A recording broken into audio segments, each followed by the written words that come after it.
Bagram, over to you guys. We'd like to have you guys here providing aid and doing non-conflict intervention roles with us. Maybe they want that kind of thing. You don't know, because I'm pretty sure your fucking wannabe ass isn't in those fucking discussions. Nor is mine, nor is anybody on the stages. So I don't know. We'll have to wait for further developments. But I do know that China posed that threat, and that was the rationale behind stating that we wanted Bagram. Now, how he goes about it, we'll have to see. But you don't know that. They didn't win the fucking war. They didn't do anything except fucking just shoot pot rifles at us and fucking cause us harm for 20 years. And I'll give you that. They did a great job. They defended their nation twice. But no one's really gone in there to conquer and rule Afghanistan. If we wanted to, we would have fucking carpet bombed them and bombed them all to hell. And we never did any of that shit. Literally. Just did strategic bombs.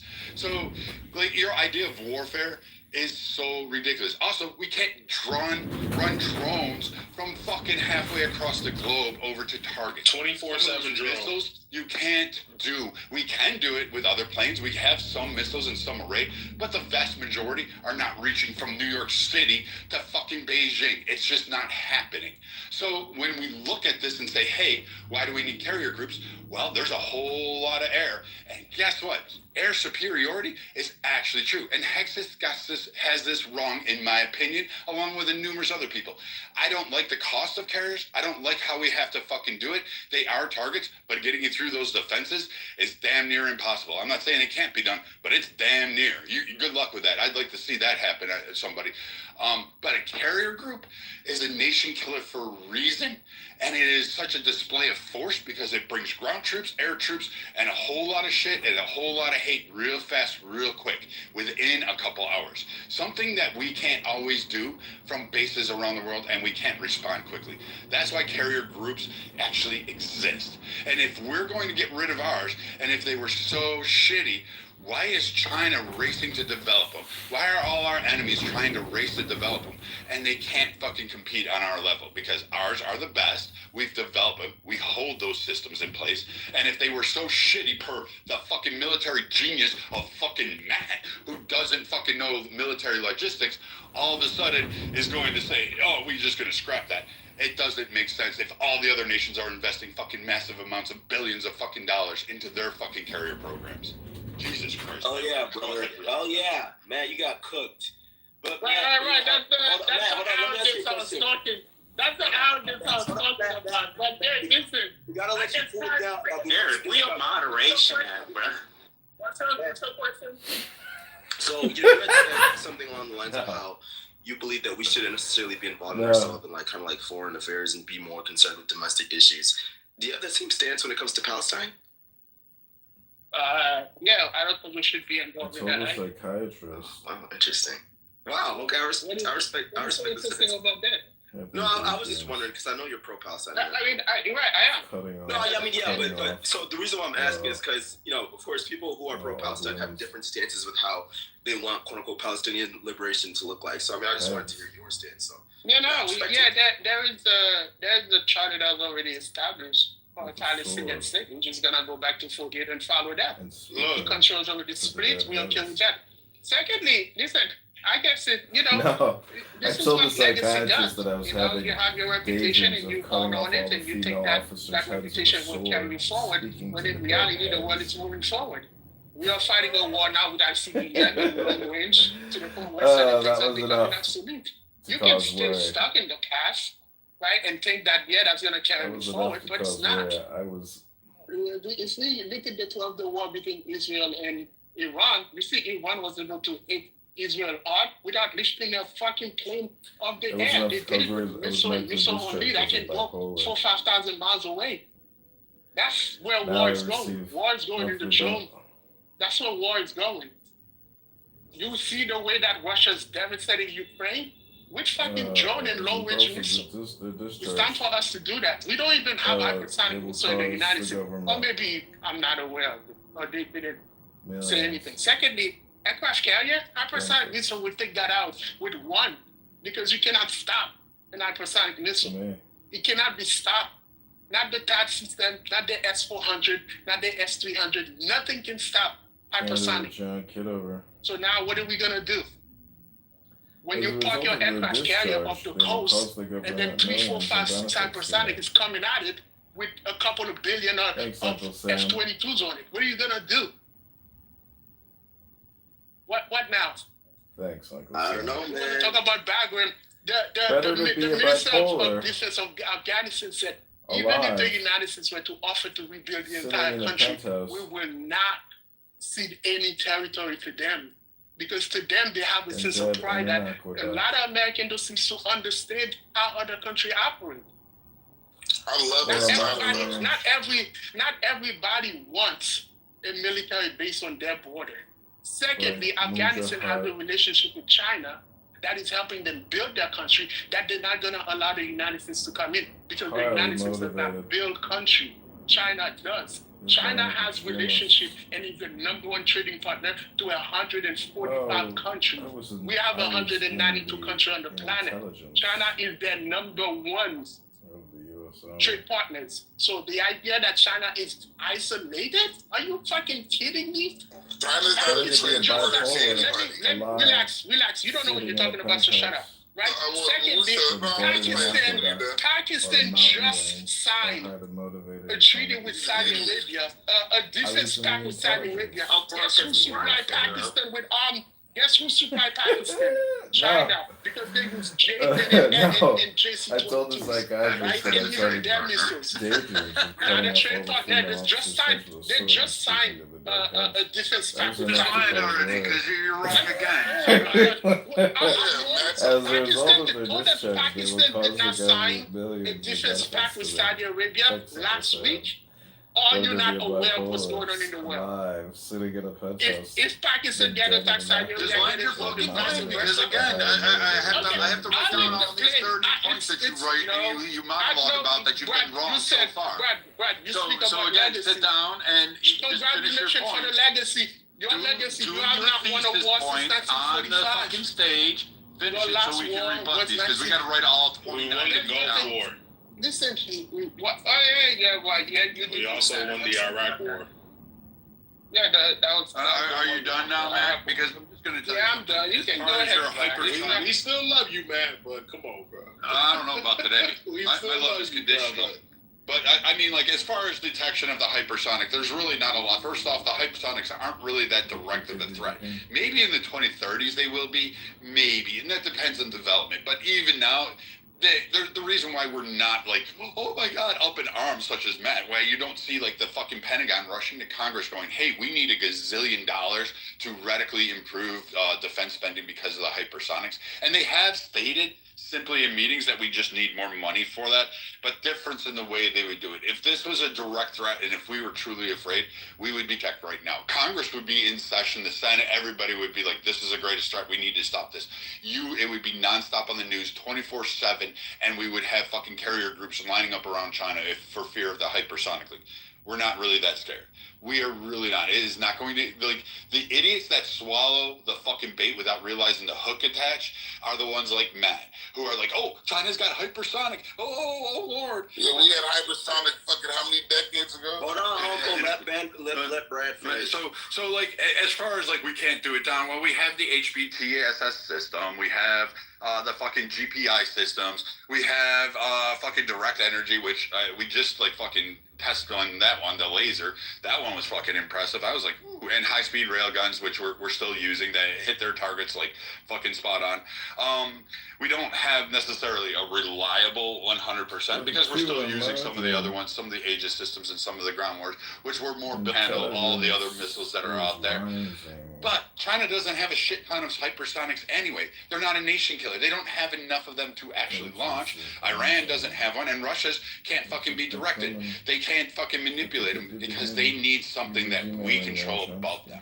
And that's one thing that Matt forgot to mention is the S7 program, which takes out all of their fucking satellites, their GPS, and their controls. So while China may have this missile, they can launch it within seconds upstairs in the sky. There's all these little hunter satellites that the U.S. uses, and they fucking just immediately fucking crush China's and fucking Russia's in a heartbeat the minute they launch. And they will cook them in ways they can't get up there. And guess what? China's not going to be able to put them up there. They just can't. They don't have the capabilities, which is why it's not necessarily a scary situation, because China still needs the U.S. Also, China's not going to launch a hypersonic on us because guess what? They need our big fucking wad of cash that sits in our left back pocket. It sits there rolled up nice and tight in nice $100 bills. It needs it in terms of fucking consumerism. It needs a whole lot of shit. It literally needs communism in there, needs our capitalism to survive. That's how sad and pathetic China is. So trying to make China the big boogie scary man is really not there. They're not a direct military threat per se. And Trump putting Bagram in there is more of a, I'm going to fucking show you my arm. I'm going to flex my arm muscle to you rather than fucking actually do it. But somebody else wanted to go and cook on the other 29 points you had. American arrogance. You know, it's a pretty point, bro. You can't prove nothing, man. You just Rockers, you want to say something or you're still joking on your over-bloated truth? Thanks, Yeah, you don't come from a first world country. America said China is not the biggest trading partner to who? I mean, I think it was Rockers that said that. You can't just say the darnest of things. Like China. I mean, if you look at the Belt and Road Initiative, America can match it anywhere. Yeah, he's right. America can match anything China does anywhere, but you know, let's all be. I mean, Americans, you guys just talk too much, man. Didn't China overtake the U.S. recently with that title of being the world's largest trading partner? I believe it's quite recent, if I'm not mistaken. It wasn't always like that, but I don't know. I'm pretty sure it's quite recent. Uncle Ruckus, so. I'm pretty sure it started recently. Yeah, because look at how a lot of how Trump has messed up a lot of your guys' countries and trading partners with these tariffs. A lot of countries now are investing in China. Look at Brazil. Brazil's a prime example. I think they have like a 20-year deal now where they basically used to be with the U.S., but now they rock with China. They rock with China now. If you don't believe me, I can provide a source too. I don't know. Has anybody ever been to China before? I don't know. Orion, anybody, Matt? Okay, maybe Matt because of his job. I mean, go and look at what this guy. You guys can't produce any shit. Anyway, like I said, the American empire is coming down. I'll be here to laugh at you guys. Listen, all I gotta say is remember, some of us rung the alarm bell. Some of us rung the alarm bell, and some of you ignore the bell. You know what's weird is that all of you that are like, oh, China, you guys are so inferior. You're so this. But you swam fucking mud huts, and you pumped up an inner tube, you put the little floaties on your arm, and you crossed the pond and go, I want to be American. And you bent down on your knees and sucked American cock so hard till you got your citizenship. And now you sit there going, oh, I can't wait for the fall of America because you got all that American citizenship. It's amazing to me. If we're so bad, if you think we're so bad, then go back to your fucking shithole nation. Go back to Boko Haram. Go back to fucking Cannibal Island and go tell me how great it is. Go build your fucking thing. You're men. I thought you guys were manly men. You were like, I'm great. I'm important. I'm prestigious. Why aren't you building up your fucking countries? Why aren't you there entering politics? Why are you talking about United States politics, which you hate, apparently? You hate every American. We're arrogant. We're fat. We don't do anything. We don't bring anything to value. You hate our American blacks. You hate our American Hispanics. You hate our American Asians. You hate our fucking American whites. So if you hate all of us, why the fuck are you even here? Like, that's the first question I want to really ask and understand. Why are you fucking here? Like, what is it that you can't do in your own nation that you feel that you need to be here? After you, are you done crying? Man, are you done crying?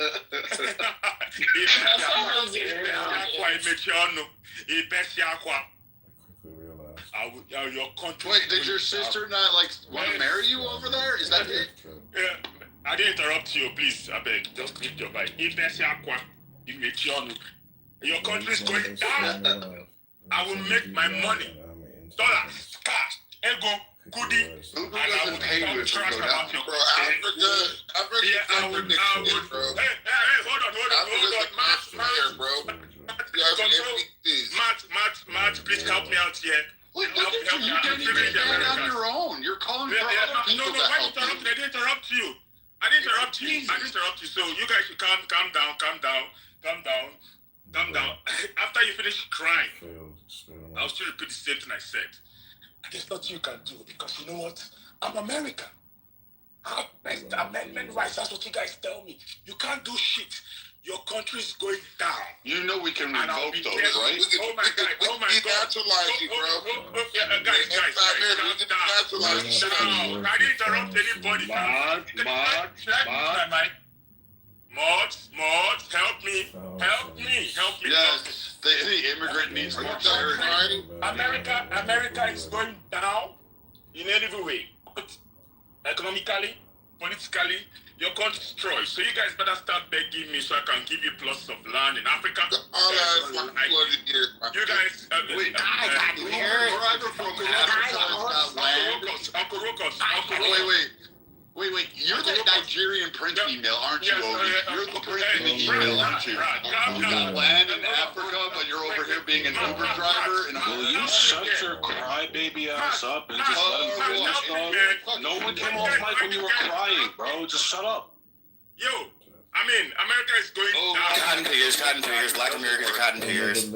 Yeah. The only thing you're good for is working on a field, except Uncle Ruckus. He's not a cotton picker. He's a white Irish. He's a white man. Well, no, he's a Black American with a white mindset. We all know the history. He has white ancestry. Black American. Yeah. So let me finish. Cotton picker. When He's your chained in. country goes down, you guys will beg me to give you land to farm because I know a lot of you guys are so fucking useless. But it's okay. So, Max, the Americans continue to wallow in their foolishness, ignorance, be fiddling, like how Rome fell. Your country is going down. You mean like your shithole nation? Didn't Boko Haram fall? Well. Well, the Black American community is a shithole. I do agree. What do you think? The only reason Black Americans brag about America is because the white man made this country so great. So they have something back, like behind them to brag about. But like then they come at Nigeria. So you don't have power unless the only reason you have it. The real is the blacks and whites built this shit, bro, together. Not without y'all. While y'all was African paddling each other and knocking coconuts off a fucking tree after you sold us. Yeah. So here's I think the issue, right? So Brad, let me ask you this, because listen, America is the greatest country on earth. We ain't gonna listen to Oli. One letter. You guys take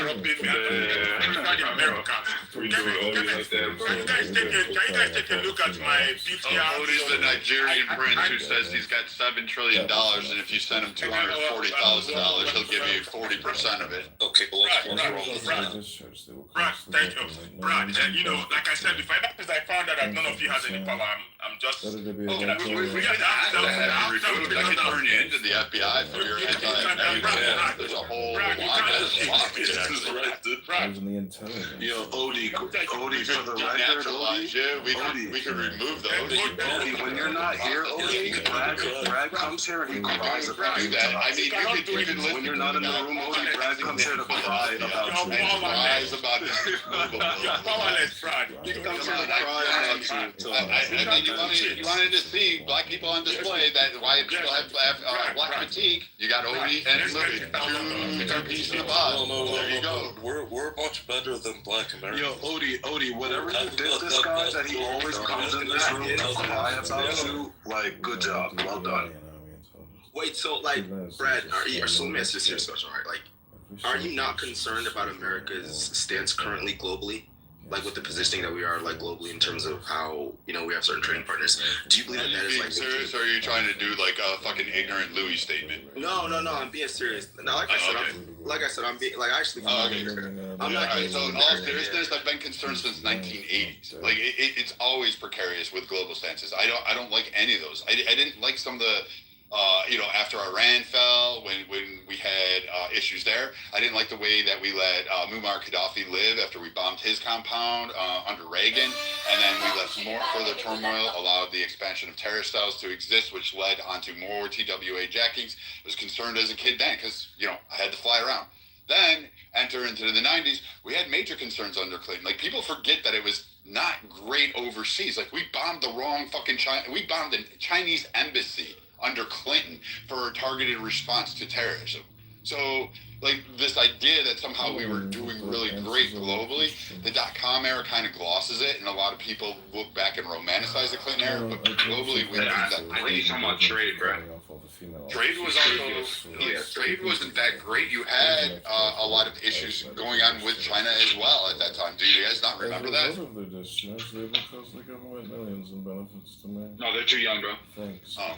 Well, yeah, there's always times. I'm concerned today. I was concerned under Obama with his expansion of military efforts in multiple other nations.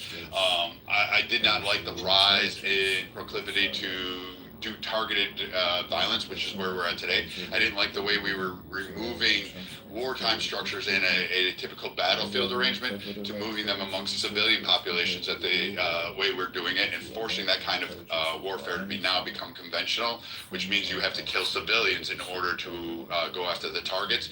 And we've somehow remove the conscience and the morality of killing Saddam to a decimal level. But that's war, though. There's always going to be. Yeah, I get that. Concerns about Saudi Arabia and its trade. I had concerns about. But that's why America keeps losing wars, though. We keep losing wars simply because we care too much about what the fuck other people say.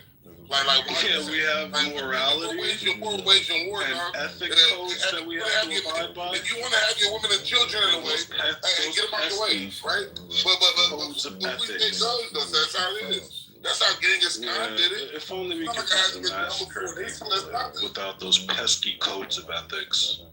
Yeah, codes of ethics. I mean, shit. We bypassed them before.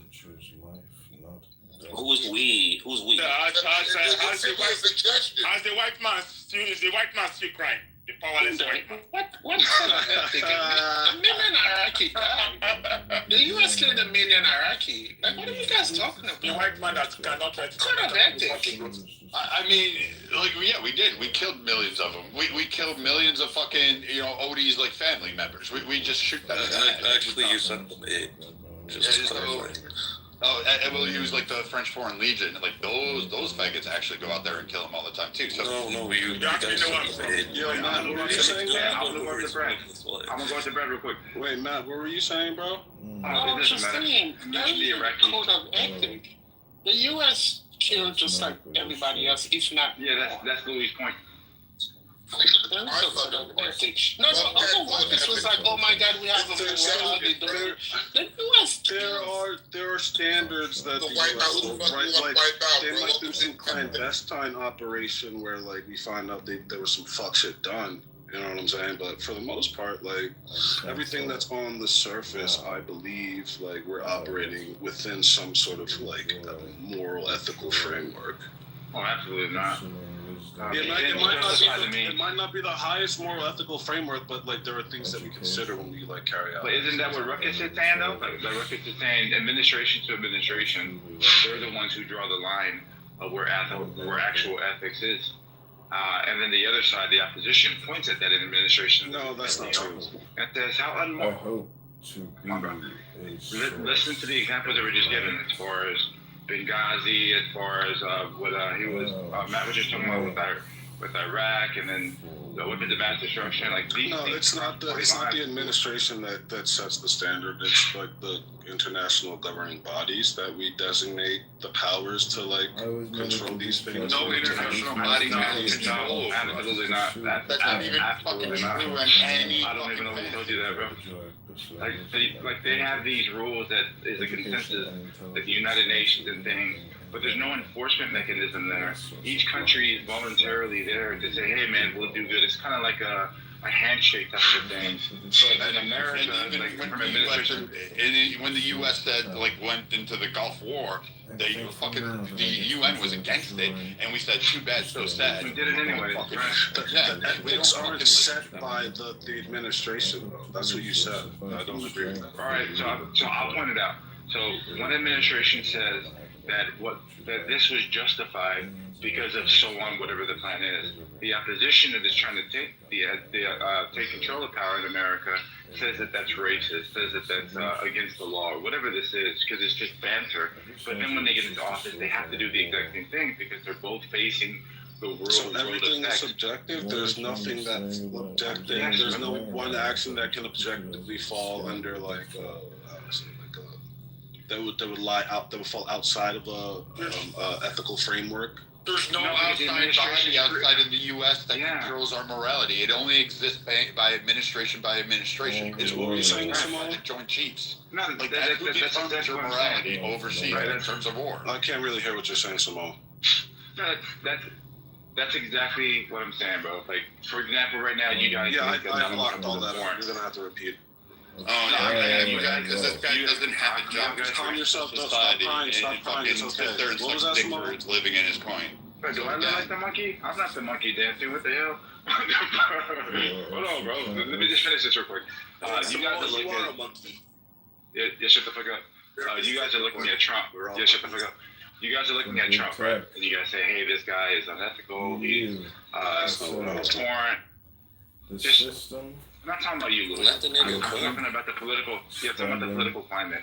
When they look at Trump, they say this dude is doing things that are unconstitutional, it's irreprehensible, it's immoral, it's all these things. He's a bigot, he's a whatever. And then when you look at the other side, when they talk about Joe Biden, they say Joe Biden is basically the spawn of Satan because he's open border, and they have the justifications for whatever it is, and they're going to do what they're doing under the guise if it's morally right. So when the Democrats are running that we should allow everybody to come in here, and they're taking positions about immigration and how people should be able to pursue the Democrats, you mean? I think you got my point, bro. No, I didn't get your point. Finish your point, so don't let them cut you off. Oh, no, that's it, bro. I gotta get ready for this workout, bro. And financial analysis. You won't do another set. Is the truth. Right. Provocative. So how much you bet?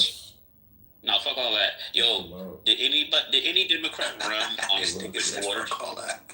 He's trying to protect his boy, that's why. Say that again, Hey, Knowledge, can you hear me? All the warriors. What was kind of a breaking conversation? Yo, did any Democrat run? Yeah. Hey, Knowledge, do you mind if I'm having trouble resizing the pink pair in the smaller size? Do you I could try to go ahead and crochet them up, but I could also crochet you some that's actually written for a kid's size. They're turning out very ugly. I have redone them 4 times and they're turning out ugly every time. It's difficult. Yeah, well, in the smaller sizes it is because the pattern's not written for kid sizes. Disgusting. So they kind of just redid the math on it, but they're turning out very ugly. Well, knowledge is a 5. So what's the alternative? I could go ahead and make them up, but then also make you some that are made in kid sizes. What do you mean by make it up? The pattern? You mean I could go ahead and do the ones about the Sunday ballerina ones that I was making, but I could also find some other ones. I can find a pattern that's made in kid sizes. Yeah, do that. Okay. I wanted to be fair. I'm not going to charge you for something that turns out extremely ugly. You can change the pattern. Okay. Alrighty. Alright, thank you. You're welcome. Also, Tim, the Patriots son. Yo, Dominic was trying to get in there, and y'all just rolled right over Dominic.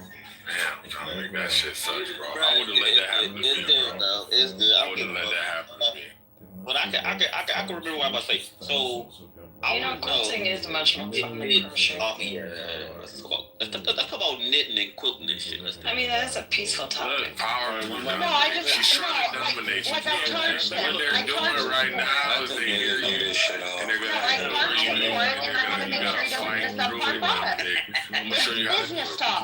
We got to work together. I'm trying to make money. She's grinding out here for her family. It's crazy. Because then when you be disruptive, disrupted. Then they're gonna say, moderator. Go ahead, Dominic. Keep talking about the Democratic candidate running But for you gotta fight them demons, Dominic, because these aren't good people. He was going to regale us with his track stories from when he was. Oh, he took the leather cowboy hat off. Concrete, who is good? Concrete, who is good? Go ahead, Shit, Dominic. man. Some people have more decency than others. Come on, Dominic. I was actually responding. I was actually responding to what the person before me was saying, and then I got cut off by some quilt shit. Yes, what did you want to say? It's all good, bro. What did you want to say, bro? Come on. Alright, so I was gonna ask a question because the person before me said that he alluded to some type of obscure, I don't know, quote unquote fact that the Democrats ran on open borders. And I want to know which Democrat ran on open borders. Oh, that was me. Yeah, their whole campaign. Just hold on. Their whole campaign, they ran on America and what it means to have immigrants coming in, and It's not open borders. just hold on.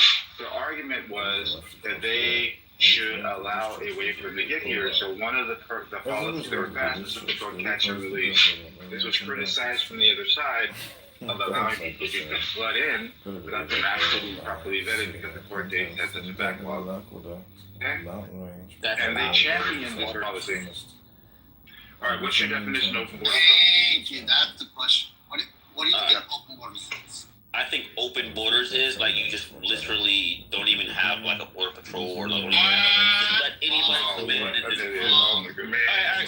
Alright, so what's your definition of open borders? Means, hey, let me cross this legal crossing point. All I have to do is say, hey, my name is this, and I'll be there.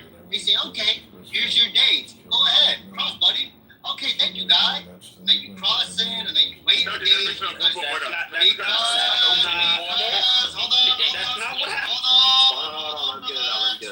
Relax. Because, hey, buddy, guess what? I believe you. Go ahead. Enter our state. We will look into you, buddy. Okay, guy. Thank you, guy. In exchange, let me get your name, last name, and we will find out if it's there. It may take. You're still wrong. How can I be wrong on my definition? You said he was wrong. You said he was No, wrong. I said You said what is your Yo, Dominic, didn't he say what is your definition? No, I said define. Dominic, didn't he say what is your definition?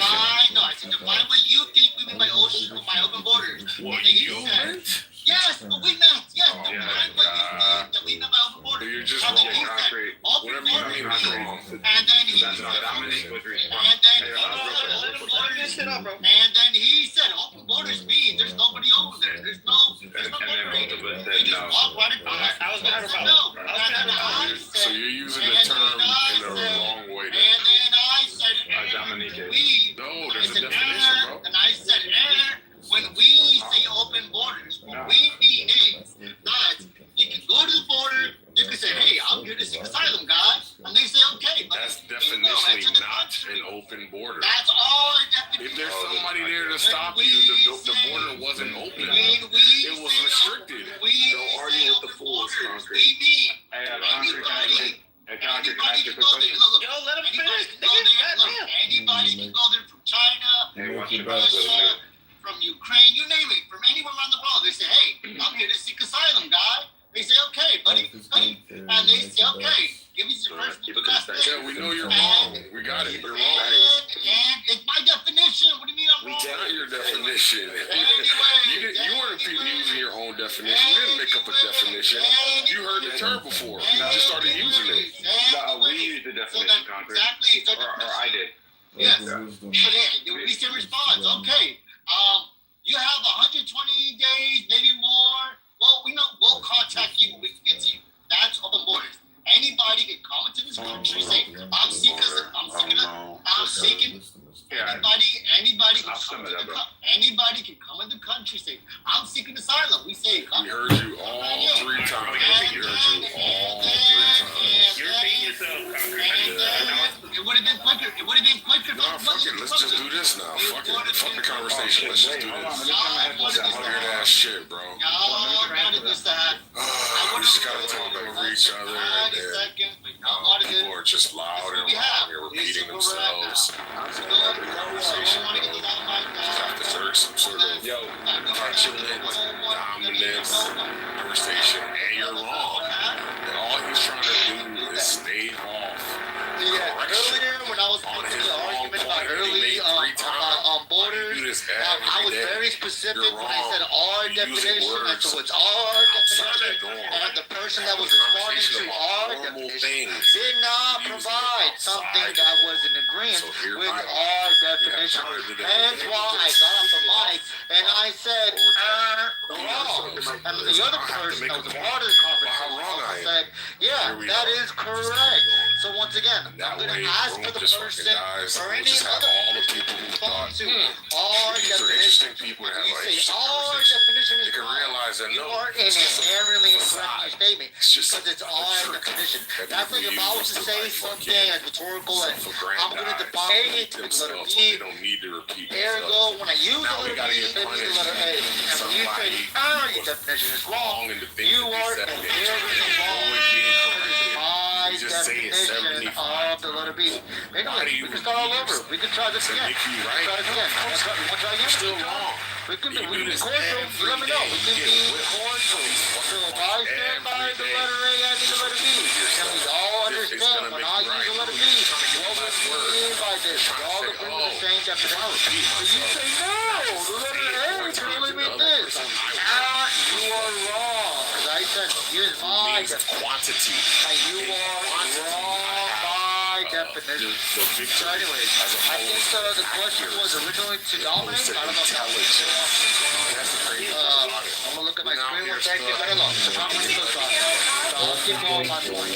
So once again, I was very specific when I said, please give your recommendation to all and you were not able to do that. And the only person that was able to bring it across to you was, of course, nobody else. All concrete. It's not productive. And open, we can read that over and up. We're stopping the bullshit. No, fucking no. Hold on. He said it 3 times. Hold on, concrete.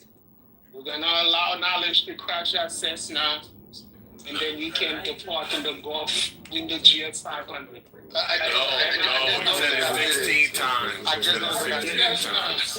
I made my point. Congress wanted to just talk over my 16 point. times. But let's go. Let's let Dominic actually respond to the question. The 2 people that were actually on topic with my question was Dominic and Samoa. Either one of them want to respond to it? I'm good with it. Yeah. All right. So this is a mess up here, right? So I told Dominic, I said, hey, the right has this open borders theme, and they're pointing at a specific policy called catch and release. Dominique says, no, open borders means nobody's there. They just allow anybody to come in. The definition that we're utilizing is how the right defines open borders. So catch and release. I catch you at the border. I hand you a pamphlet. And I let you go into the interior of the country. No matter where you're from. You come to the border, I hand you a pamphlet, and you walk in. And he said, well, that's not the definition. Come on, bro. It is the definition. And we know it's the definition. No, I didn't say that. So, there you go. I didn't say that's not the definition. I think that was concrete that said that, but that's neither here nor there. But no, your definition isn't the definition that we're using is what I'm saying. Okay, no, I get that. So, but I'm saying that the way you describe, or the way knowledge describes it, is that there's a process. So if there's a process, and if it takes a couple of years for someone to come into this country, illegally, quote unquote, how is that an open border? I don't understand. That's not what I said. I said you could. No, you didn't say that. You didn't say that.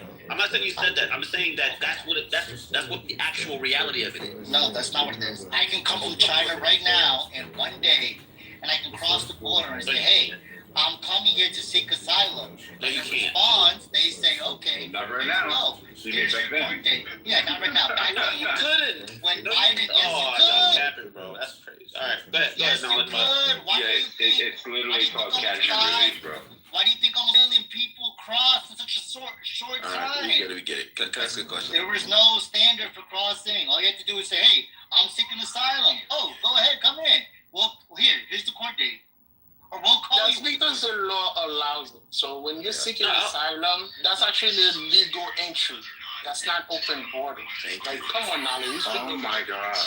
the law says that. That's what the law says. Yeah, go ahead, bro. This is horrible. So let me ask you a question, right? The Democrats are basically of the opinion saying that, well, maybe we should propose, a pathway to provide the citizenship for certain immigrants. Do you think that that's a bit of an, do you think that doesn't align with conservative values? No. I think it does, but it's how you do it. So for Matt, in June of 2024, absolutely, bro. Like in June of 2024, because the political climate was at its peak, Joe Biden redefined what an asylee is. Do you agree, bro? Once again, I don't care what the definition is. Who gave that nigga permission to refine Hold on a second. It was He's the rhetorical. president. If it's under the law, it's legal. Hold on. If it's under the law, it's legal. All right, so again, you're not understanding. We're not saying it's illegal. We're talking about what the definition of open borders is. The policy, catch and release, was utilized by Joe Biden and Barack Obama, and they would catch you and release you into the interior of the country. So we're not talking about something that's illegal, so please don't try to create a new threat. We're saying that Joe Biden himself redefined what an asylee is so that it catches a broader population of people. It's more inclusive. That's right. Oh my fucking gosh, bro. So in June, I was next. I'm after. All right, these guys are going to say the same thing I'm going to say, so let me just fall back. Go on. No, honestly, yeah, you're right. I'm gonna repeat the same thing. So I'm gonna ask it more rhetorically. This is you guys are being dishonest. This assumes that the catch and release program accepted every immigrant that came to the border. That's not the case. There's three people ahead of you. Yes. So once again, there's two parties. One party says you had to get approval before crossing this border. The other one says you can cross this border and then get approval after. Which one of those two would you qualify as open border? Just a made-up name. I'm going to make up a name for something I call open border. Which one of those two would you qualify for open border? Dominic. Sorry, ask it again. I was reading. Yes. You're good. So there's two different parties. Party number one, you had to get approved before crossing this border. Party number two, you can cross this border and get approved later. Which one of those would you give the title open border to? That's a false dichotomy. Hold on. Oh my God! What do you mean it's a false dichotomy? You don't know the word they use. False dichotomy means there's no other option. Do you know what a false dichotomy is? I'm giving you an A or B. Meaning within the hypothetical. No, you're giving me a dichotomy that I don't. Say there's not. That's fine. But you're wrong. Isn't there a Q? What's going on? Is this an ISO or a Q? Is this an ISO or a Q? Because it's my turn. Okay, let her talk because she wants to. No, I want you to answer the question. Yeah.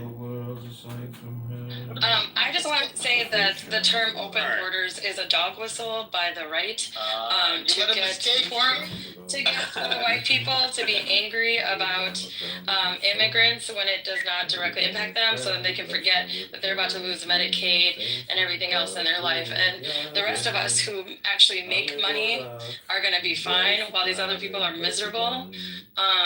So they got that. You let Dominic escape. No. I'm happy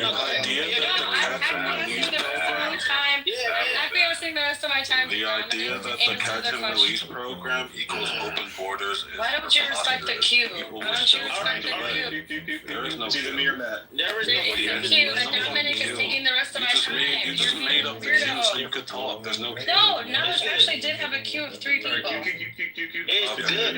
Let them niggas spit, bro. Let them spit. Hey, Dominic, you were wrong though, right? I'm literally reading up on the catch and release program. So while we were having the conversation and other people were talking, I was reading. I'm talking about the definition though. You were wrong though, right? We meant by The catch and release program is not an example of open borders. Yeah, You guys incorrectly characterized. You're not listening, Lloyd. No, it's all good. Just because what you say, you think is what is factual, doesn't mean I have to accept it. I'm gonna read up on it, and then I'm gonna come back and I'm gonna rebuttal. If I use a word and the word happens to be like ambiguous to you, right? We have to anchor down on the proper definition on how I'm using the word. You can't say that I'm using it incorrectly if you don't know how I'm actually using it. So Can I still amend your position? Because it's very clear. You've been very clear. You've reiterated what you mean. And I would like, after that, I'd like I think to... you've said it. You've defined it to nauseam at this point, right? Well, I just want Dominic to acknowledge Matt, you agree with me that No, it's you're all this, not right, gonna Matt? get me to acknowledge anything that you say because open borders. You know it's is dog not whistle, something. right? Is not something. No, it's not a dog whistle. It's a misnomer. Exactly. So y'all need to define a fucking term to say that he was more loosely so that it fits your definition, right? Getting immigrants. Like it's not open. It's not open. So wait, hold on. So if your door, let's just talk about your house. Man, stop. All right, go ahead. Just hold on. Come on. All right, go ahead. Somebody says, continue this house analogy. all right, somebody says, hey, Dominique, I need to gain entry into your home. You're saying, I'm not there right now, but the door is open. Am I saying that the door is literally open, or am I saying that it's unlocked? What the fuck It's is not that? unlocked. What is that? So bad. A better analogy That was good. Deal with it. Let him answer. A better analogy. Come on, let him answer. Let him answer. And then assess that this is someone who come into my house and you let them do so. And then maybe another person comes and you assess that this is someone that I won't allow into my house. And then you don't do so. That's an actual character. That's an honest characterization. Why don't you just deal with that one, Louis? It's all good, bro. So you said if it's a good analogy, and if you guys can work from this analogy, then that means that you can't steal in our position. I was record out. I swear to God, I will. If I could just say one thing real quick, since there was Q. One of the thing that I heard brought up about the open borders, the thing that keeps being mentioned is catch and release. So let me just, and anyone can look this up. And I was literally just reading that shit, bro. Okay, Dominic. In the early 2000s, the phrase catch and release started being used publicly, especially around 2005 during the George W. Bush administration. That's when Border Patrol and DHS acknowledged that thousands of non-Mexican migrants were being apprehended, processed, and released into the U.S. because this detention space was full and court cases took too long. So this is before Obama. It's been a thing since the 90s. But it was during the George Bush administration that the term catch and release was not only used, but actually in place. Thank you for that, Tim. Thank you. You can look it up. Bro, I don't understand why Tim does that. That has nothing to do with it. No, That makes an argument.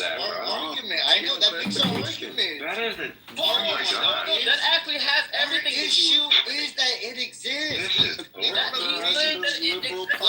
Yes, that's fine. We don't agree with catch and release. And you're saying, oh no, it exists. Wait, but that was that's still an issue. That was a Republican. And it was an issue. No.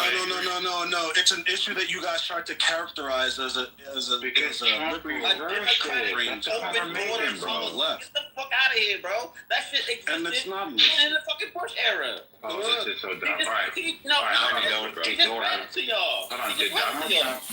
Donald Trump reverse the catch and release policy on day one when he came into office? Fuck no, he didn't. Wow. Why do you say that so confident? I know, right? What a dummy. That was one of the executive orders. Okay, so yes, he did, and No, wait. Oh, shit.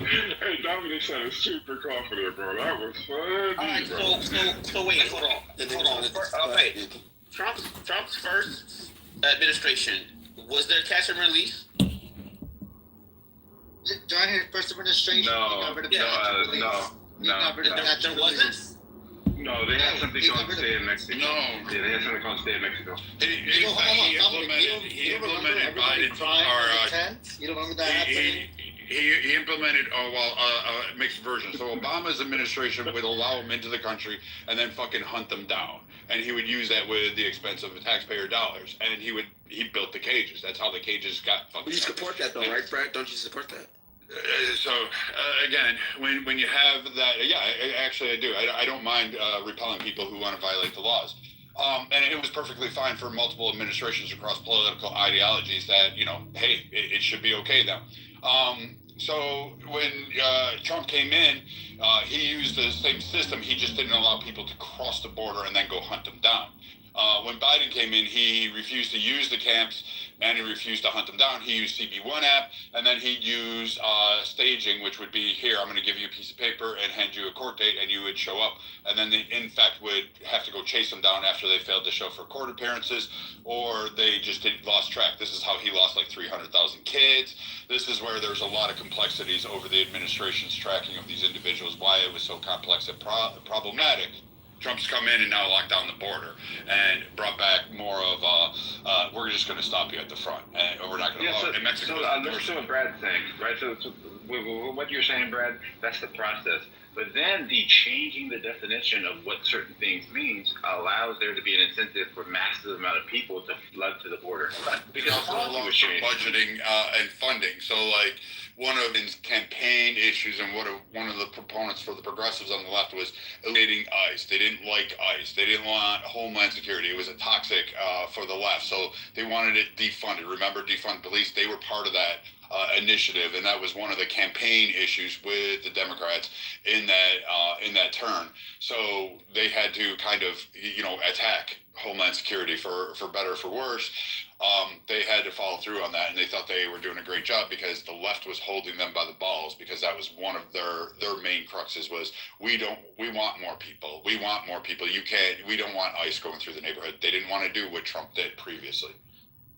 So I guess what's more of a concern, I guess, for some of the conservatives, is it so repelling to the country or dealing with people who are already here and providing them a pathway to citizenship, which is more of... Well, if you're going to take away the morality clause of like, hey, if your first action to get in this country is to basically commit and not listen to America's laws, then I don't know what to tell you. Like, I don't feel you should be here. I think we can import immigration. I think we should allow people to immigrate. I think we should do a lot more vetting. I think we should put a lot of processes towards vetting and understanding.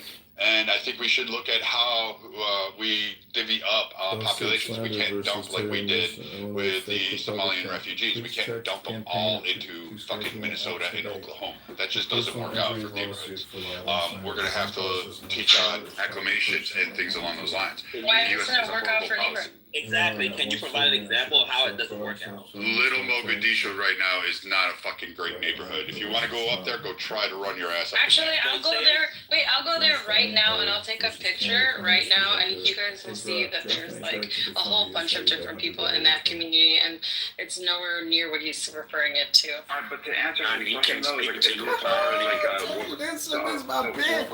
I think Trump. Terry, this is my bitch. Thanks, Terry. Thanks, George. Thanks, boys. You guys are doing such great hard PR work for the campaign. Every negative becomes a positive. I am rubber. And glue, you are cement. Whatever bounces off of you sticks to you. However the saying goes. You know what I'm saying, folks? Democrats and Obama did. And Nancy Pelosi just said, oh, it's for optics. You should have bid on it. Even the DACA people were like, why didn't you take that fucking offer? Yeah, why did Trump shoot down the immigration bill that the Democrats proposed? Hold on. Let's have some clarity. Why did he do that? Hold on, Dominic. Are we talking about his first term or his second term? Second term. No, hold on, Brad. I'm asking you, like, when you had said that. Oh, sorry. The first term. Okay, that's what I was thinking. Okay. Well, that's always been the political strategy. Like when DACA recipients, when Flores and others who were at the heights of those DACA lists, that they were like advocating for it, and they turned around and asked, like the DNC, like, why didn't you follow through on this? You said you were going to work with us. Obama gave you the blessing. Why didn't you push through? You had it on the table, and Trump took it away. He dangled it, and he won the optic victory. I would have called Trump on it. I think they should have. Had I been a Republican, I would have said DACA should be. I would have just granted them that, but I would have said going forward, on the table, you're going to give me a legislation act that prohibits this kind of thing, so we don't have to go through this process and dangle people's lives forever. We're either going to send them back, or you're going to give me my legislative way now. And I think you here remember when they were saying that Donald Trump was first DACA. So if you guys can remember that, you guys have to understand the strategy that's behind that. If DACA designation is removed, it forces the legislative branch to save these quote-unquote people. And that's what he was doing. He said, hey, I got the remedy right here. And the Democrats didn't want to give him a win. I love how you guys just fucking... Oh, you're not ready, Pierre. You're not ready. You guys just... No, you ascribe... No, it's funny. You ascribe the motivation to what Donald Trump does after he does it, even when he doesn't ascribe it himself. He can't explain. Wait. But what was the motivation behind But then when he does things, you come and say, oh, this is the reason why he did this. But this is the part that you get not taken seriously, and why people call him dumb. Out of here. Is because if you have Trump saying, I will give you the DACA you've already asked for, plus 500,000 more. I'm giving you 1 million fucking DACA recipients. If you have Trump on camera in front of the fucking nation saying, I'm going to give you this is what I want. I want border wall funding. And you have a choice. And you're the Democrat machine. Tell me why the Democrats decided, you know what? I've got 2 years on this shit. I can give him funding and we can retract it if we win the White House next year. And if he bungles the border situation, we've got a fucking pure win. Why, politically, strategically, you wouldn't cater to the base that helped you get into office? Move. He doesn't... No, hold on. Dominic, I don't think you get it, because I remember, like, I was taking a federal government course, we talked about this. And, like, to be honest, I think that's the most... I think that was the closest deal the Democrats had to some sort of progressive immigration reform that we're going to get, like, within the past, like, 10 years. Obama tried it with DACA, even some, I think, bill he passed. It was in, I think, 2010.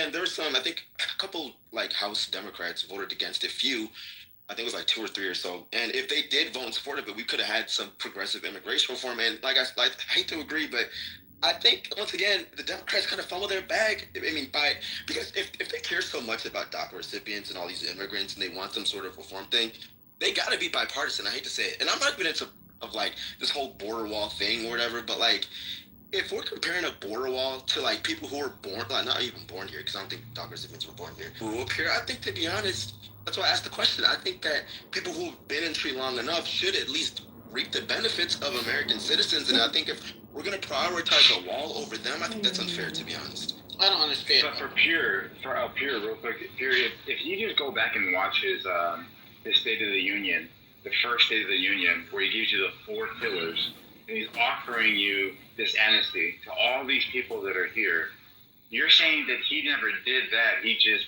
attacked DACA first and didn't tell us why. We know why he did it, because he said it out of his own mouth in front of billions of people that watch him around the world.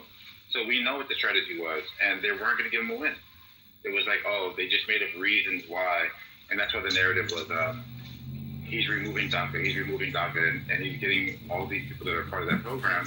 The Democrats are getting them riled up, right, for like all that support for the stormtroopers. That's the Nancy Pelosi coin term.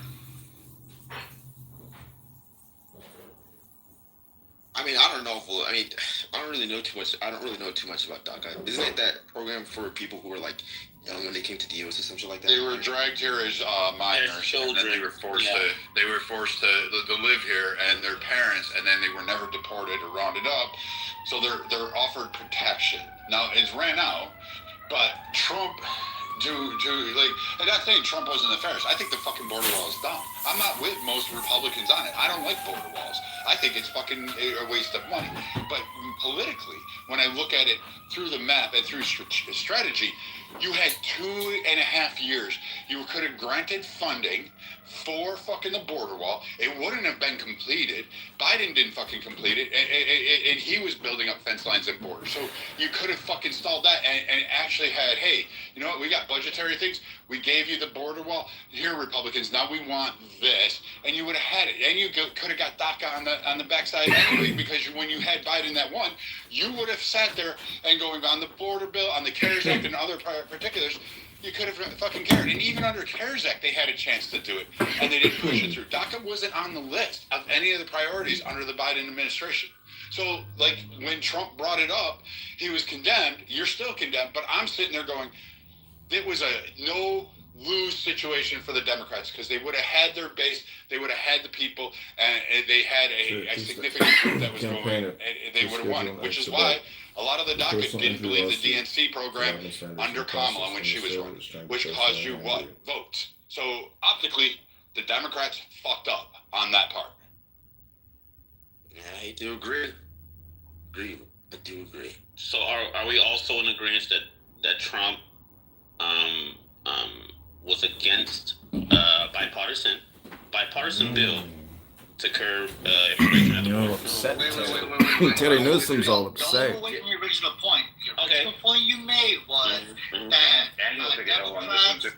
Democrats have never pushed the open border. And we pushed I'm not moving away from that. And then we pushed the argument from catch and release. And you pointed to, there was a catch and release under a Republican program. And once again, we said that two Democrats recently, technically for 12 years, Democrats have pushed for this open border program. No. Yes. You have not. Yes. No, you have not. You have not provided any evidence that any Two Obama terms and one Biden term. It's a total of 12. What are you doing? What do you mean? What am I doing? He's trying to say that there are prominent Democrats that are. No, we're talking about the two different administrations. Joe Biden. No, we're not talking about Obama. that. That's not what we're talking about. That is what he's talking about. Okay, but knowledge is asking me about something we were talking about earlier. Oh my goodness. Am I correct, knowledge? To be fair, I think what was just brought up to you about the DACA thing is a form of Trump actually supporting. But we're going backwards. We're going backwards to something we talked about earlier. That's what knowledge just brought up, right? Yeah, because you're escaping it. What are you trying to say? If we're not moving forward, then go ahead. I don't know what he's done. I think what knowledge brought in can just like confuse him. He can't get over the fact that he can't name a single Democrat policy that advocates for open borders. We gave you two. Can't do it. Catch and release. That's not an open border policy. That's not an open border policy. Okay, then how did so many people enter this country through Biden? It's a loophole. Don't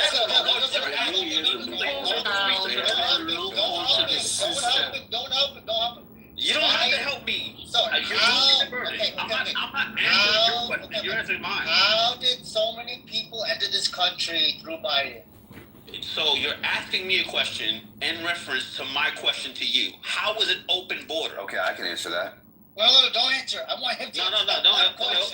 He said don't help. Dominic, I already did answer. I gave you catch and release. Catch and release is not an open border policy. It is. I already explained. No, it's not. Anyways, Okay. No, it's not. Okay, you say no, it's not. I answer my question. You said no, it's not. You disagree. That's fine. Okay. How did so many people enter this country, illegal people, enter this country through Biden? I don't know. What happened differently from Biden and Trump's administration? Why did the number go up 3 times? I don't know. What would you speculate? What do you think happened? I would speculate it has something to do with maybe, I don't know, because when COVID happened, they closed the borders. I don't know. Like what are you expecting me to say?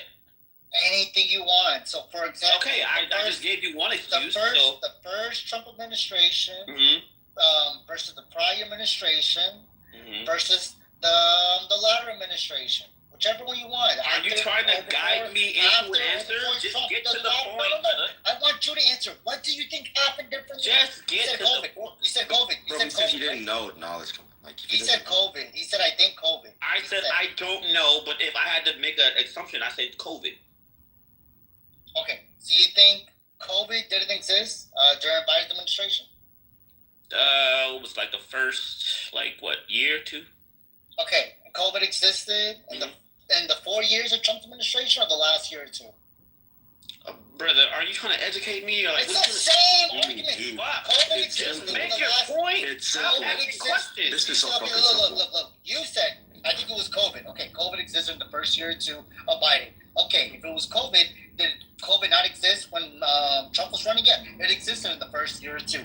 So once again, what happened differently? You're saying both things were the same. COVID existed before, COVID existed after. Some bills like the Muslim ban. 2 years after, the only thing that changed, the only thing that changed was that the catch and release. That's the only thing that we can. There was one more thing. It was called the removal of Title. Hold on, it was called Title 42. Title 42 and catch and release. We can point out. We can say, hey, look at that. And then they say this changed. Yeah, these things changed. So that means the border was open. And when these things change, a lot more people came through. And the Democrats are like, I don't know why they're coming through. I don't know why. I have no idea why. I don't know. Okay, so that means the border was open to you, right? Oh my goodness. I gave you my definition of open. That's cool. And I just all right, Dominic. So you have a dam, and then you don't have a dam. No, you have a dam, and then you have a leaky dam. Do you still have a dam if it's leaky? Yeah, you kind of have a leaky dam when you have a leaky dam. It's that simple. Yeah, which dam is more effective, Dominic? The leaking dam or the non-leaking dam? Which one's going to stop the water? And don't say it depends on the nature of the leak. Yo, that's a double entendre right there. Okay, I know. I got bars. Y'all spitting bars above me. Dominic, these are easy-ass questions, bro. No, because okay, then answer. My problem is you're not addressing the fact that the borders were never open. Okay, how about this? The borders were leaking. How about that? They were never broken. They were leaking. How about that? It's one point to say that under one president more immigrants came in through the border than the next president. Okay, yeah, fine. So who had a that doesn't mean the borders were open. Who had a better we don't even have to do that. We don't have to do that. Who had a better dam? The one that that's fine. No, but you can. Or the one that didn't allow you can acknowledge that without saying the borders were open. Can I just say this real quick? Hey, let me just say this. I want to get a piece of this too, though. So, all I got is 10 seconds, bro. And then you can go ahead, Zach. So we don't have to look at administration to administration. We can just look at Joe Biden's administration in 4 years. There was a certain point where the spigot turned off from an executive order signed by Joe Biden. So if his executive order in June of 2024 turned it off, that would mean that it would have to be on, right, Dominic? The spigot would have to be on in order for it off, right? What? Say it again. You said the spigot, right? Water spigot. It would have to be analogies. It would have to be open for him to be able to close it in June of 2024. I don't. Okay, so you're referring to a certain bill, right? Executive order that he signed unilaterally. Okay, which one was it? I just gave you the date, June 2024. He redefined what a asylee is for the border crossing to drop down by over 80%. Okay, does that equate to open borders to you? Well, one is open borders, the other one is closed borders. If we're just keeping it simple, would you agree? Okay, no, I agree. So then, how can you close something that's not open? Wait, one is closed. His executive order. No leaks. No leaks. So that means, it dropped. The flow of water decreased by over 80% of a willing of a pin. The executive order immediately stopped the flow of water. This is why people think Americans are stupid. Why are we doing this? Why are we doing this? What happened? What did I miss? That's my bad. It's like, I'm out the way, bro. Hold on, here, and maybe people can help me with this. Okay, Dominic, you there? Yeah, I'm here. All right. So, like, do you remember when Texas tried to shut down their borders? Nah, when was this? During the Biden administration at some point in time, right? Texas tried to close their borders. Mm-hmm. Do you remember? So if you don't know that, then that means you don't. What would you say if I told you that Biden basically tried to force them to open their shit? I don't know what you're referring to. Asking you for a reference. I'm saying, what would you say if you found out when Texas tried their borders, right? And Biden sends a letter, lawsuit, whatever. Biden tries to get legal on them to say, no, open it. What would you say? What would I say to Biden sending a letter? Would that be something that moves towards the spectrum of opening a border? I guess, sure. Okay, so it's not an official policy, right? But it's a federal government legal request to open a border that a state closed, right? Mm-hmm. Now, if the state's saying, hey, look, we're getting this massive influx of people, and Biden's like, it don't matter, open the shit. Mm-hmm. Would you say that is in support to an open border? I don't know. I would have to read the actual. That's fine. That's challenging what I'm saying to be the case. Using my word, just taking my words for them just as true. Yeah, if I take your word for it, then yeah, I would have to agree. That's like asking. Yeah. Okay, cool. Now, because you never heard of it, what you can do is you can go look into that. Now, if you find out that that's what I was doing. No, that's fine. Look, look, you can fact check me all you want. Look, no, I'm not gonna. I'm not. It's not. That's fine. That's fine. We're getting caught up in the bullshit. Look, the point is this: is that it sounds like this. It sounds like this. It sounds like you were challenging something. No. And you wanted to hang your hat on this fact that it wasn't a open border policy. It wasn't an open border policy, right? Which means that if it's not a policy, it's therefore not in support of an open border. And I'm saying you could use this in addition to the many other things, such as the record fucking illegals coming into the country, being shipped out privately, quietly through fucking airplanes by the federal government, giving them fucking the federal government package of money, not forcing them to get COVID shots, sending them, remember when that got sent to fucking Martha's Vineyard or whatever the fucking case that thing is, right? In addition to all of that we just kind of want to close our eyes to, when you actually had a state that wanted to shut their shit down, the federal government said, no, you're not. Here's a legal letter saying, open the shit.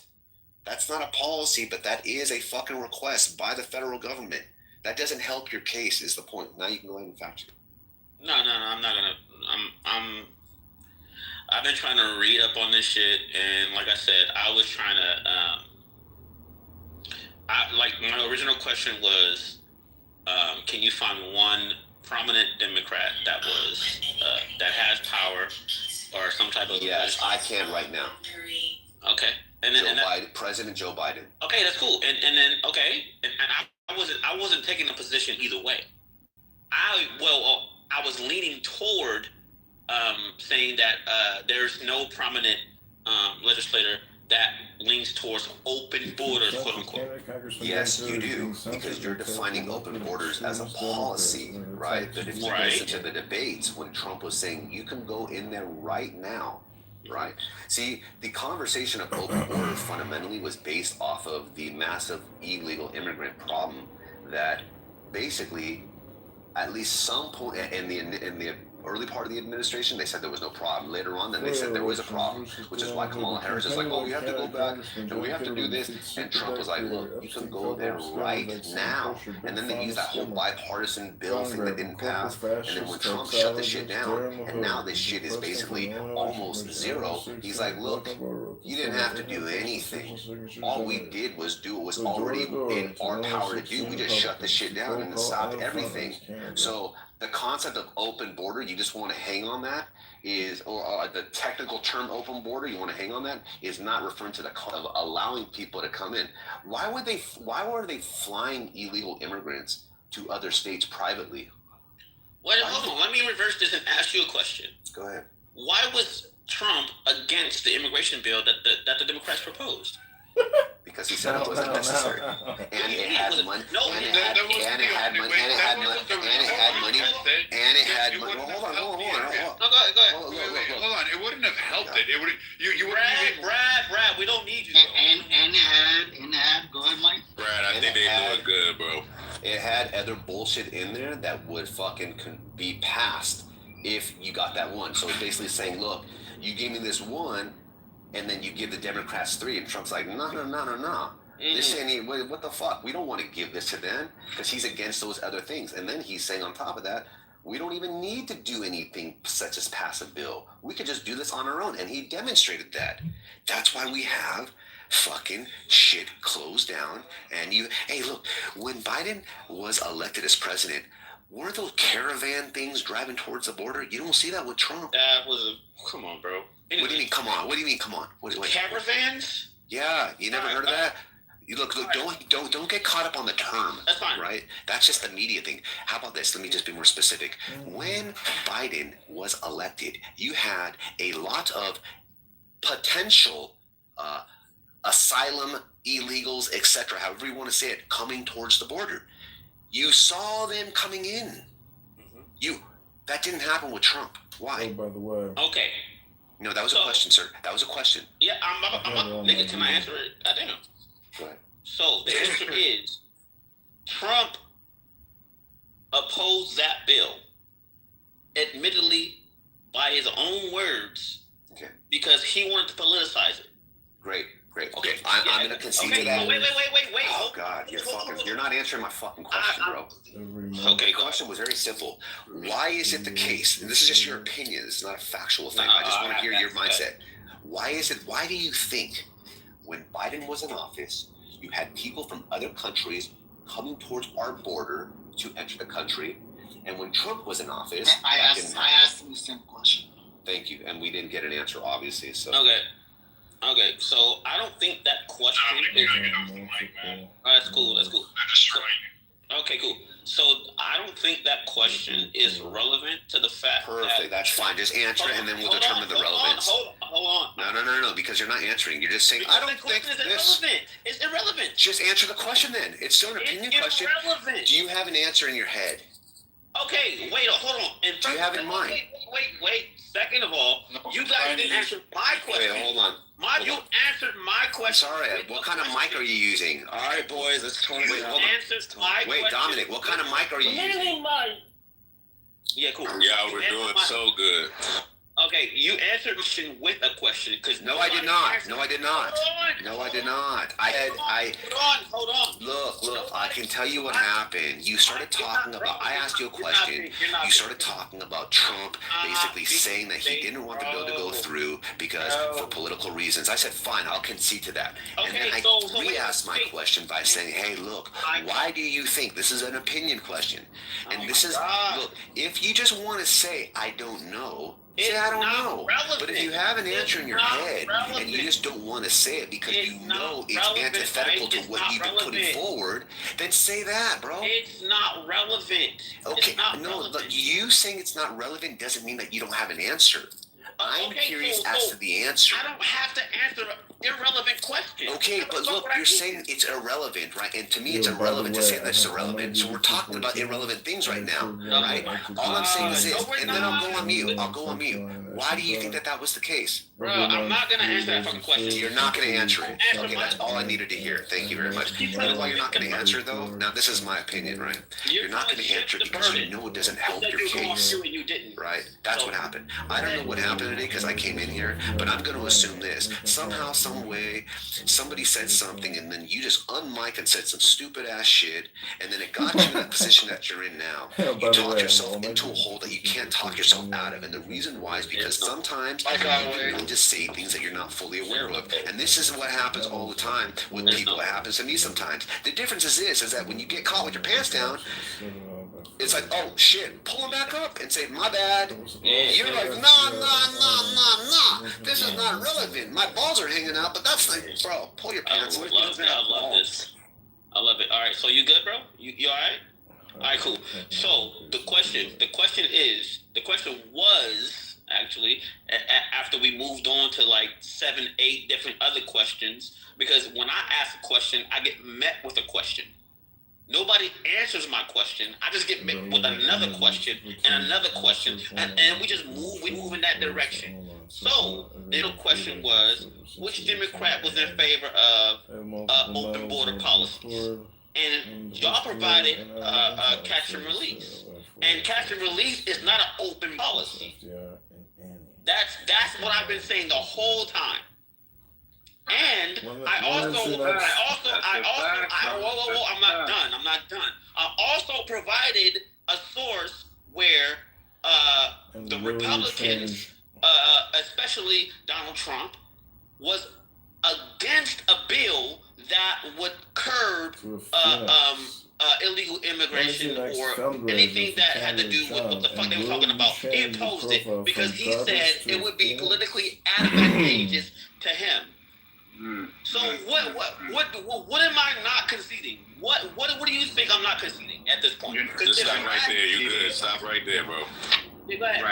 Right. So you're not conceding the fact that after they said no to the bipartisan border deal, Joe Biden did exactly what Donald Trump said he had the power to, and created the executive order to stop the flow at the border. That's what you're not conceding to. What the fuck? Why would I concede to that? That's stupid. Because it happened. Okay, so oppose the bill and then cry about it later? Hey, Dominic, can I read the definition? What it is that can I read a legal definition? Yes. The argument seems like I'll get out the way. Hold on. All right. One argument seems like the argument to a denouement, right? Now another argument seems to be this is why he denied it, and Biden went ahead and did the same thing or whatever. That's another argument, and it segues into it. It makes sense. But I think as far as was any Democrat supporting open borders, I think he solved that argument. Oh my gosh! Mike brought nuance to it. Mike made him think. Yes. Okay, how long you been here? As far as his original stance, I believe that argument is so. All right, thank you very much. So, all right, AK, are you finished? Wait, can I just read this definition? It'll take me 10 seconds. I'm not long-winded. Open border legal meaning refers to the government policy allowing free movement of people across a political boundary with little to no restrictions. So, I mean, you really can't say that the catch and release program was open borders if they were allowed to cross over into the United States. That's true. That is an open border. You gotta give her props. She got in and she got out. You gotta give her a prop. All right, thank you. Yeah, I give her a prop. She did that. All right, thank you. If Dominique started off by using that definition, we would say under that definition, you're absolutely right. But when he pivoted, or actually allowed us to utilize the actual term open borders, that means that we're solidifying our meaning on what we're attaching to it. We're associating quick interception. I asked him, I said, what do you think we mean when we say open borders? That was the question that was asked. Yeah, that was my question. But anyway, yes, that was not his question. And when the question was asked, he said, oh, okay, that's a different definition. Now remember, we're the ones, when using the term, that control the meaning of the term in the context on how we use it. So Ashley or anybody else who brings up a definition that's not consistent with our definition is absolutely wrong here. Absolutely wrong. Okay, no, I want to... Get out the way. Let me read it. Hold on. But because y'all made up a definition? Exactly. Exactly. Hold on real quick. Hold on real quick, bro. Relax, bro. Come on. I gotta go. So let me just finish real quick, right? So we're attaching the meaning of open borders to the right-wing policy that they're directing it to. We're not the ones who defined that. They did, not us. We're just giving you what the meaning is on how they use it. So, AK, you just jumped in. You're not able to really track arguments. There's one meaning. You just told me that you base the meaning off of what you think would support your argument. That's all you just said. That's not what I said. There's one meaning, sir. All right, so I'll put this out again. There is a meaning that the right wing has attached to a policy called catch and release that is outside of knowledge and Samola's control. Okay, understood. You're right. Did you guys agree with that with Dominic? Just on.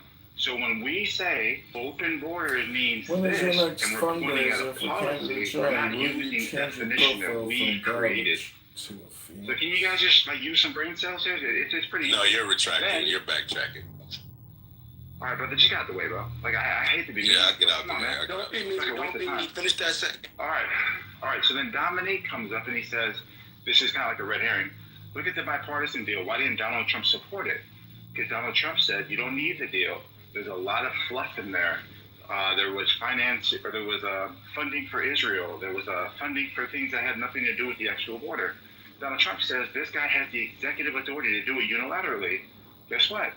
2 months later, Joe Biden exercised the authority that Donald said that he had. Okay? And because Mr. Dominic doesn't know these things, he's going to be like you, AK, just out there in the wilderness. Just saying. I don't know. We're arguing in circles at this point. You guys notice how confident he sounds. I'm just drop it, bro. Don't let his confidence confuse you, bro. He was wrong. It was a good debate. Yeah. No, it wasn't. You guys fall for this right-wing crap all the time. Not because he sounds confident, that means he's right. Don't make me spank your ass. Bro, listen. Fucking Brad, you can't tell. Brad does the same shit. You guys just talk. You can't tell us what we believe. But you guys are wrong. What are you doing? You're wrong. If we sat in the audience and we heard Samoa's submission, you can't tell us that, he sounds confident, so we believe him. That's how you feel, right? No, that's how you guys come across by submitting so easily. Right? You guys give up so easily. What did he say that was correct about why Trump didn't back the bill? Answer one question. What did... Can you understand that your statement is wrong, bro? To tell us that because he said something in confidence... What did he say about Trump? What did he say about Trump not backing the bill? What was true about that? All I'm saying is even if he said something wrong, trust us to have the brain cells to know that he said something wrong. Don't just say because he delivered it confidently that we're all... Well, did you take offense to that? Because I definitely didn't call your name out. I was making a general statement. Okay. Mostly about Samoa. And the point he was making is that he comes across as confident, but don't confuse his confidence with the fact that he's correct, because they lie a lot and say shit, and they come across like, oh man, he might not know. It's just, he suffers, hold on. Samoa is a prime example of the Dunning very confident too, so to use your own... No. Should we believe you? I'm not going to listen to you based off your sound of confidence. Let me finish. Let me point out the issue with what you just said Samoa was lying. Lying is defined as speaking with intention to deceive. What I want you to do is prove try it. to deceive. You definitely... Well, shut up. Let me go. Prove it. And he won't shut up because he knows what's going to happen. Samoa was lying. Exactly. Well, exactly. Can you do it? Samoa. Well, shut up then. You see what he does? He doesn't want me to go because he know I'm going to poke. Okay. I'm sorry. Go ahead. So this is what he does, and he tries to throw you off course by being this childless. And does childish shit. You're crying. I'm going to keep talking. Samoa. No, I am breaking down who Samoa is. So you're you like, said I agree. Samoa, shut up. Brad, shut up. What are you going to do? Brad. We all got guns, Brad. We all agree. So quit acting like you're hard. You're not hard, Brad. Relax. I could take you out Go back to some Brad, I could take you out as much as I'm scared of you. You can't take me. Acting like you bad, bro. Shut the fuck up and sit down. Democrats want to we're not talking to you. It's not about Democrat. It's about so I can go. who ML is. Yes, I'm talking to Mike. I'm talking to Small. So Small, You said basically that Trump killed the bill because he said he didn't like certain things in the bill because he was given funding, blah blah blah blah. The bill was a bipartisan bill. It wasn't a Democratic bill. It was basically utilizing all the ideas that the Republicans had. Well, then why were That's what they were funding. They were some. That bipartisan bill you speak of, the progressives against it because it didn't offer protections for DACA. It didn't cement fucking DACA there. It didn't fucking give immigration. It was a bipartisan bill, so that you can't take that fact away from it, Brad.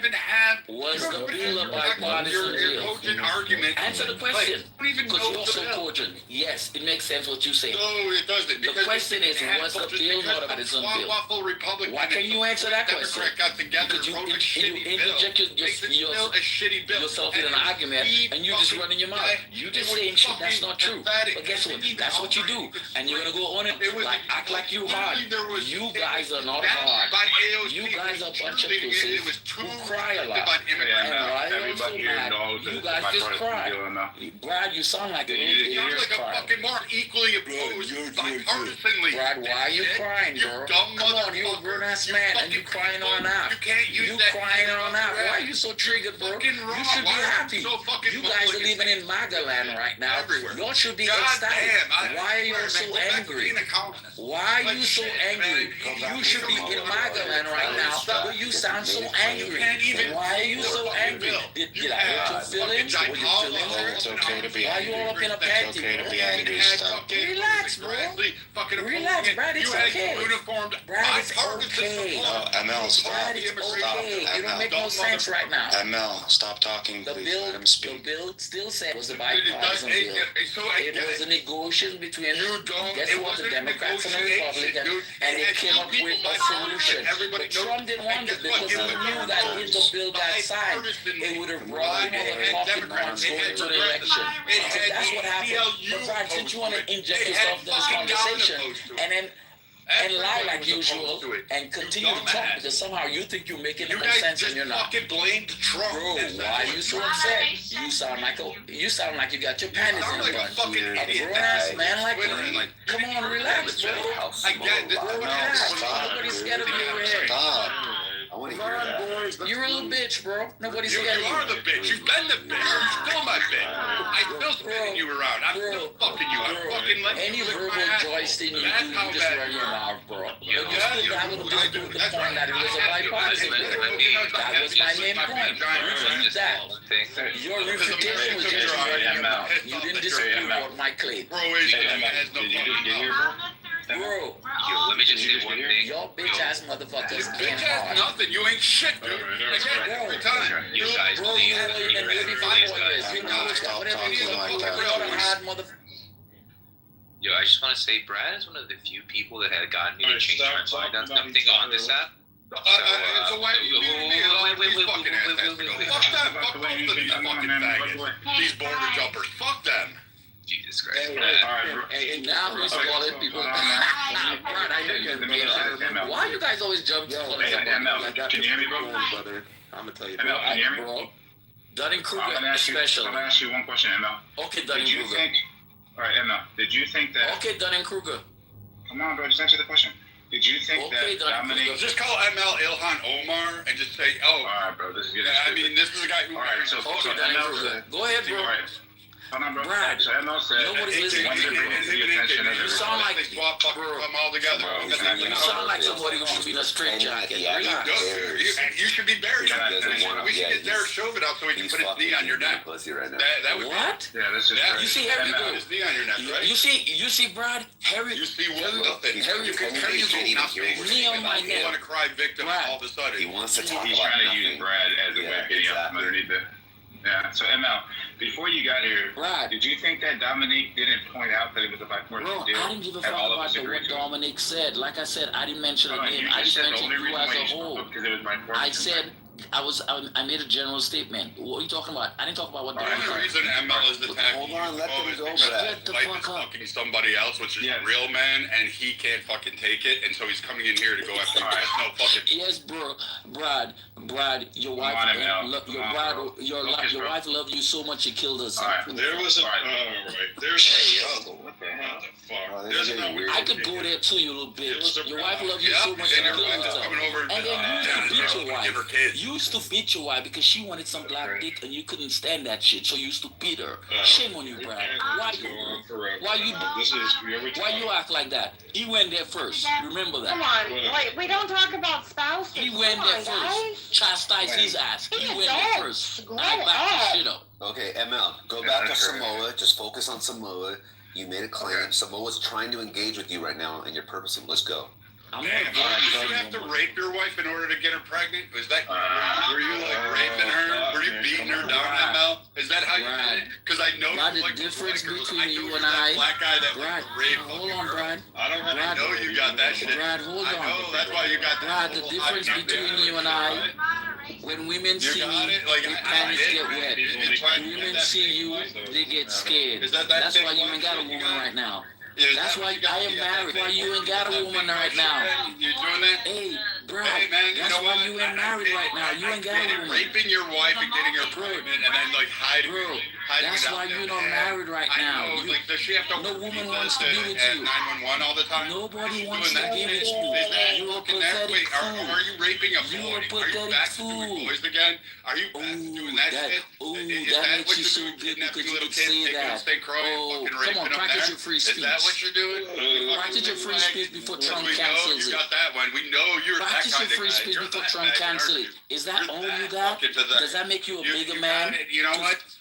Why are you so fascinated with gay sex? You were nothing before Unless you were born. you're gay. You were nothing Why are after you you so? were born. I have never. You'll be nothing after your dad. You more fascinated with a gay No one person. gives a fuck about You're more fascinated with gay sex than a gay person, guys. You are literally Listen to the this shit. dumbest motherfucker Right. You came into the You're room so and intelligent, wanted to attack another but guy yet you because know didn't little like his shit. You opinion just because talk he a lot. didn't You don't make consent. And anybody who's agreeing with you, they're fucking stupid too. So make sense, bro. Come on, I can go on, Brad. Brad, you saying somebody gay doesn't make them gay. Shut the gay. fuck up, bro. Okay, right now, shut the fuck up. Okay? Calm down. Yeah, that's right. Who the fuck is that? Brad's gonna deport you, man. I don't give a fuck about him throwing his ass. Brad's gonna deport. Alright, guys, can we just talk about politics? No, we need to get back to Samoa women out. Oh yeah, Samoa hasn't whooped any ass. Why you guys think Samoa is some? I have one question. He's not. You don't have a fucking question for me, bro. You have. Alright, I guess it's because of my update, or maybe because I didn't pay for the app. I am not allowed to throw people into the audience. I don't know why that is. But, ML, since you don't want to answer Mike's question for Samoa, I can do that for you. It's not that Samoa is lying, so right off the bat, like saying he's lying is kind of like not the right way to say it. So he's just leaving out. He's just leaving out. He's obfuscating. Turn hand raising off. You gotta turn hand raising off. I'm sure that's probably why. Alright. No, you gotta look at it. There's no point in trying to have a conversation. Don't turn it off, Tim. Turn it on. The hand raising is not needed. You need to turn the hand raising on. Don't turn it off, because then nobody can raise their hand. Go check on your SNAP benefits. Yeah, you guys do whatever you want. I check my mother all the time. Guess how old she is. If you give me the bean, I'll turn it off and then I'll drop right back down. Do not turn the hand raising off. No, you're not. Turn it on. See, Ashley? Do you have the hand raising thing activated? Oh, look at so many club experts. It's I'm good with money in this room. You guys don't want to have real conversation. Do that in the chat right now. Is it off or is it on not needed? There's a difference. Not needed. Okay, when it's on not needed, nobody can be moved to the goo. Yeah. Okay. I'm just making. Tim, why'd you move down? Because this room doesn't want to. He's frustrated. They just want to. Right to get it.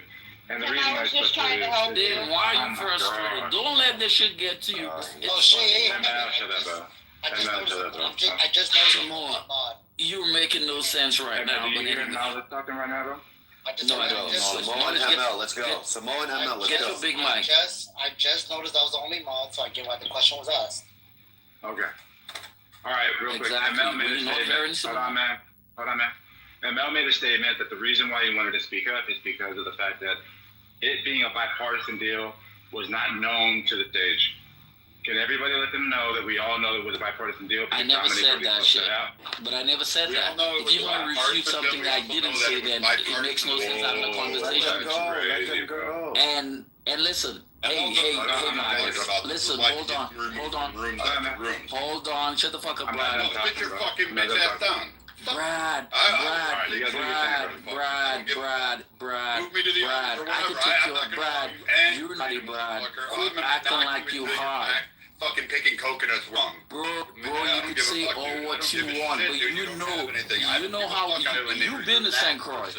You've been to St. Croix. Go back to it. I've been to St. Croix. And guess It's a what? shithole fucking island. The only thing you got benefit-wise is fucking Hess oil, and you fucked that shit up. You fucking Bro, like we said, you've been to St. Croix, so you know how it is. You don't know. St. Croix isn't fucking that great. The women fucking are fat, they're old, and they're disgusting, which is why you guys like to rape. Which is why you rape women and then brag that you have kids, and you're like, oh, I got pregnant because, again, you're on an island and you're raping fucking girls. That's you, motherfuckers. We know you're rape. Are you gonna make shit up to make you feel good because your little dick is still 4? You and your 4-inch dick, you and your 4-inch dick ain't impressing nobody, bro. So guess what? There you go, bro. Rod, tell us how big your 4-inch dick is. To be 6'2" and still have a 4-inch dick. Can you stop talking about his penis, please? Dick is still satisfying Just your imagine wife, that. right? Small dick. Please, You have small dick energy. He has small dick energy. Knowledge, do you need more modding until another mod shows Y'all up? mind if I sing a song? Concrete.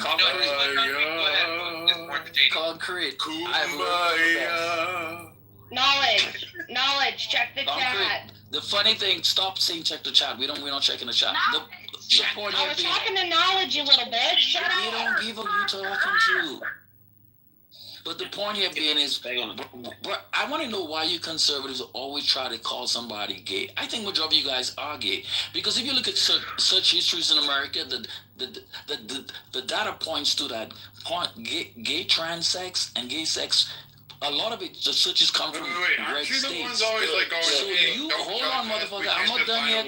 I am not done yet. Define a woman. How can you tell I'm gay? Bro, so first off, just because you the one calling me gay. We don't want to hear about lion search history, man. Let it go, ML. I didn't think this day was gonna come, but I'm ready to do it. Jew, we're lying at. Jew.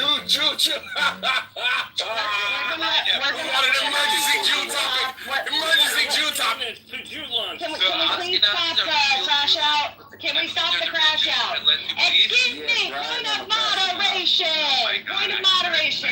Point of moderation. Use the button, Ashley. I'm trying. But anyway, okay. I gotta go to dinner. Tim, I blame you for this. You should have just stayed up. All right, listen. We're gonna stop crashing out. We're gonna stop. No, I'm just fucking ML's wife. I'll blame crashing out. Bro, you only if women only found you attractive. So relax. ML, get back to dude, how does your wife go? Stay out of this, Shasha. I forbid you from talking about these men and shit. Again, I'm always here.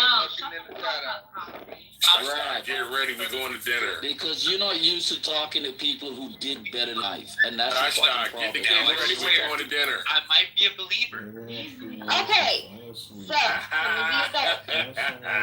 when we can be adults, everybody can come back up. We can get a decent topic going and stop crashing out because y'all are holding the room hostage to insult each other. That is ridiculous. Grow up. Be an adult. I'm going to talk to you like I do my kid. No, actually, just hit the button. Grow up. The hell? Hey, I just put it all these stuff out. So, yeah, it's Yeah, but what about the Jews that say that they're the real Jews, the ones that are in New York, and they're running shit, flying Why should I not believe them? But because they're already proven themselves not to be them. You can't just say that they are. You have to fit the criteria. You can't just say it.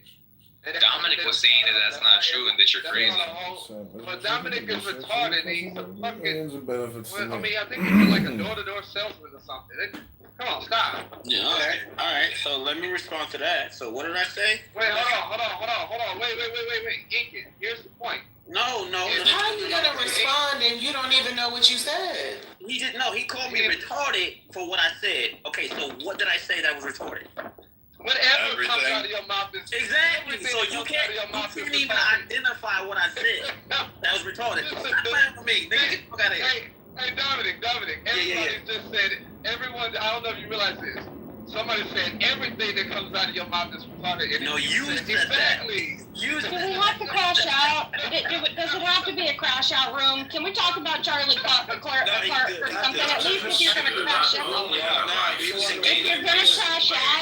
you're going to crash out, at least do it about a topic. The baddest bitch is in the room. This is welcome, Coco. Hey, Ash. Inkin, I think that's what he's trying to get to. So it's not a crash out. Inkin was trying to get to that point, I think.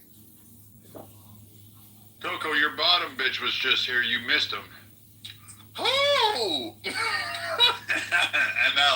It wasn't Nathan. Wow.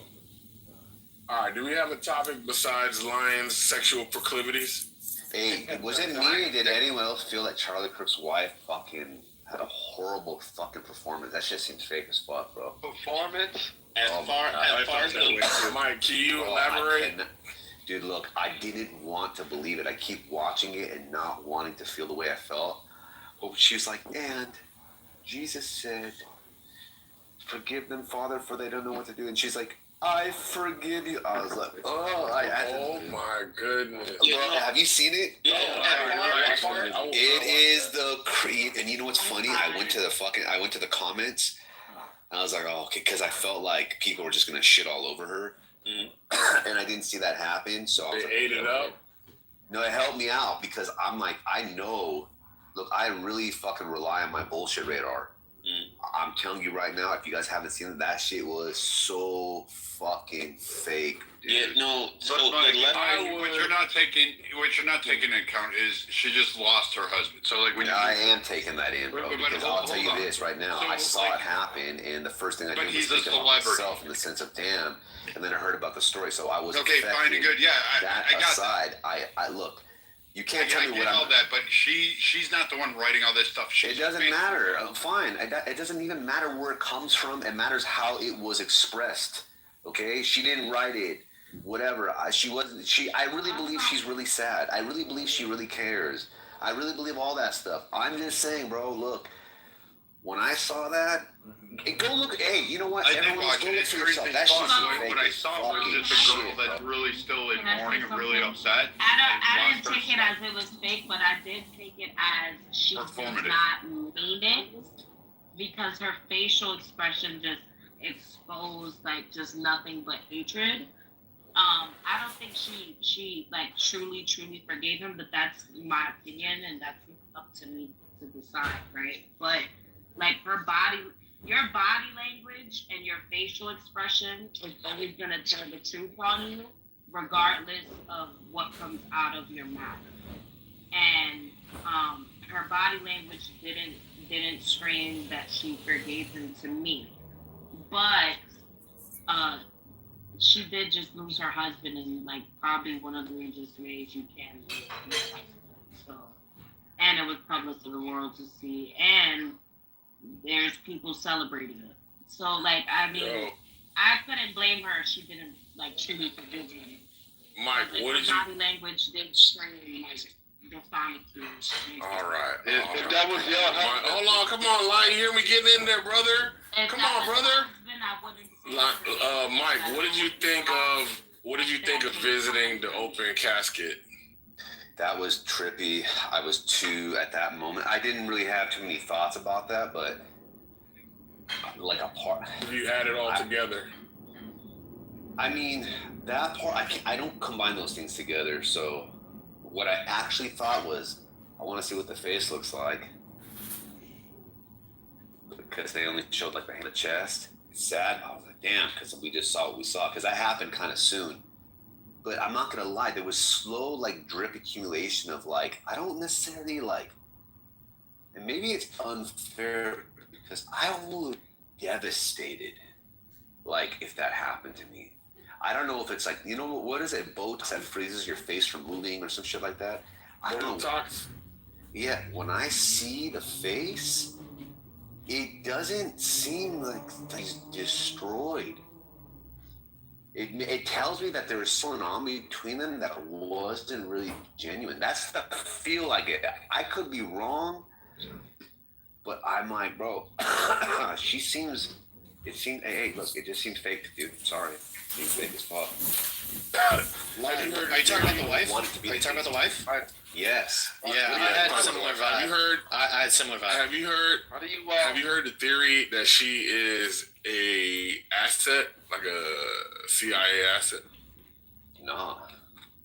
Ever heard of that? Tell us more, Mockingbird. That so basically, supposedly met. I just heard it secondhand. So it's basically they met He was at applying some for a point. job. 3 months later. 3 months later, what I heard, and then you can say what you heard. And then 3 months later, they are in Israel together by coincidence, and they meet again there. So there's these two instances that are 3 months apart, and it just so happens that they met in Israel, and I guess whatever. And then people are saying some other things that make it seem kind of strange, convenient. And then with this lack of emotion, I think that falls in with that theory. The lack of authenticity. So she applied to work for him. He was conducting an interview apparently. She applied to work for him? Yes, and he was interviewing her. And I guess from the chemistry that he felt, he was like, you know, like, fuck this interview. Like, I don't want you to work for me. I want you to be my, like, girlfriend. Like, I want to date you. And so they started dating. Yeah. That was according to him. Like, that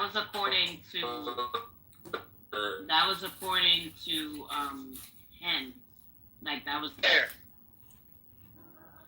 So she was applying to work for him, interviewing her. He said something towards the lines of she's a woman of God. He felt like she was an interview, and this interview, I want to date her. And so they started dating. Lion, what'd you think of the situation, man? That's some shit. Hey, that's. Damn, they're trying to silence him. See? Yeah, man. Fucking Mossad. I'm so tired of it. Going out 2 nights. Say it again, Lion. Yeah, cut out. Repeat what you said. I never do this. Woman on the head, right? I was Lion, can't nobody hear you, Lion. Can't nobody hear you. Just wait. We're gonna be dating.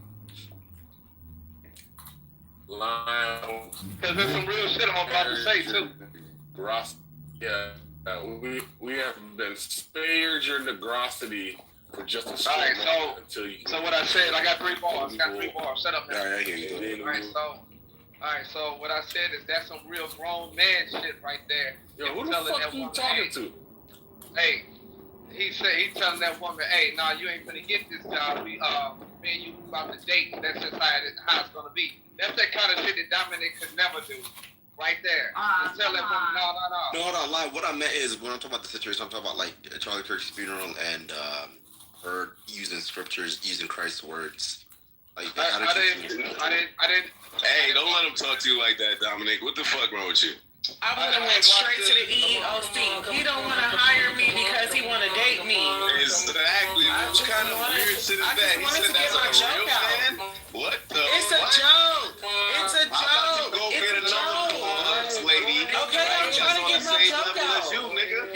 Instead of fucking the fans. Stop fucking the fans, Lion. I'm just trying to get my joke out. And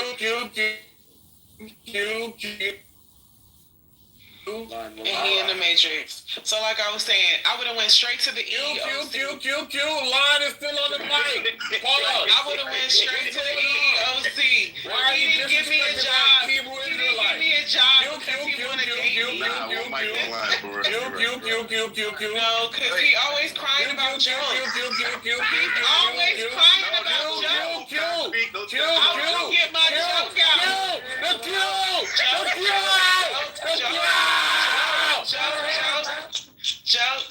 Joke. I would have went straight to the EOC. Joke. Why are you doing knowledge? This is the third because you're not letting me get my joke out. You got it out. No, I didn't. Got it out. No, I didn't. Yo, why, Lion? Remember this, Lion, when she will. I don't give a fuck. He doing it all the time. Can I get a point of moderation with knowledge? Oh, look how she mod for her. I don't know why always do that, yo. I don't know why. The conversation, they mod for their stuff. Moderation. No, listen, there was doxing in the chat, and I wanted to ask Knowledge if that's what he considers doxing and what he was on about it. If it's in the chat, Knowledge, if there's doxing in the chat, what do you want done about it? Ashley. Man, if you got this job and don't know how to do it, get the fuck out. Ashley. The mute button, hold on. Ashley, the mute button is not your clitoris. Don't flick it so hard. I wanted to ask about moderation about doxing. Hey, Ashley, do what you think. Nobody else would put their personal information out there. Ashley, do what you think is right. Ashley, do what you think is right. You're mine. Knowledge. If somebody doxes in the chat, do you want to not have back channels anymore? Come on, Ashley. We have to air this shit out on stage in front of everybody as a mind. I'm not gonna lie, No. You're a horrible mom. Alright, well when y'all personal information gets put out there, fine. Let it stay in the You just performed the fallacy. I'm willing to expose my real identity as long as you'll finish me as a mod. As I was saying, a real man, he goes out and hunts and he gets his. That's not hunting. He sat down in front of somebody that was going to be a subordinate and used that leverage to date her. Exactly. I would have went straight to the EEOC. That's the thrill of the hunt. You're using your advantages against the disadvantages. She wanted the job. She was the helpless little doe frolicking in the field. Then she didn't see that there was a lion out there just scoping her from afar. And then as soon as he came close, he just pounced on her. Are we talking about Charlie Kirk and his wife? That's right. Yeah, I'm kind of proud of her. She a model or something, right? She was Miss Universe or whatever. Yeah, that's what's up. Talking to you mainly. Yeah, she came from a better family than he did, and she got home that day, and her dad was like, "Yo, could you get the job?" And she's like, "No." Bad, shout out to her and her kids, man. She got the dick. That's what she got. No line. I was talking about. She got signed on the dotted line. I was asking you in reference to her quoting Christ. Like, how'd you feel about her? Hey, listen, white people and all of these, I don't care. All of these white people and Jewish people are always misquoting scriptures all day long. They built their entire belief system off of it. It means nothing at this point. 2025, you guys got entire doctrines based off of literally nothing. Oh, Jesus said this, and then we look it up. No, he did. Jesus said that. The Bible said no, it doesn't. It don't say none of that shit. Y'all made that shit up. So, what different now? I think it's a good segue, though. I think like the "I forgive you" thing. I think if it was delivered right, like it probably would have made me fucking tear up. But you know, I'm not gonna lie, bro. I like crying sometimes. That shit kind of feels good. Hey, next time go ahead, cry right now. No. Look, saying you like doing it doesn't mean that you have the ability to do it on the spot.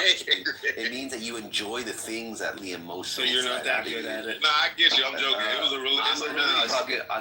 I'm an emotional person. Like, I like to laugh. I like to cry. Like, I like sad songs. Like I wanted to be. Can you record your next? I wanted to be like connected to this, but I couldn't help it. Like that shit was so cringe. I thought I was the only one. That shit was like so cringe. It was like fake anger, fake sadness. Yeah. Like you think it was Who y'all talking about? Who y'all talking about? What's his wife? Even the way she would like dab her tail. She got coached. Who said that? Who said that? She got coached. You was thinking the same thing. Yeah, see, I'm not. And when she said, I forgive them, I was like, she glad. She more than glad. Stop. Let me stop. But no. I was like, that's crazy, Pure. You said she glad? I think there was something going on that we ain't know about. Exactly. You know, tell me about the conspiracy, Pure. And now she's free. She has money. Yep. She got money, notoriety, right? She gained notoriety from being with him, right? Yeah, so she has Yeah. Do y'all think that she was by chance trying to like also? I was ashamed to say it. I think most women are the voice behind the man. I think she shared his ideals. Yeah, no, hold on. I question even that because Kirk. I mean, wasn't he against empathy? And so, like, my thing is, like, I'm questioning, like, is she trying to rebrand maybe the way that, I guess, Kirk may have, presented Christianity? Do you guys think that she's trying to do that, or? No.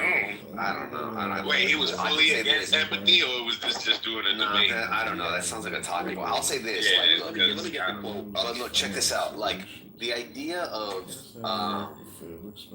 like, Charlie Kirk, the way he responds, like, the immediate response, you could tell, like, he was really about his shit. And if he didn't really mean it, then he did a good job selling it because they weren't like practice. He didn't try to sound good. He didn't try to please the audience. He was just like, he's almost like autistic. There's some type of neurodivergence in there, right?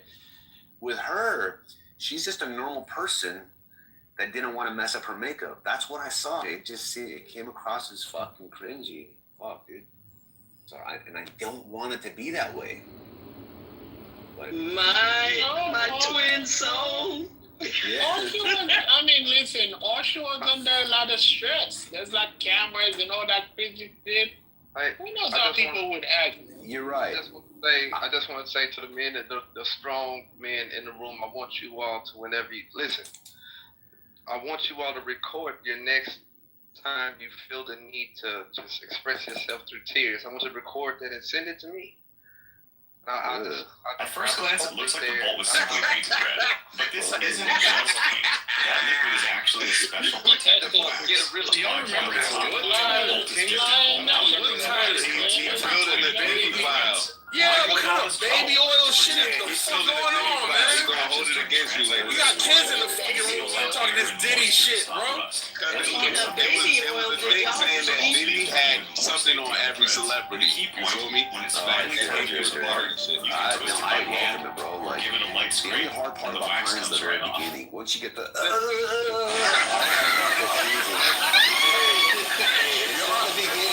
Y'all had to guess.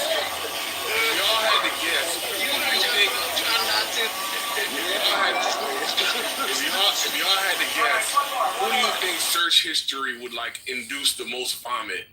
If you read it. That timing was impeccable. I don't even want to laugh. Who said that? Timing was impeccable. That was another voice. That was like somebody threw a rock. You don't know who threw that bitch. That wasn't me. I know that wasn't you. I know this was y'all talking about the topic because it seems like this is just dumb. BT, what you got for us? What you got? Who is this new nigga trying to change me? BT, what you got? You got something in Oh my God! You interrupt to say you don't want to interrupt. Speaking of Balderdash, did you start your Black Mirror journey? That's not King. No, that was King. Oh, it's not. Oh. I was about to say, I've been watching Black Mirror since season 1 when it first came out. Well, there you go. Lead the conversation. But that's not Balderdash. However, to the title, when we talk about atheism and ask, is it the most toxic religion? I would say it depends on the atheist. Any religion can be toxic. That's what y'all got to get through y'all head.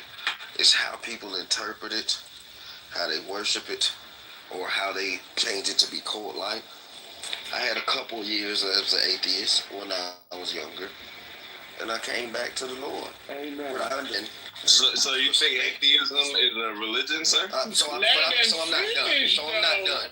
Yo, I don't know what the hell you're talking about. No, you're right, Matt. You're right. So I'll finish and then you can respond. But again, I had a couple Forgive him. years He's I from New York. I think the vaccines, it's kind do of more than the average person because people are unable, I'm noticing more and more every day, to put themselves in other shoes, to look at things from other perspectives, to have empathy. It's weird. So I think I'm to be able to do that. So I think you have atheists that are the most toxic because they're unwilling to fight. Then you got atheists. I've talked to a lot of atheists who are like really still on the fence, you know, but they won't admit it. And then you got the full-blown atheists. But it's the same thing with Christians who be fake as heck but judging people, acting like they holier than thou, versus Christians like myself who know I'm not perfect. But I strive to be and I repent. So, yeah, thank you.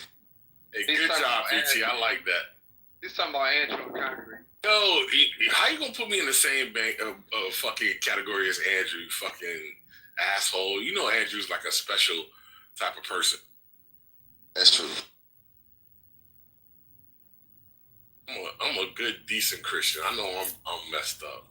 I ain't gonna even make it sound fly to you. Yeah, you are. That's true. Hold on, what's up? Why can't I be humble and you be humble and we both be humble? Not like fucking lying, God's gift to creation.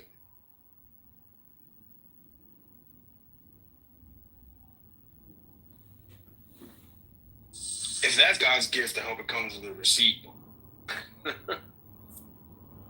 Hey, hi, how can I help you? Yeah, I'm here to return lion. Oh, what didn't you like about it? What was wrong with it? Where do I start? Look, it doesn't even have to be cash back. I'll take store credit. I put them in the box and everything, you know. Listen, I don't even put the care wrappings back on. Didn't even cut the tags off. Help me out here. Let's just leave it here. I don't need to get anything back, right? I don't even want the money. Can you just recycle this? Now when Lion hit back, I don't want to hear no crying. Oh, this nigga here, bro. I swear, man, I never seen Matt have such a strong moral failing 3 times in a row last week, bro. That shit hurt my heart.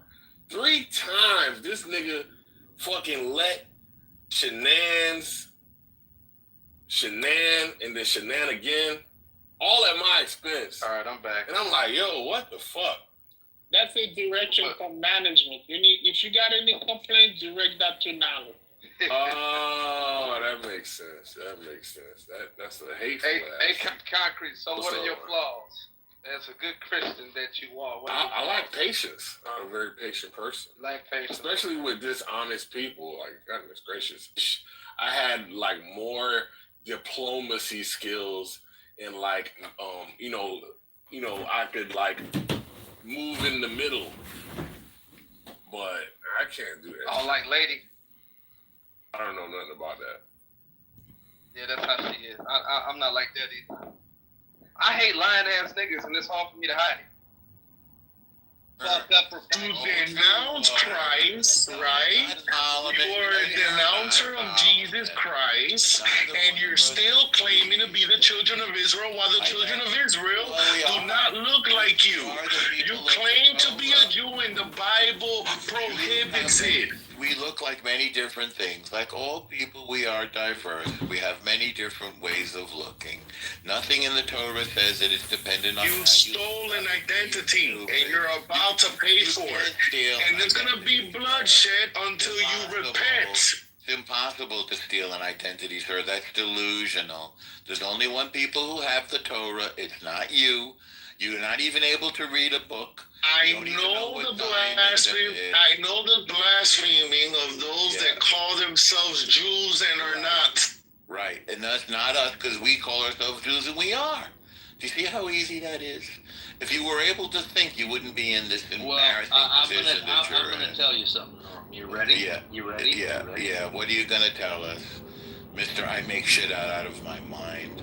Mr. I'm afraid of a book, Mr. I don't know Zionism, Mr. Liar. Tell us, Mr. Liar. What do you want to tell us? Go ahead. I'm going to tell you that one of my closest brothers that I know. No. See, an you wouldn't anecdote. even let me. You can do it. No, tell us about your closest brother, you liar. You're a liar, Scotty. You accused me of lying, and you knew that it was you that was the liar all along, and now you've been exposed. I made a simple request to you. I said, tell me one lie. Hang on. This is how I know. Now you're going to play because victim. you won't even let me finish what I'm saying. You're such a victim.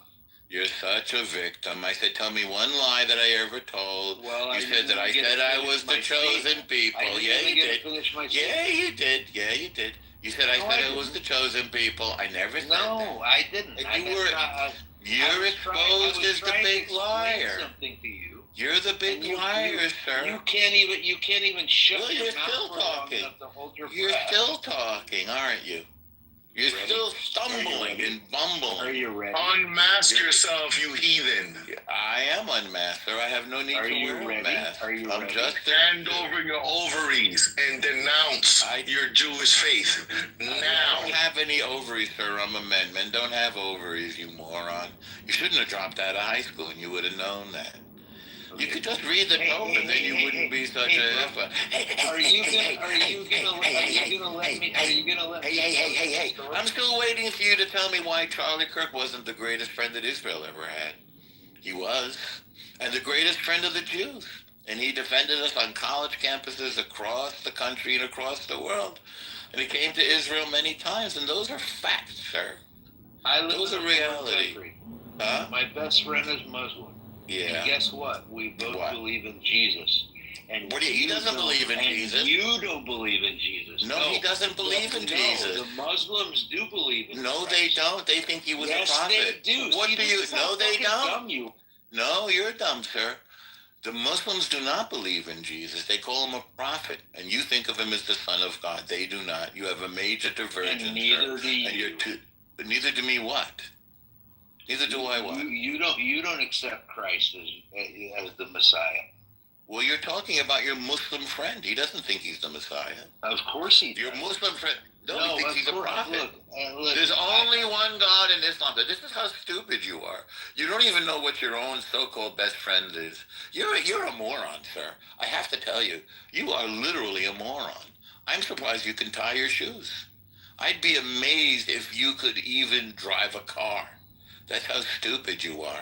You don't even know what you're talking about. The Muslims believe that Jesus was a prophet, and the Christians believe that he was the Son of God. The major divergence. The ability to have a conversation with. We're having one right now. This is the conversation. Do Muslims think that Jesus is the Son of God, sir? Simple question. Yes. No, they don't. They absolutely don't. They believe he was a prophet. The Muslims refer to him as the Messiah. The Muslims consider him a prophet, not the Messiah. You are wrong, sir. You're an idiot. Go bring a Muslim in right now. Bring 10 Muslims in. They'll tell you. They think of him as a prophet, and they do not worship him. So you're just wrong and wrong and wrong. And it must be really frustrating to be as wrong and as stupid as you. We got started when you said you thought Zionism meant the Jews want to take over the world. Every single one of my Muslim friends accepts Christ more than you. No, they don't. These characters are just being inserted into places to serve Israel. That makes Israel the master of the universe. What's that? Go look it up. And that's troubling. This is a statement on their hexagram on their flag. Okay, even though they're even lying on the history of the Star of David. It's a hexagram. It's a cult. You can't just wipe that away. It's been a long time ago. There's tons of books that show you that hexagram. Pretend it's a cult. You can just finish the right way. You're like, no, that is April. It's a hexagram. Okay, we're not stupid. We're going to talk about all of that stuff. I could rant about the lies that that nation has told. Not even that. The Star of David used to be the flag of Morocco. Okay?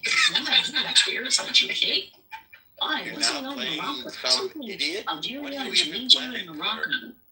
Yes. Why don't you play Charlie Kirk? Why don't you play There's all a question of about the that. wonderful They've things been that involved Charlie in Kirk his said cult. about Israel? And that's why we have to sort of make the world I think you guys killed Charlie Kirk because he was so pro-Israel. I think you guys killed Charlie Kirk. I think you killed Charlie Kirk because he was pro-Israel. I think you hate Israel. Jesus Christ. I think you're an idiot. Say that again. No, what do you mean they do not, sir?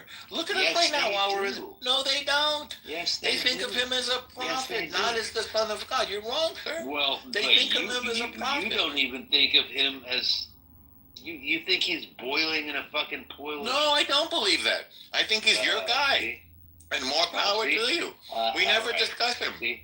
But I have more in common with Muslims than I do with you don't. Jew like you. No, you don't. Do you fast on Ramadan? No. Do you believe in Muhammad? No. Do you believe that Muhammad was a prophet? You liar? No. That's the basic precept of Islam. That there is only one God, and that is God. By the way, that's different from Christianity, and his prophet is Muhammad. You don't believe that? That's a basic precept of Islam. You have nothing in common with them. You're an idiot, sir. And that's a fact. No. The only thing that we've established here is that you are a liar. You're a liar and an idiot. Do you accept Muhammad, sir? Then you're not, and you have nothing in common with Islam. Sir? No, I do not, sir. I'm not a Christian. You are. There we go. And what do you mean, there we go? This has nothing to do with Islam. Friends, at least my no, your Muslim friends believe that Muhammad is the prophet. But you can't even. You do not accept. You do not accept Islam, sir. All of us as an you do not accept Islam, sir, and they do not accept. You think Jesus is the Son of God. Muslims do not. Than I can actually, we get along very well with the Muslims. We have alliances with Saudis, with the Emiratis. I don't know who specifically came out and said that he killed Charlie Kirk. Now he's for the second time denying that he is. People are going, what's actually going on here? Those are globals. The Nazi United States is turning away from the Middle East. Because the United States now has to face China, and that's as it should be. See, you don't even have anything to say. You're just playing nonsense. This is insane. I do think you're insane, sir. It is outrageous. It is outrageous. Was a giant, literally a once-in-a-century talent who defended freedom, defended America, defended our common Judeo-Christian civilization. Judeo-Christian, sir. Not Islamo-Christian. He told me so in a letter that he sent me just a few months ago. Judeo-Christian. One of my greatest joys as a Christian, he said, is advocating for Islam and forming alliances with Jews to protect Judeo-Christian civilization. He encouraged me to make the case directly to the American people about how vital Israel is to U.S. national security. He told me, the Holy Land is so important to my life, it pains me to see support for Israel slip away. Now, if Charlie disagreed with a policy of mine or a decision here and there, not only did I not mind, I welcomed it. This is the essence of Charlie. This is the essence of Charlie Kirk. It's exactly what Charlie stood for. And I knew that his suggestions always been with what BB is saying. Your president is talking, you speaking Jew? He's not a president, you halfwit. You pathetic, smoldering stink like you for humanity. You're a dictator. He's not a president. Okay, no, you're a dictator. You're a dictator. No, he's not a dictator. He's a democratically, parliamentary, elected prime minister, you halfwit. You pathetic excuse for human being. Bro, you're fucking stupid. God is talking. Shut the fuck up, you stupid Jew. You smoldering pile of excrement. You're pathetic. And see, not a president. This is why and listen to what he said. No, I have a problem with you. Yeah. Charlie Kirk had a problem with anti-Semites like you. Fucking words. Charlie Kirk had a problem with anti-Semites. Israel's controlling our government. Trump is powerless against him. We haven't had, I don't think we've been a sovereign nation since they shot JFK. And when I say they, it's like, people online saying, what do you mean by they? I'm talking about Israel. I don't want you guys to read in between. I'm talking about Israel. So let's stop making that a taboo subject because they've gone mask down. Everything that comes to mind, and nothing to do with it. They're never support Israel into the future after what they've done to these children. The starvation campaign. I don't care. Okay, please write your own. You've already written them all. I don't know what you can add. Write about me.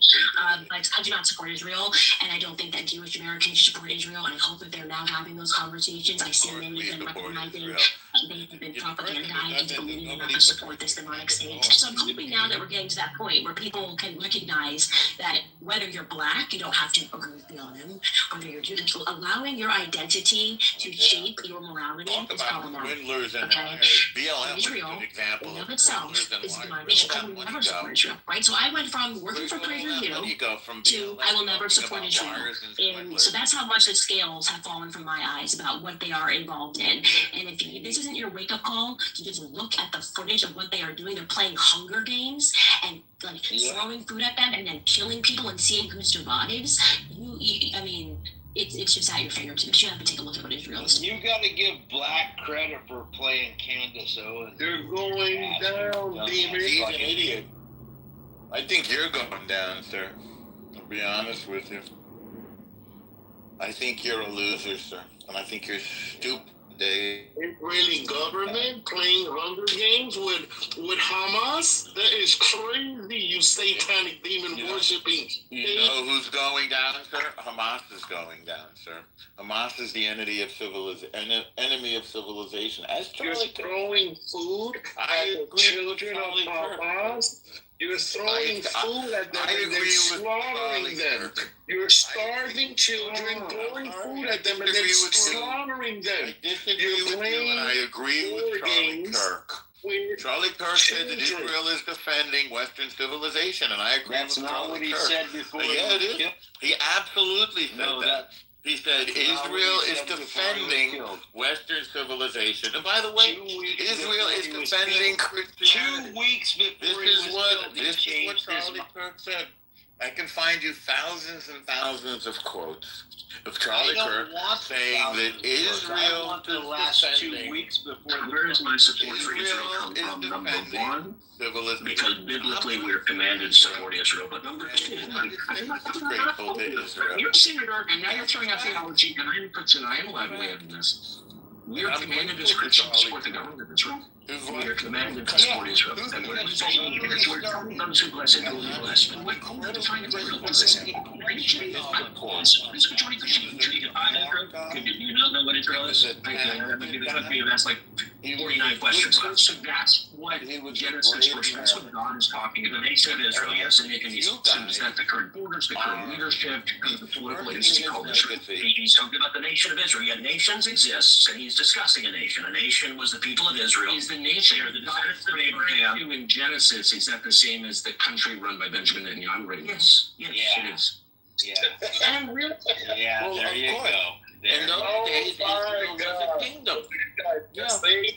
In those days, Israel was a kingdom. But see, now it's a parliamentary democracy. Because it's a modern country. He doesn't want to acknowledge the things that Charlie said right before the. I do want to acknowledge them. I agree with what he says. Bro. Yeah, I'm acknowleding them right here publicly in front of you. I acknowledge what Charlie Kirk said. I'm telling the truth. You're a Jew, and it's in your blood. I'm publicly acknowledging them, and you, sir, are the liar. Because you said I don't acknowledge them. No, sir, you're the liar. No, sir, it's in your blood, sir. No, sir, you're a liar. You're not a Christian, and you are the enemy of Charlie Kirk. And that's a fact. Charlie Kirk was a great supporter of Israel, and I applaud him for it. He wasn't. I acknowledge him for it. Why can't he was your enemy, sir. The shit that he was fucking. He was your enemy, sir. He woke Charlie up Kirk was your enemy. Before, Charlie Kirk disagrees with you. Now. You're making shit up. Charlie Kirk, no, you're making shit up, sir. Charlie Kirk is your enemy, sir. He was an enemy of the enemies of Israel, and he was your enemy. He figured out that the real enemy because you are a blasphemer, and you are an enemy of the real true the nation of Israel is the defender of Western civilization. And you then, are the synagogue of Satan. No, we're not, You sir. are That's the not who they were synagogue talking of about in your book. You're incorrect, sir. That's what he was talking about. No, sir. No, sir, that's not what he was talking about. You were fucking No, he was talking about the fake Jew. No, you're the liar, sir.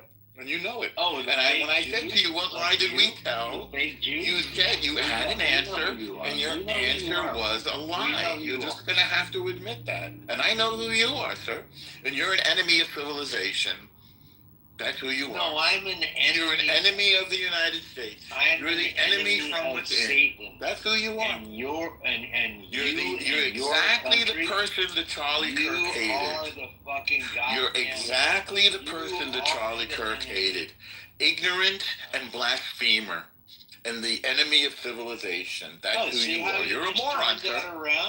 That's who you are. 1 minute you were with Charlie, and the next minute you turned it around. No, I'm 100% with Charlie. I'm 100% with Charlie Kirk. And he was a great friend of Israel, and I'm grateful for his friendship. And he was your enemy, well, sir. are you willing to acknowledge the things that he said in the last 2 weeks before? I'll acknowledge everything he said. I acknowledge everything he said. And what did he say? He said that Israel is a defender of civilization. That's a fact. He said that those who don't support Israel are idiots like you. And that's not what he said. Sure he did. That's not what he said in the last 2 weeks before they fucking killed him. He started to question. He really said he loves Israel. This is in the last 2 weeks. Oh, yes, he did. The Jewish lobby has a lot to answer for. Sure, and we do. And I'm happy to answer for it. No, we do have a lot to answer for. You're just a liar. I agree with Charlie Kirk. Liar, sir. No, sir, you're the liar. You are a liar. Not only a liar, you have two problems. You're a liar and you're stupid. And that's a bad combination. Because I just told you that it's fine if we have to answer for things. Of course we do. Why? Because the U.S. is sick of the Middle East, and the U.S. wants Israel to take care of it. No, the U.S. has to be is taken sick of care fucking Israel. No. And Hitler should have fucking won World War II. You should have killed yourself like Hitler did. Hitler was tired of your fucking. You should have killed yourself like Hitler did, sir. Yeah. You should have put a bullet in your head. We white people, we fucking know what fucking liars you see what a racist you are? See what a racist you are right in front of a black person. Yeah. You're racist shit, sir. Yeah. You're a piece of racist shit. You're welcome. I will take that mantle, but I will. Yes, take it on. You deserve what Hitler got, which is a bullet in the head. What you did to the fucking European countries. Why had you been kicked out of fucking hundreds of countries for centuries? Because we weren't, sir. The way you fucking do shit, the way you treat people, sir. No, nobody wants sir, do yourself a favor. Sir, do the world a favor. No. Before the sun sets today, we don't want you in listen to the white supremacists anymore. You can live in Listen to the white supremacists. Go ahead. Listen to this stupid white supremacist who loves Hitler. Before the sun goes down today, sir, I urge you to put a bullet in your head like Adolf Hitler did. Do it and do the world a favor. Do civilization a favor. Do Charlie Kirk a favor. Yeah, he was still. This will be your final act. But this will be your final act. Did whatever. But your final act of heroism. Listen, you don't sir, like it when. I'm sure you own a gun. White people figure out. I'm sure you own a gun. Asses are. Sir, do the world a favor and do the world a favor and do what your hero Adolf Hitler did. Do what Adolf Hitler was a psychopathic white supremacist like you. Adolf Hitler was a psychopathic white supremacist like you. Want your gay ass faggot. And you should do what your hero did. Yeah. Do what your hero did, sir. Do what your hero did, sir. Yeah. It's time for you to do what your hero did. I will. Take the honorable good for you. Put a bullet in your head. I'll be the first fucking person to put a bullet in your head, you. Go ahead, sir. I think you should. Definitely you should try that. Are you threatening me, sir?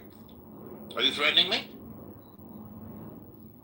You cowardly piece of garbage. Are you threatening me, you white supremacist? Take it for what you want. I'm taking it. Well, did you? You don't know what you just said?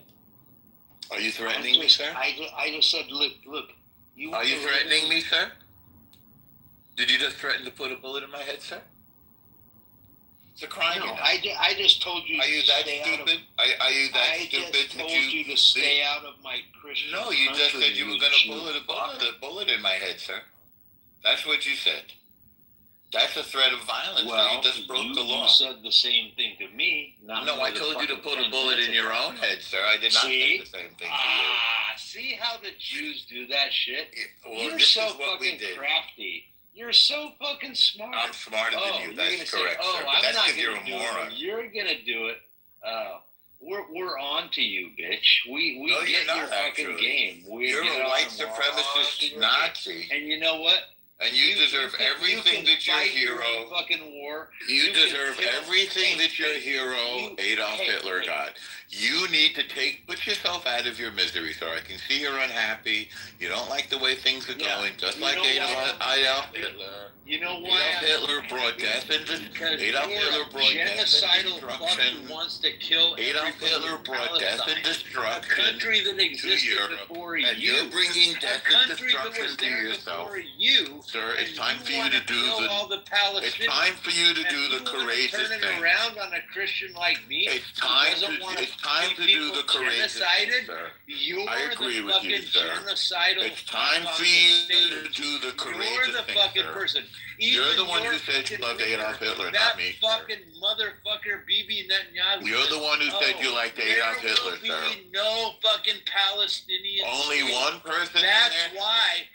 Only one person in this room said he loved Hitler, sir. That was you. One who wants to kill everybody. Only one person in this room said that he liked Adolf Hitler, sir. You fuck. Sir, you just said you loved Adolf Hitler, sir.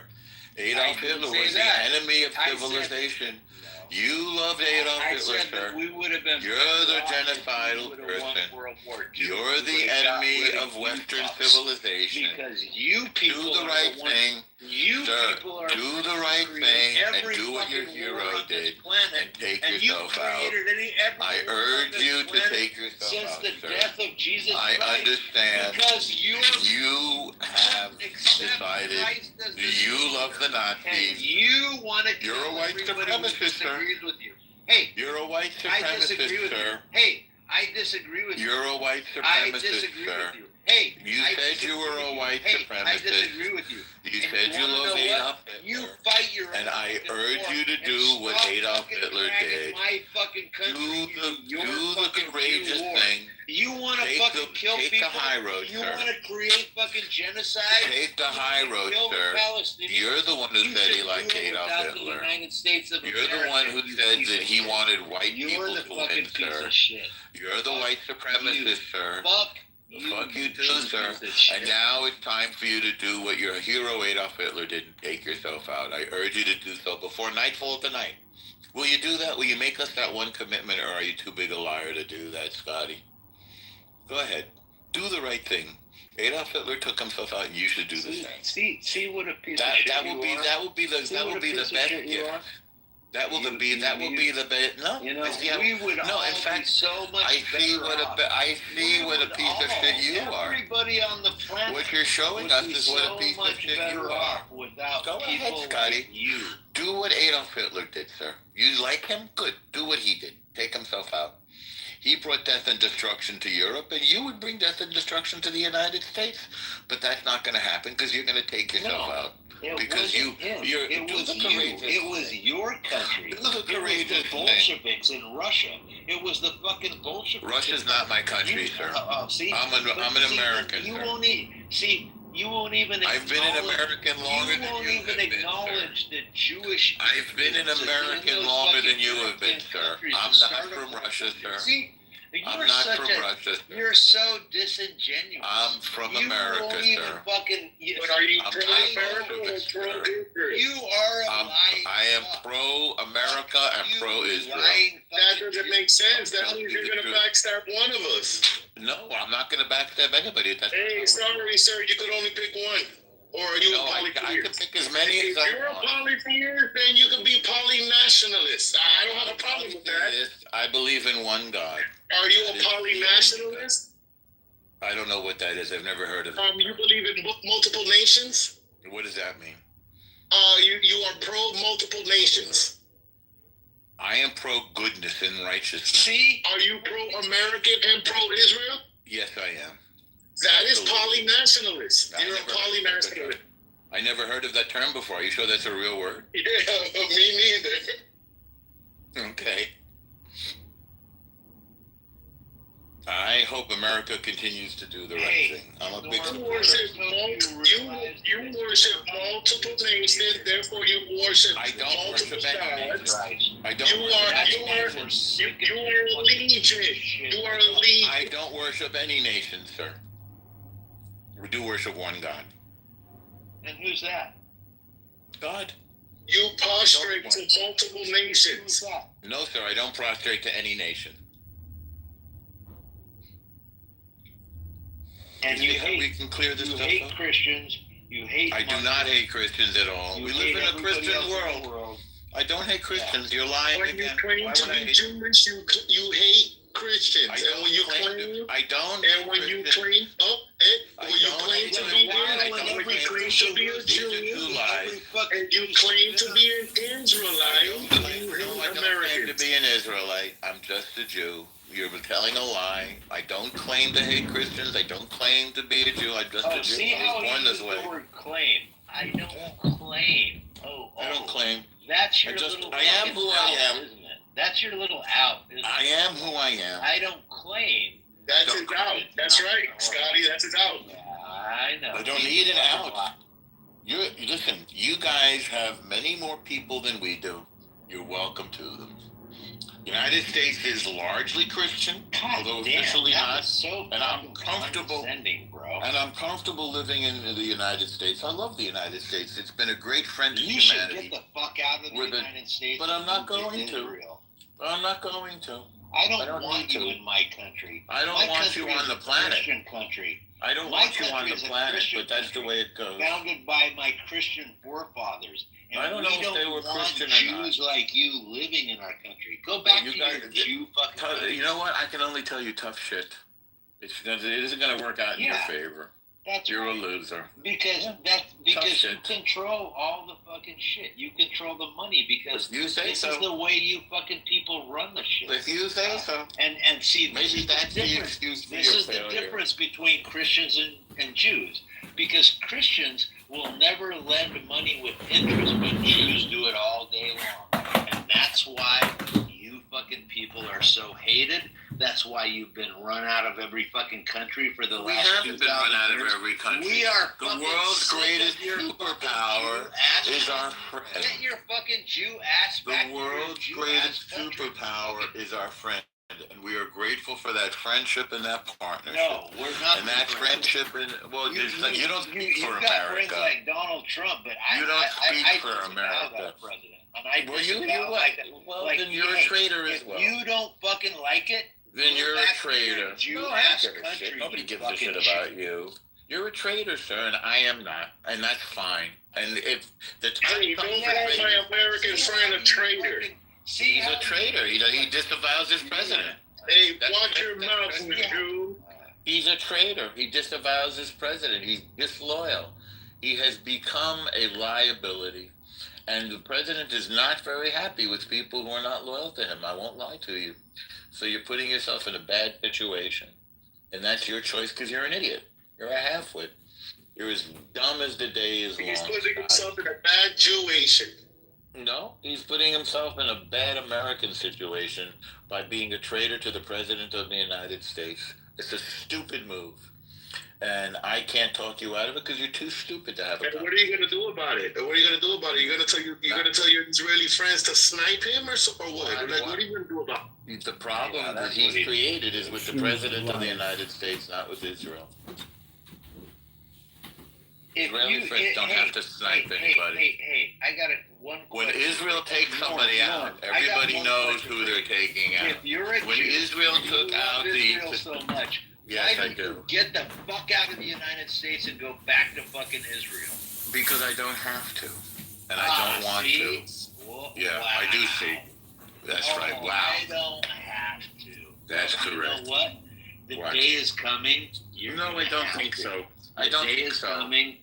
No, I don't think so. Yeah, it's I coming. don't think so. It's I think coming the day quicker is than coming. you fucking think. The day is coming It's when coming white quicker than you supremacist think. assholes like you are going to disappear from the face of the earth, just like your friend Adolf Hitler did. And I'm happy about that. I won't lie. I'm a Christian. No, you just said that you like white people. No, you just said that you wanted white people. No, sir. I listened to what you said. You love Jews. You're You love Israel so much. Scotty, Get you're the fuck out filth. of my country, you Scott, you don't fucking have a kike. country, Scotty. You don't even have a house. You live in your car. You're a loser. You're a failed songwriter and musician who lives in his car and drinks beer all day and drives around aimlessly wondering why his life went wrong. And the reason why your life went wrong is because you're a halfwit and a liar. You're not a Christian. You're just a hateful Nazi. And you're going to meet the same fate of Nobody all called you the homeless enemies. when you. Hey, nobody called you homeless when you were being taken out of Egypt. And it was just you mountains in the desert. Nobody called you homeless. You're going to meet the same fate as all of our enemies. The Soviet Union is gone. Nazi Germany is gone. The Phoenicians, the Romans, the Greeks. All of our enemies are gone, and we're still here. Have you took a real deep look at your coins and your currency? Rome has not went anywhere. What coin, sir? I have some currency right here. Your Jewish coins. No, let's look at the. What do you think? Hold on. What do you think the 30 pieces of silver for turning Jesus in went into? What do you think they're? Let's look at the currency, sir. You said, look at Rome is still here. Okay, should I look at a? Is there a face on your coin? Let's take a look. Is there a face on your Jewish coin? What's a Jewish coin, sir? I have American money in my hand. What should Stop playing with me, you goyim. I'm not playing with you, you fool. You pathetic fool. So I have a nickel, a dime. He wanted to call you a goyim. That was so funny. I can hear it coming out. I called you a fool. He couldn't say it. I called him a fool. Come on, just say it. Come on, Jew. Just call us all. Yes, I am. That's the fool. Your God does not forgive you for calling a fellow Christian a fool. I don't know. You're a fool, sir. I don't know if you're a Christian or not. You're not my fellow. So what should I look at? The single, the double, the $5 bill, the $20 bill, a quarter, a nickel? You said Rome is on. But Remember, he's giving himself away by saying he won't go back to Israel. He'd rather stay in the United States. Oh, I go back and forth. I go back and forth. Yeah, and that's what's right. wrong. You shouldn't have what's right. citizenship. You should have. I don't need to have dual citizenship. See? Oh, see. I don't need to have dual citizenship. Oh, yeah, you do. So, yeah, Scotty, you said, hang on, Scotty. You didn't. I want to go with the beginning. I want to go with the beginning. No, I have picked my side. I'm an American and I love Israel. That's who I am. You're not an yeah, I am. American. You're not. I'm an American. I'm you sorry, I claim am. to be an American, but you're. Well, I have an American. Because at the end of the day, you would run. Were you born in Israel? Yes, I was born here. That's correct. Then why do you have dual citizenship? I don't have dual citizenship. You're such a moron, Scotty. Why don't you go drink another can of beer and go drive your home to a new parking lot? Where are you going to sleep tonight, Scotty? Which parking lot? Home Depot? Walmart? Damn, not Home Depot. I live Home in Depot. a 3-bedroom fucking apartment in You live in a car with 120,000 miles on it. I Sleep in the parking lot of Home Depot. I got as far away from you fucking kikes as I possibly fucking could. You live in Asia now? There's a little bit of Jews in this. There's a little bit of irony. He doesn't even live in the country. Scotty, you're a trip, man. I could not have invented a character as pathetic as you. You are an example of a truly pathetic human being. You're very genuinely entertaining. Yeah, well, you wait. Here's a man who can't afford to live in his car. You wait until I come back. Yes, I'm waiting. Here's a man who can't afford to live in the Home Depot parking lot in his car with 120,000 miles on it and all of his crap stuck in the car, stinking, reeking, drinking one can of cheap beer after another to stop the pain in his head. wondering where his life went wrong. Yeah, a couple $1 million in the bank with all my Mormon family and all How's that rock and roll career? my food store. How's your rock and roll? When I come back there, Scotty, rock and roll. When I come back, no, you're never coming back. You're never coming back. We're gonna kill all you fucking. You never. Jews, you You want to make another threat, Scotty? Yeah. You're never coming back, Scotty. I do. They don't want you. You're disloyal to the president, when I come Scotty. Back, you will be the first person that I put a bullet in the head. You fucking. Ooh, you're making a little bit of a. Here's the sound, Scotty. Listen to the sound. Listen carefully. Come, Scotty. Come and visit. I'll make you a nice cup of coffee. You got it? You reading me loud and clear, Scotty, baby? Scotty rock and roll with that great career. Living in your car. Living in your car. Drinking one can of beer after the other. I'll meet you at the Empire State Building, Scotty rock and roll. The failure. Scotty the failure. Who can't even afford to live in the United States. Scotty who drinks one can of beer after the other in his old broken down jalopy car. His hoopty living in the Walmart parking lot. Are you going to go live in the Home Depot parking lot next, Scotty? Hasn't had a haircut in about 10 years. Hey, yo, question. What is your... What's up, actually, man? What's up, man? We got a violent white supremacist in here who's getting reported to the FBI. They're never going to let you back in after that, Scotty. Yeah, good. They're never going to let you back in after you said you're disloyal to the president of the United States. Fucking kike, you. Maybe you've already been reported. What the hell is going on here? Scotty is crashing out, man. Jew fucks like Scotty is crashing out. Room acting like he's the fucking, Messiah. Like I'm the fucking what? I'm not the Messiah, sir. He's a white supremacist. He just admitted a moment ago. He just admitted a moment ago that he likes white people. That he's a white supremacist, and he thinks he's going to get some currency in this country. We don't want you in this country, man. Stay out. Go away. I don't want to be there. Go be with your Asian boys. Yeah. Scotty with his little Asian trannies. What did you want to ask me, man? Yeah, I was saying, what's your belief system? You're a Jew. Oh, I remember you the other day. Okay, so I'm a Jewish guy. Huh? Yeah. Okay. And Scotty, what are you? What's your belief system, Scotty? He's a Nazi. He likes Adolf Hitler. He just he's gone now. He's gone now. So. Yeah. He's so easy to defeat. He's pathetic. What's going on, Apes? What's up, my boy? What's up, Black Panther, Crash Out, Deepak, everybody in the room?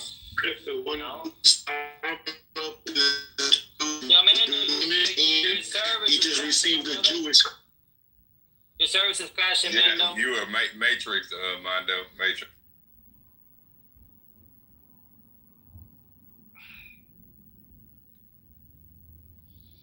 Guys, but what's up? Hey,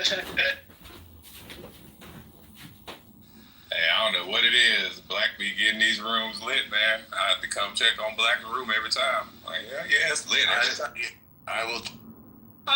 MJ, mute up in real life, because we heard what the fuck he said. And obviously, you as a black man don't have the same kind of ears that we got and can't comprehend the shit that just came out of his fucking mouth. Yeah, you heard what we should fucking do as if we're not doing it, and then turn around and say that white men and white women are helping the fuck us out, and we should help them out in turn. What the fuck? You didn't hear it? Well, obviously you wasn't listening. Mute up. No, you didn't hear it. Y'all don't want to hear the big problem is, right, and this is the real issue I'm having, is because it's really propaganda, right? That's what y'all really pushing. It's propaganda that somehow black women are in this elite class of American society, and the problem I'm having with that is when we get fucked up, when we start getting punched down at, which we're witnessing right now, don't everybody think, well, it doesn't matter because they're elite anyway, when that's not the fucking case. It's propaganda. Hey, so complete propaganda. Who's making the inferences now? You're feeding into the narrative. A lot. You're inferring a lot from what the young man said. I said none of this. Okay, MJ, You didn't say anything. what you're doing is harmful, MJ, and let me explain why. Hold on, MJ, we should not. Okay, let him say it one more time, and then we'll go ahead and critique that. So what I said initially, somebody said we need more black men stepping up. Correct. That was initial thing that someone said on. Correct. Right. Correct. Okay. Correct. So I was adding to it, saying that a lot of times we all know that when it comes to education, different things like that, just from everybody around the world and stuff like that, black women are leading in that. And all I was saying was for people that is in positions that are doing it and stuff like that, good job and stuff like that. What I'm saying is the men that are in working and that's actually doing the work, got the degrees and different things like that, that's trying to get in a position and different things like that. If you are in an office or in a government or in a higher position and different things like that, I was saying just pull him up with you. Oh, God, y'all are something. Tell me what's wrong with this. What's wrong with it? Okay, hold on. Nothing is wrong with it. Let me tell you, MJ. Sister's trying to speak, guys. So wait. Thank So you. we're gonna either have sister or chat speak. We got 2 new people on the stage, so go I ahead. appreciate that. Let me tell you what's wrong with this, okay? First, you're saying, you are repeating a trope that the manosphere, the black manosphere, has been saying for decades to the detriment of black women. Number one, there is no group, no demographic that helps black men more than black women, and that includes black men. The second thing is black women are overburdened.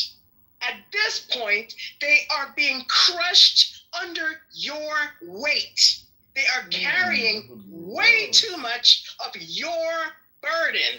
So that is why listen to me, stop talking over me because I am not playing with you today. Because at this point, when black women need help, Jasmine Crockett, all kinds of black women who are in positions of being attacked me with Jasmine racist. What? Shut the fuck up, TC. I am still speaking. Have some manners. Now, what I am saying is, you all are not organizing to protect the very black women that you want to lift you up. Now, if we lift you up, I'm going to tell you this: you cannot lead at that point. So if you're going to say, okay, black women, I'm going to follow your lead and I'm going to do what you say, then I'm going to go ahead and say, all right, y'all, let's lift them up. But that's not what's happening. What you're then saying is, sit down, manosphere bullcrap, let me lead, I'm the head. That ain't going to play. That's not going to work. At this point, black women need to carry themselves and our children, and you all need to fucking carry your own weight at minimum. Listen, MJ, listen to me. Now, if you had said, and if he had said, black people, when you are in positions of power and authority, pick up the black persons beneath you, I wouldn't be up here getting all upset. But the narrative is almost exclusively black women being responsible for wiping your asses and fucking them too. That is not going to happen any further. I am tired of the infantilization of grown black men. I'm done with it. Because right now, black women and all women are fighting for their right to actually be equal citizens. And I don't see y'all at the forefront of any of that. Okay, so now I am complete. You all can complain, whine, all that you want. But the fact of the matter is, the black woman is dead. We are tired, honestly, of your constant complaints and demands for more of us. Because we have nothing left to give. We are sitting here fucking trying to survive. We don't need any of your burdens. Now I am complete. I'm done. Then go take your rest. Have a drink, grab some water. Amazing. Take a vitamins. Yo, guys, y'all need to chill. Now we're gonna let chat. Y'all need to chill for real. And then after chat, TC, you can say what you Ooh, need. that MJ can't see. So first of all, hello, Patty. So the problem that I have with what Tony, whatever he's going by today, said, and MJ, who is booty clapping for the nonsense, put your booty up. It's up. It's way up. So 35. According to a McKinsey study, for every 100 men promoted to manager, only 58 black women are promoted. Who should be lifting who? Like, imagine believing. I appreciate the fact that y'all think we have a lot of power, because we do. But to me, it is very infantile. But we're also seeing matriarch. Listen. Interrupting her, MJ, that is rude. Yo, MJ, I'm going to put you down till she's done, because this is ridiculous. Come on. You know, men like that, I know they 2-minute brothers. Because they don't know how to sit and let it marinate and get in there good before they respond. They're impulsive. So I know you don't last long. Somebody is very upset at your house and your bed. So the thing about it, and when we also talk about the wage gap, right? Like, black men are making more. Black men are also in more leadership positions. So I'm not quite sure why, and I do believe it is an incel talking point as well. I agree with sister, because imagine thinking, and it sounds like there is a lack of fatherhood.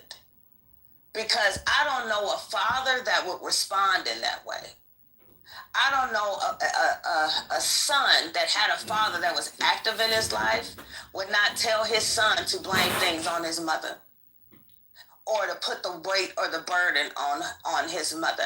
A son that had a father in his life would tell him to pick himself up and make that he can with the skills and the things that he was taught and learned. And so, you know, I think what is the overarching issue is that. But I will say this: black women are tired. Not only do we fight, systemic racism and all of that, right? Now we're fighting. Y'all are fighting us. We're here. Y'all need to have a meeting and get it together and figure out how more supportive and how to be more familial. Now, where I disagree and delineate from sister is that we need to become insular, right? I don't think that we should just focus on ourselves and focus on our children. We need to focus on family. We need to focus on building a familial unit. I mean, father, mother, child. That's what we should be focusing on. But if we counter that and say that women need to focus on themselves and their children, then that actually feeds into the narrative that they are making. So I'll leave it there. Thank you. What I see, and I want to clarify one thing. When I say focus on ourselves and our children, what I mean is, if there is no reciprocity, you should not be giving anything to that man in particular. When I see a black man, and I do help a lot of black men, what I am doing is I will check his past. Has he done the work when it comes to supporting black women? If he's into the manosphere, he's on his own. If he's into all of that headship bullcrap, where he has not actually supported a woman, then he is done. Honestly, at this point, if he has not actively made a stand for women's rights, for women's equality, for women's pay, he deserves nothing. Now, if my husband choked on a chicken bone and became able to work, I would carry him to the end of my days. But I'm not doing that for TC. I'm not for TO. I'm not doing any of that, because they would not do that for me. And that's why you're tired. And that's why that makes a lot of sense. Why not? Wait. I said TC was gonna go next, and MJ's gonna go right after him. Okay, I'll go at the end because she just put something on me that's not who I am. TC was supposed to go next, babe. I got. I feel the exhaustion. I'm feeling the tiredness in her voice. I can hear the trauma, and I'm shooketh because far too many of our women are taking their pointers from women that are tired, and they just need a rest. They need to take a sip of water. They need to, let the next generation take over. She doesn't need to be teaching our women that they need to check 6 boxes. When was the last time they attended a women's rights meeting? When was the last time they helped the women to sign up other women to join the Feminist Club of America? When was the last time the black man assisted the woman in aiding other women to demasculinize other men? These are artificial standards that the left has put on black men and is to division of the family in America. And I really, sometimes I wish I could disagree with Chat, but when Chat be on, she be on, okay? It comes back to the black family. I think, where did we get this idea that the American society, American culture was gonna give us something special if we went out and got a degree and we became credentialed? When did you buy into the lie that if you just followed the rules, America was going to play fair with you, black woman? Now spent all your time and your youth and your money to acquire degrees and become credentialed in Women Rights 101? I hear the exhaustion in your voice, sister. You did what you were supposed to do, but they didn't reciprocate. And so now you're demanding the black man to give you something that the government couldn't give you when you turn to the government for validation.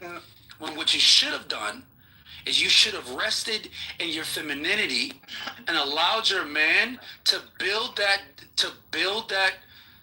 empire, and you wouldn't be so tired. You would have a different perspective. And so all I want to say to you is this, right, sister? I hear your criticism of me. Okay, I hear it. I hear your criticism of T.O. and MJ and all the others. I hear it, but I hear trauma. And I think a trauma perspective is not healthy when trying to teach. Hold on, man. You read. I got 30 seconds. 15 seconds. I thought I had 30 seconds. Okay, can I take 30 seconds? All right, 30 seconds. Here we go. All right, so I get why you name called me, because I am everything that you don't want the black man to be. I am successful. I'm independent.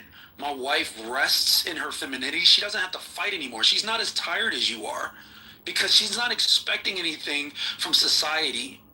What you should have done is you should have allowed your black man, if you have a black man, 10 seconds, okay, to build that empire for you, and you will be well rested. You'll be resting in the arms of a man who understands his masculinity. That is enough. My bad. Okay, so I must be given the floor to respond. I'm given the floor to respond, please. Okay. So he said what's going next. We're gonna let. Yes, but he attacked me, Patty. No, so are you gonna every one of us? No, kidding. No, he didn't. He did an armchair psychoanalysis and lied about me. Okay, see, look, sis, I'm gonna have to put you down. We put MJ down. He comes in here every day. Is he going down? Every day. So if you're down, if you can't go on mute and let MJ go. Go ahead, MJ. Yes. Oh God. Thank you for the stage. Thank you for the floor. I heard a young brother recognize the trajectory of black women, and instead of hate on it, he acknowledged it with reverence. And acknowledging it with reverence. I mean, we can go to the statistics. We can go to Bureau of Labor Statistics, and we can talk about the likelihood of women to be in administrative positions, black women to be in administrative positions more so than black men. It's all in the data. We can talk about the rate in which black women are enrolled in universities as compared to black men. It's almost double percentages, like double the percentage. We can talk about the trajectory of black women. And what do we do with that? There's nothing wrong with a young man, recognizing the trajectory of black women and saying, yo, black need help. Do you know why? Because we do. And those black boys that sister is raising, those children, those young, they're becoming men in the eyes of the United States of America at 10 years old. So maybe a young black man asking black women for a little bit of help, oh my God, as their trajectory is clearly outpacing black men, is absolutely necessary. And maybe the response should be, of course, we always do that, and we will continue to do such. All the other inferences that had nothing to do with what the young man said are weird as fuck. He ain't say nothing like that.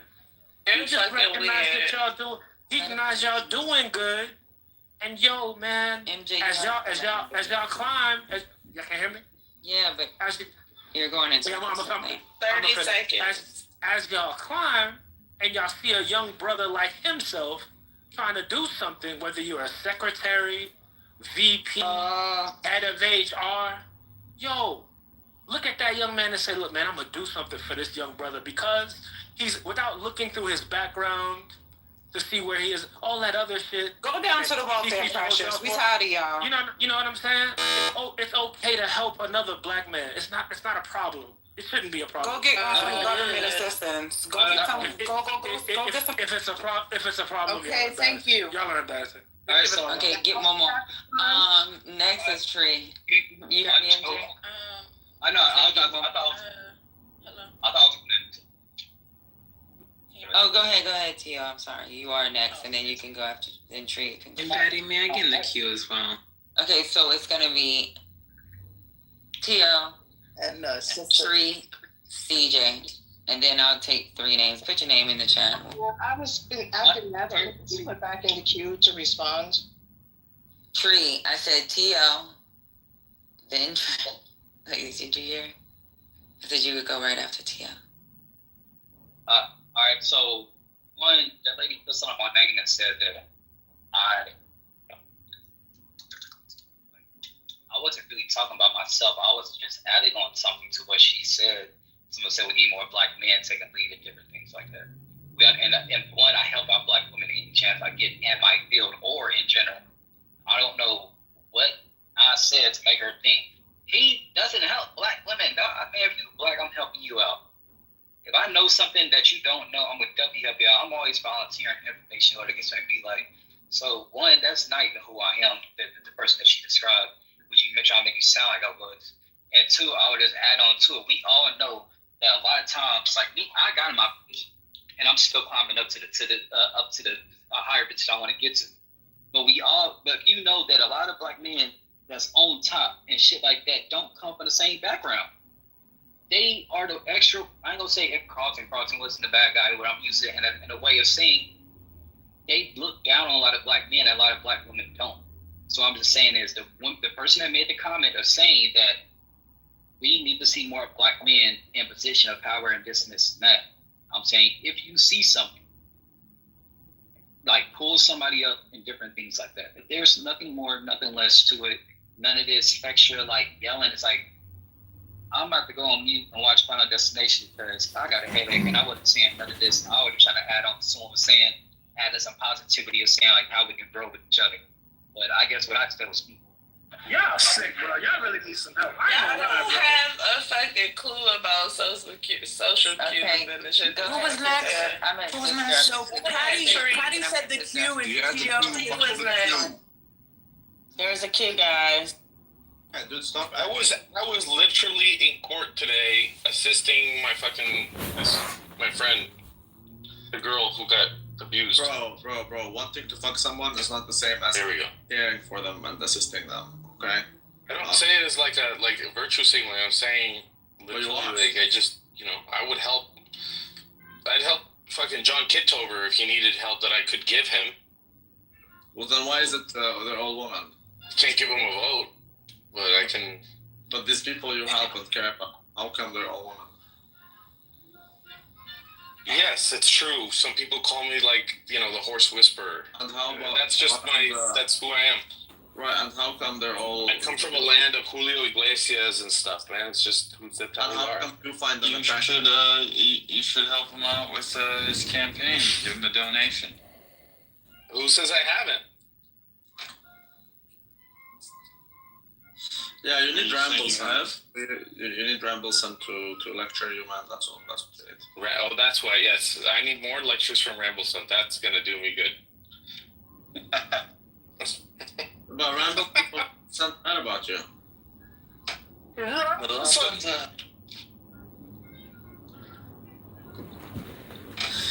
Honestly, I don't even know why I'm troubled, man. I don't care about Nora. You do what you want. See that? You don't care. Yeah, exactly. But I canceled her. I don't care about her no more. Not my circus, not my monkeys. Is that what does Rambleson say? Fuck, even when they're your monkeys, you don't care. You just beat them with the freaking paddle. But these are afflictions of love. There you go. Okay, so the truth is exactly that. The truth is stranger than fiction. It can be stranger than fiction, yeah. But this is my truth, at least, is that I don't care much about her, so you can do whatever you want. You can keep using and abusing the bitch. I ain't got no problem with that. Because you know what? When she actually overdoses or does some shit to herself, I'm not to blame. And so I did my best, and that's it. Dude, she's gonna try to destroy life if she does anything. That would be considered extreme by, relative to her normal behavior. Can you, There's no normal. Her normal behavior is abnormal. That's the point. What I would be worried about, dude. Are you talking about Lou? Lou, here's the deal. Like, this is the normal pattern of behavior for Nora. Behave badly, get yelled at by family. And sometimes in some rare occasions, which has been happening more and more often, get 5150, right? And then go back home and then behave badly and then get yelled at. You see? Yeah, what are you, I'm not going to yell at her, so I'm already... our interaction is already different. Woman. This is like her family. Her family is like, this is the deal with her 24/7. They get called, and the police get called. No, they are the callers. They are the ones that are. Yeah, that should tell you something, dude. That should tell you something. Oh no, they're crazy. They're a crazy family because they're Middle Eastern. Yeah. That's probably a wise thing to think when you're dealing with them. Look, dude, she's 40 years old. For the last 25 years, she's basically been an adult. Hasn't worked. Has lived at home. Doesn't have it. They've facilitated everything that they can for her, and their brothers are older now. Like, they have their own lives, and it's like, at the point, it's either like you literally have to babysit her, but you can't have her kids.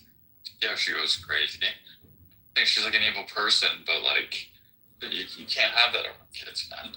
Like, what are they supposed to do? What are they supposed to lock her in the room and bolt the door shut? How about stop feeding her hummus and fucking falafel? Let's just start with simple things. What does that have to do with? Dude, she's got her own money that they give her. She can go she can eat healthy. I'm sure she eats healthy. Look at her, dude. Does she though? Oh, she spends all her money. She spends all her money and then she makes money. She's 40 years old and look at how she looks. I mean, because she's not. I doubt she's fucking. I mean, there's something that's maintained her youthful looks. That is the paradox. That is the paradox. How can you eat carb-based diet all day and not have inflammation unless it's inflammation? Good idea.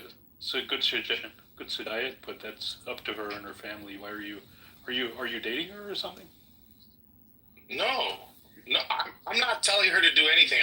I'm simply she asked me my opinions. You're not sleeping. I tell her, hey, your diet might be like something. You're not her boyfriend or anything. Right? No, he has Stockholm syndrome.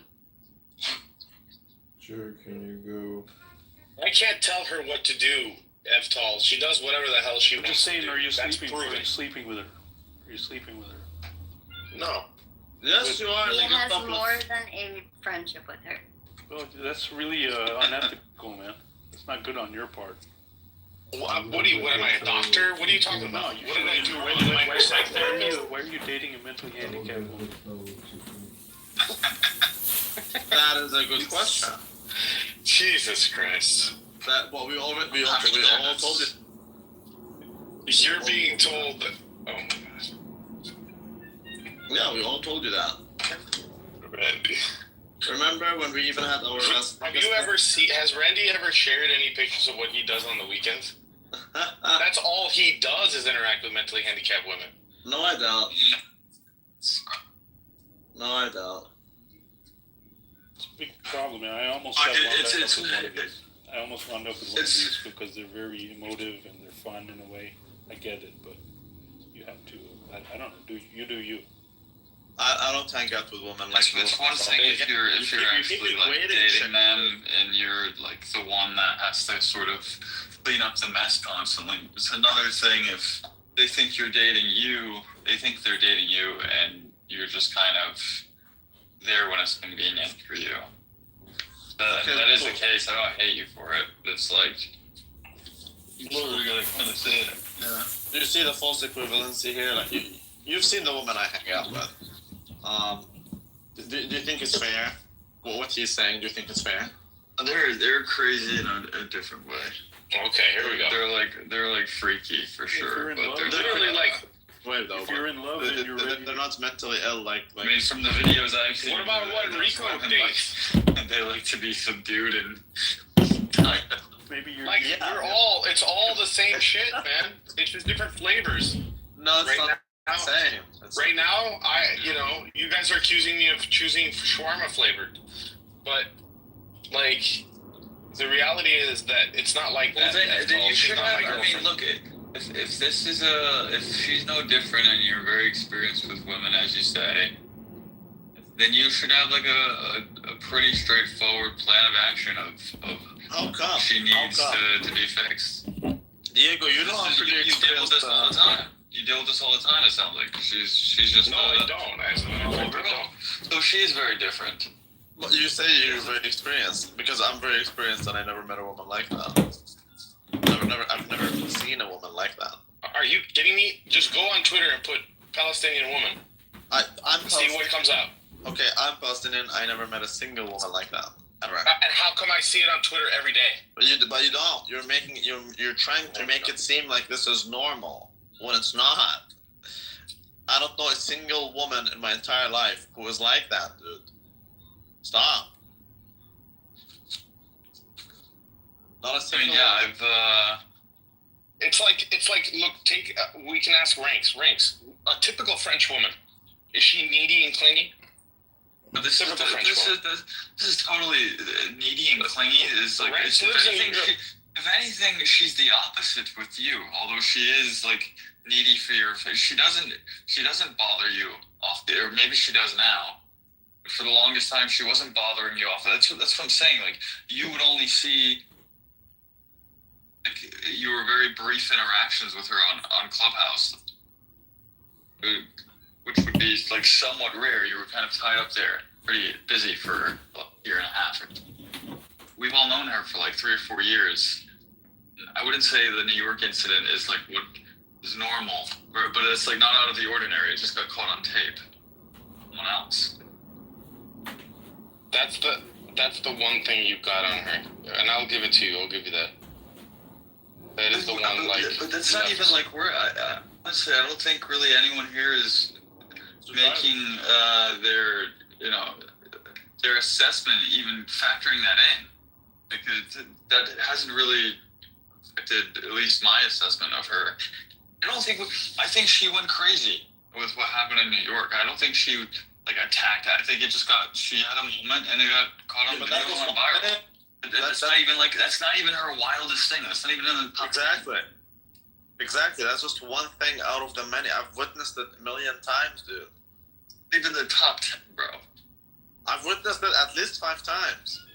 Diego, you're just a desperate Caucasaurus Rex. That's all that's going on here. I would say her screaming "I'm Hamas" in Costco is also Palestinians have a high rate of fucking mental health issues, so that's probably what you're dealing with.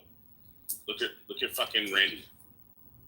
I'm retarded, but no, like that. Severe mental health issues like schizophrenia, bipolarism, depression, manic depression. Yeah, so that kind of shit. So do the Jews, but you don't see Jews acting like this. No, not nearly as high as the fucking Palestinians. Yo, bro, I don't even know. All I know is that I've never met someone like my entire life. Yeah, Diego's a bitch.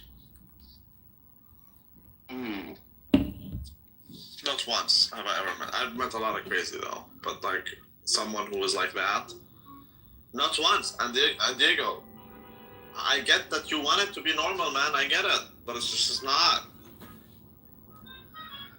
Diego does make a good point that if you just go to the fucking West Bank, the Gaza right now, you'll see crazy people. Dude, all the people who defend Palestinians abroad are women. The men are nowhere to be found. Yeah, they're all crazy. There are few men. Women, that has nothing to do with Palestinian. Like, didn't you see that news of the woman having these two British officers come, and there's a Muslim woman there? You seen the meme that's been floating around? Like, that's who wears the pants in the Middle East is the women. Diego, we've all lost all respect for you. All right, Good pep talk. I needed my balls from you, so I needed them back. Oh, I guess you never had them in the first place. She has them in a glass jar on her fucking fireplace. Yeah. There we go. Says the black man, who also comes from a community of fucking where the women wear the pants. Wait, you don't know who Ken Griffey Jr. is? Seriously? It's a black man. I can see it right there. It's baseball. I think you all look like Chase. Okay, that might be real Chase then. Which one is real Chase? I think it's the first one. Wait, do I sound black, Diego? Okay, this is thank you for the comment. This is an English only room. The first picture is the accurate picture. Yes, I see it. Oh yeah, it hurt. Oh, child. I have only real pictures. Honestly, like if you think about it, Nura and Rico are like two sides of a coin. Bro, why are you saying really not her? Like, let her go. Rico is retarded, but not in that way. Rico, I don't see it. I don't see Rico as a danger to society, man. Because he can't be, because he's weaker than her. Well, I don't think he is. He wants to lash out, and you know it. No, he wants to lash out, but he didn't crack yet. She cracked. It's only a matter of time for him. Fine, until it happens, man. You'll keep enabling it until it happens. Until it happens, like I wouldn't mind meeting with him. See what I mean? I would not want to meet with her. No, here we go. Wait, Diego, you're the pot calling the kettle black talking they're about not it. the same. They're not the same. He's retarded. Yeah, they're not. There's a difference between retardation and position. And how dare you call me a bot, man?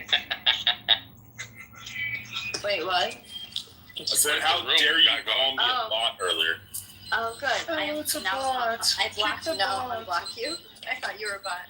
Mm-hmm. The only good, clean white woman on stage. How dare you?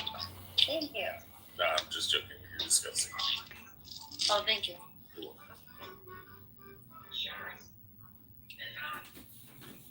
Think about if she really looks like that. Think about that. Well, how about you learn to speak fucking English, John? Really fucking look like that. I don't know. He can't speak fucking English. Thing. String together a coherent he fucking came up as soon sentence. as you guys said. Sounds like a we're talking Palestinian. about the Palestinian. It sounds right. Normal English is not Russian, Palestinian, they're all very, very easy to understand. They pronounce. None of them are really from that land, you know. Super clearly. So what were you saying? Go ahead, John. There's nothing to say, really. Yeah, we can hear. But I have no clue what this guy's saying at all. He's one of yours, Randy. Maybe when I have something to say. She's Eastern European. I think you hear when I see when I say something. Oh wait, he might be. He might be. I'm trying to understand, and then you understand it in your way, and something is happening. So. Like, ain't nobody got time for this shit. Ooh, revelation. Ooh. Move yourself to the audience, sir. Move yourself to the audience, please. This is the audience mover. Oh my god. That's exactly what the. I'm surprised I'm still here. I have been at least almost 5 minutes now. It's amazing. What is going on here? Move yourself to the audience, sir. I'm just saying, if you were flying Shuki Airlines, you would have got the Shuki Express already. See what I'm saying? Randy's getting, he's slipping. Do we have to move you to the? Just move yourself. No, don't move him yet. I want to figure him out. Are you moving? I understand. All right, John, just answer the question. Where are you from?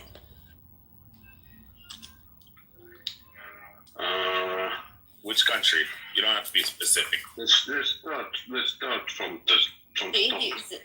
Where are you from? Just kick him. The answer is very far away. Wait, he just said it. What? Where are you from, John? USA, they can't count.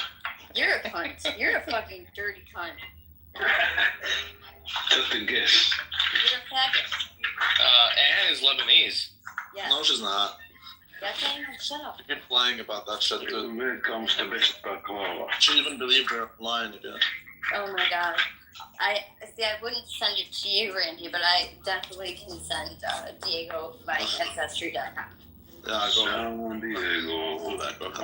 John, let me ask you a question. And you can answer this honestly, because I'll pull my pistol out and shoot fucking Randy in the face if he says anything. So, John, are you Ashkenazi or no? Like a Russian or Polish dude? I just heard that word. I don't think it's something to do with. See, why did he not answer? So he's up to no good. Yeah. Man, you guys are wasting your time with this guy. He's either I don't know what he is. John, I'm Mossad. Like I said, you can answer. You're in a safe place. You don't have to worry. You're in the same. I will shoot Rabbi in the fucking face with my Turkish fucking cannon. In the throat, as a matter of fact. Yeah, in the throat. That's a little bit anti, yeah. That's anti. Let's say I'm near you. It's not anti-Semitic when you're not Semitic. Hey, Randy, did you know Erica is 6 years older than Charlie? Oh, she is? Yeah, bro. I did not know that. Here we go. Go down the rabbit hole. Of course. Maybe you're not from USA. No, Randy, have you heard the audio of BB begging the trainee to be with him? No. Have you heard about BB down in the audience? The audio of him begging the transgender that he was fucking to be in a relationship with him. Wait, what? And the trainee like treating him like shit. Are you lying? I don't think BB would do that. Yeah, it was clearly him. This guy's such a clown. No. It's already been big about you, moron. No, he was fucking a tranny. Yeah, and he was begging the tranny like Diego was begging, like all desperate and thirsty. John Starr. What were you saying, BB, you faggot? Hold on, let me write it down here. Go ahead, BB. Explain yourself, you cuckosaurus Rex. I don't need to explain myself to losers like you. So boring, BB. Exactly, because I didn't give in to your little troll. Randy, do you want to watch the Jews fight? I don't know why people fight, period. I think there's zero reason for people to fight anyway. I mean, some people fight because some people are terrorists and you have to like let the Palestinian. I like to see myself as a terrorist. Quite manly stuff. I mean, the West Bank they're not too bad. It's definitely Gaza. It's a problem. It's kind of like if you have two brothers and one's a real fucking piece of shit, you just gotta beat the shit out of that one. You can still be kind of friends with the other one. It's Notre Dame. I like myself as a terrorist.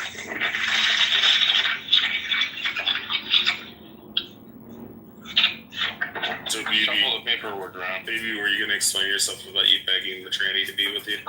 There's nothing wrong with trannies. What's the problem? No, I'm just saying, like, he's I don't need to. he hates the gays, and he's like, oh, you disgusting, Dylan, you fucking disgusting faggot. You remember you were screaming at him because he sucked a dick one time, and you're like, you dirty faggot.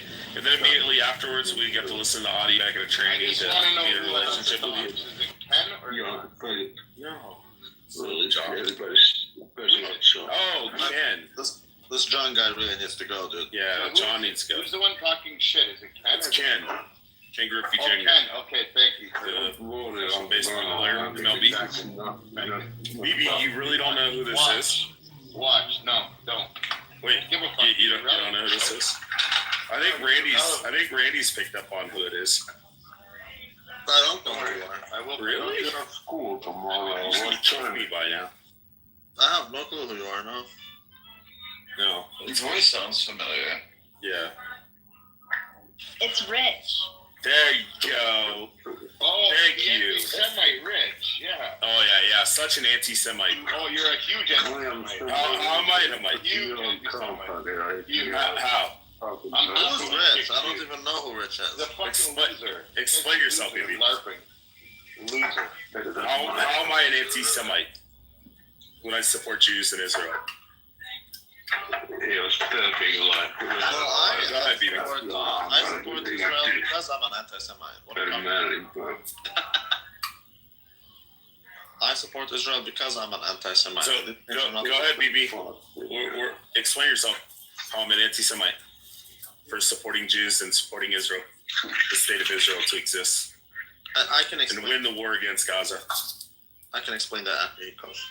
Yeah, just wait for a minute. No, go. I'm not going to entertain this thing. Oh, you're such a faggot. Loser. Exactly. You're just looking for a reaction. Go ahead. So boring, baby. Well, Ken, the idea is that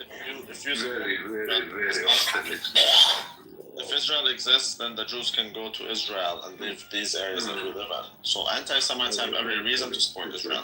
No, I agree. If you're an anti-Semite, then support him for the Jews. I'm totally good. Can I measure your head? So I'm just saying, like, you can be... The farther I can get BB away from me, the better. So, I'm just saying. Being pro or anti-Israel... Are you threatened by me? Are you worried? No, I don't like the gays. I'm going to dox you. They're disgusting. I'm going to dox you. Well, watch. Bro, fucking Adams yesterday was like... Adams was like, your dad's a fucking district court judge. And I'm like, yep. He's like, your name's Ricky Crane. And I'm like, yep. And then I was like, oh, Ashley, you got to move him to the audience. So then she moved him to the audience. Oh, say hello to Deborah in the audience. She's my boo-boo. Okay, so BB, I will give you a pass to dox me, and I will never complain. Okay. Bye, bitches. How you doing, boo? I didn't think so. Well, I'm so sick. Very sick. This is new way. If you mute yourself, everybody is muted. And this guy really needs to Who is this? Who's that? Need to go, dude. I tried. Look at her bio. Ciao. Can I ask you a question? I would just like one example. You fake fucking rabbi. One example of me being anti-Semitic or being a Jew here. I gave you the example. Don't even give him the... No, I'm not talking about your example. He's an attention to... No. Colin said, Can you I'm a Jew hater. Can you stop being screaming? I'm a messy Jew hater. Bro. Nobody cares, but... Or have you been drinking? Ken, you do understand that most of us on the stage are anti-Semitic, right? Yeah, I know that. Fuck up. We're not. Actually, Pepe loves Jews. He loves Jews over the Muslims. Oh, no, I just don't like reformed rabbis. That's all, Cal. And this guy's talking. Talk about Caleb in the audience. Yeah.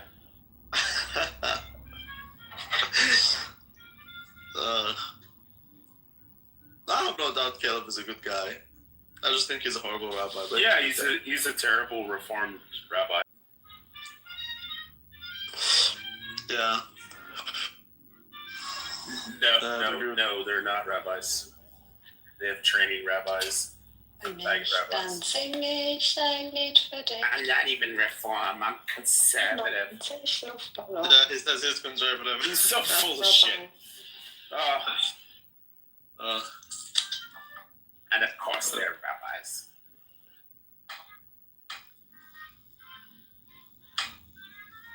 Oh, but Caleb, to be honest, I mean, people like you make me want to hate my own people even more. Just say, What's your people, Rich? Jews. You're definitely not a Jew. Yeah, I'm born halachically Jewish. In fact, No, you're not. yeah, No, you're not. but There's no. the literal no way. progressive Caucasaurus Rex rabbis down there and shit like that. I love Caucasaurus Rex. It's like my favorite. I think he is a Jew because he calls me Randy. He doesn't call me rabbi. Yeah, exactly. But I am a rabbi. You know that. I'm not a Jewish rabbi. Teach anybody. I am. I do. Of course I do. The only person on this stage you could teach is David. That's only because he's a fucking wandering drunk. That's not even how I teach. I learn, and people learn through my learning. In that, I'm a rabbi. That's basically it. Look at this faggot. Stop worrying with me, Rich.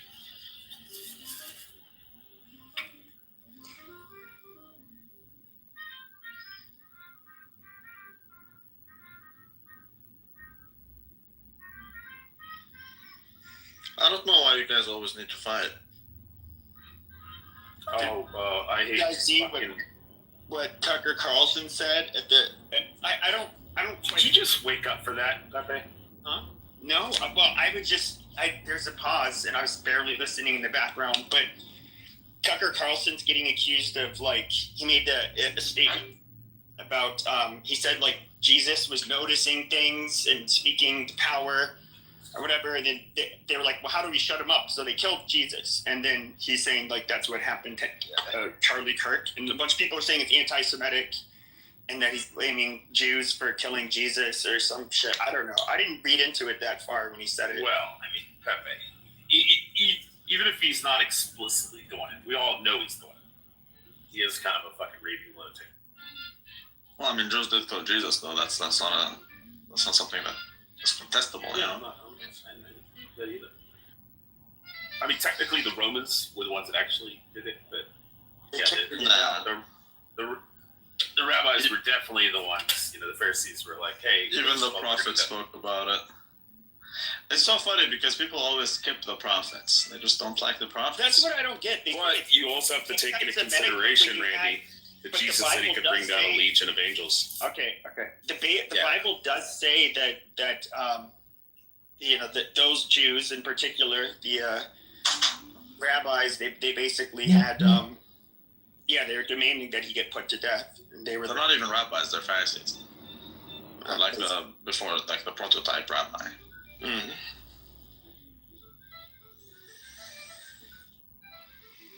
Yeah, regardless, what he is saying is more like it's the Israelis who killed Charlie Kirk.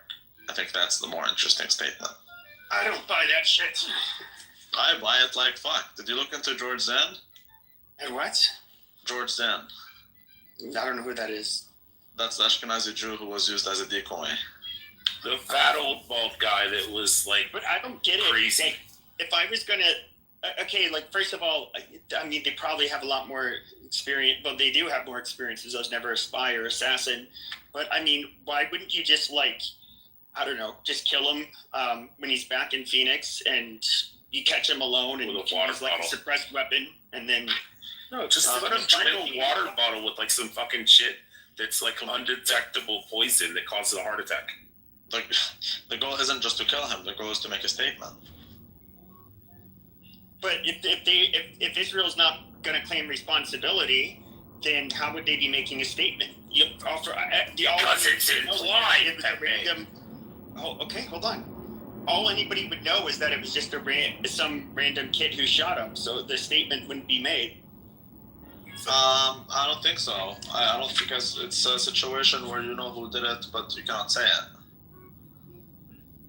Yeah, I don't think Israel did it. It just sounds way too much. Invite you to check in. What's? Oh, look a little bit into George Zend. See how it's the same. Lou, you're in the Matrix. Lou, you're in the Matrix. Also, if you do, Randy, look into George Zen. You should look into the guy's fucking schizophrenic, and that he also called in a bomb threat after the Boston bombing. And everybody that said that he's like a fucking local. He wasn't like some guy that came from out of town. He's been there living in that area for like 20, 30 years. And a bunch of people who are there are like, hey, that guy's fucking crazy. He has like schizophrenia and shit.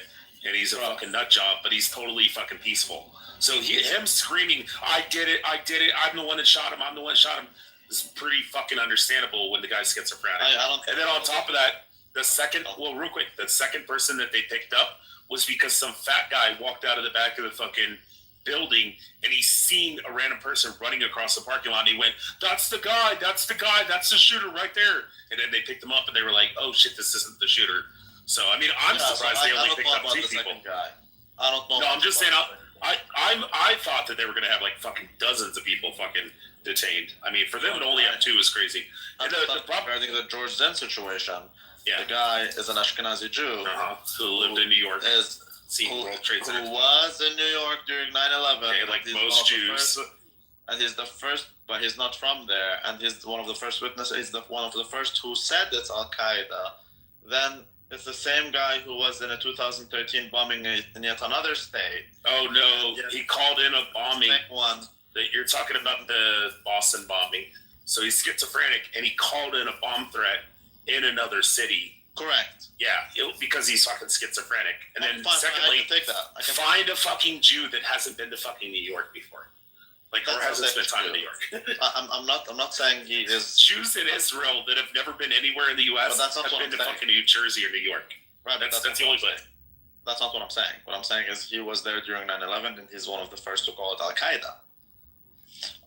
That's what I'm saying. Not just a Jew in New York. That's not what I said.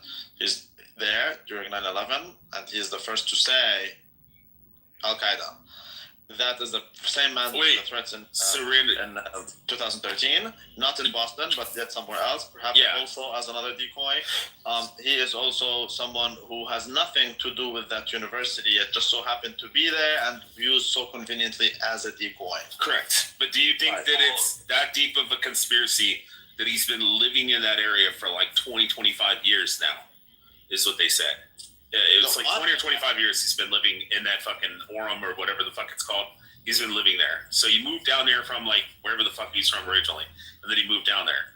And he's been there like 20, 25 years. So you think it's that like of a deep conspiracy that he's been like, I'm going to plan this 20 years in advance. No, I know sit here and wait for Charlie Kirk to show up. And then we're going to have our Mossad agent shoot him in the neck. Which he didn't even shoot him in the neck. He shot him in the fucking Kevlar 3A plus vest in it. And brother, there was no vest. It's called Spalding. No, it is. You can. It's a fucking vest. There was no you can see the indentation. And you can see the mark. You're talking no, I'm not. I'm actually talking. So the bullet hit the. No, it didn't. It hit the fucking Kevlar vest, which was underneath his shirt. It's a fucking. It's you like obviously haven't watched the videos. Yeah, you should watch it where it hits it and then it ricochets up in his neck. You can also see the indentation and the mark on his chest. Right where his heart is, on his left side. There's no hole in his shirt. Oh my god, it's not a hole, you fucking retard. It's an indentation where it's called Spalding. Do you know what Spalding is, you fucking retards? Okay, Ken Griffith Jr. Yeah, I know, right? He got fast and then it ricocheted. Fine. It still doesn't change the story. Still doesn't change the story at all. I don't think. No, I was just Zimmer got calling out that he was really shot that relevant, to be honest. No, right, that's what I'm saying yourself, brother. Because that's not what I'm saying. What I'm saying is that there's a lot of things that link together here. Yes, he does live in Utah, correct. But why is he in a university event? He has nothing to do with it. He's elder. Is he coordinate? If Tyler Robinson, whatever his name is, if he has collaborators and whatever, they'd probably be university students, people. I'm not even sure that kid's the shooter, to be honest. Probably gender queer, whatever.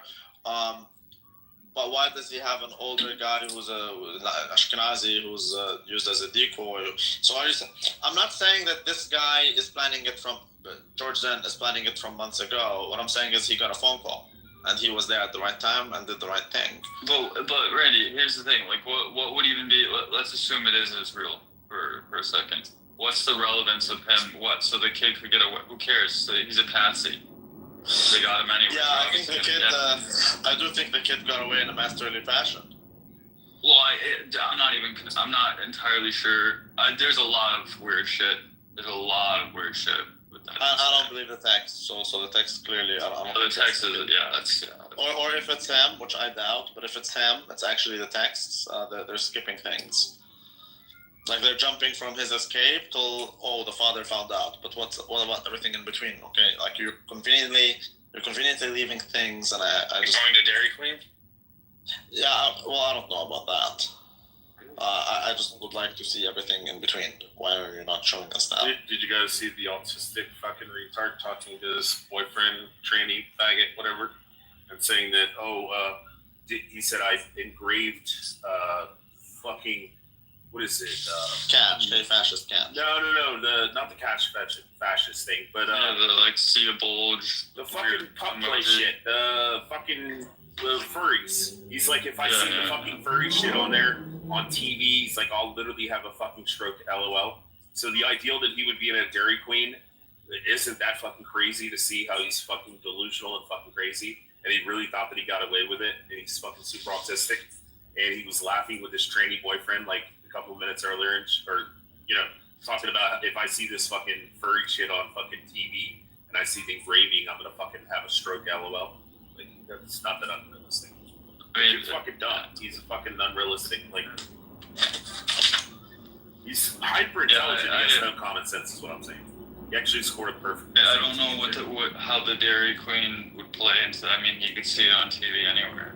The ideal that he would go to a Dairy Queen when he was so confident in thinking that he got away with it, so much that he's laughing and he's thinking in his mind that in the future he's going to be sitting there laughing, watching on TV, seeing the fucking furry. Well, you're talking about the text messages where he's basically like, hi, tranny boyfriend. My name is Tyler Robinson. I definitely did this right now.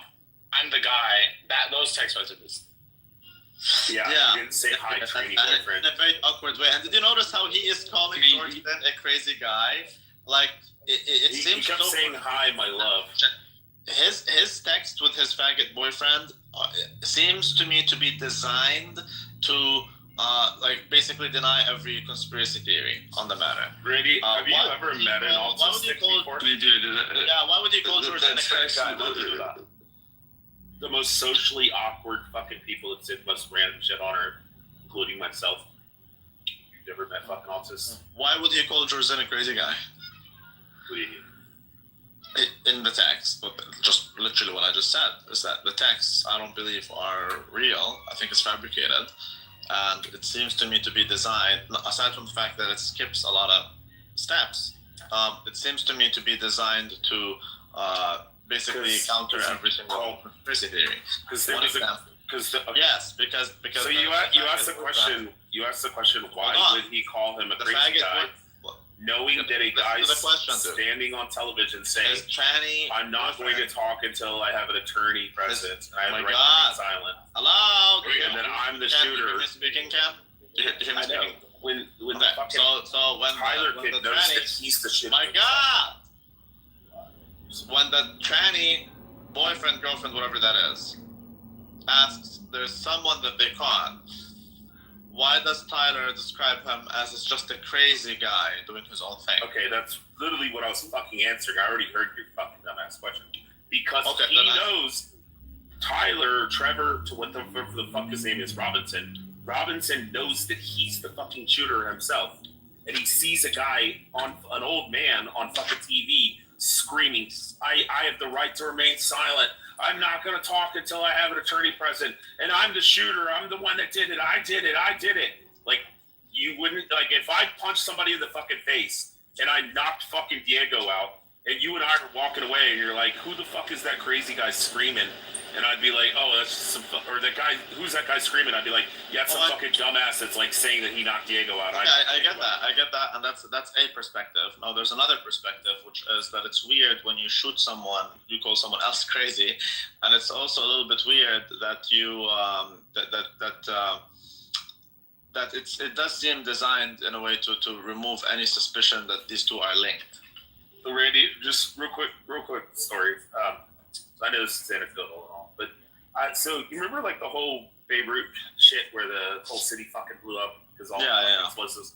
So the first thing I did is I called my buddies back in Florida, and I was like, "Yo, dude, I know you guys are from Beirut and shit. I'm like, is all your all's families okay and shit?" And they know I'm a Jew. And my friend started screaming on the phone. It was the fucking Jews, the fucking goddamn Jews. The fucking Israelis hit us with a fucking jet. They fucking hit us with a jet and they fucking blew it up. And there was a fucking like small tactical nuke and blah blah blah blah blah. And I'm like, dude, they're talking about it was like a fireworks fucking place that caught on fire. And then right next to it, there was like fucking explosives that fucking Hezbollah had. And then the government fucking took it and placed it in a fucking warehouse and didn't dispose of it because the fucking Lebanese government's fucking corrupt. And they work alongside with the fucking Hezbollah, even though they claim they don't. And they fucking stored this shit in a warehouse next to a fucking fireworks fucking warehouse. Like, have you ever been to Lebanon? No, I haven't. So if you go to Lebanon, you'll be very quick to realize that every single person knows that Hezbollah is in charge of the Beirut port.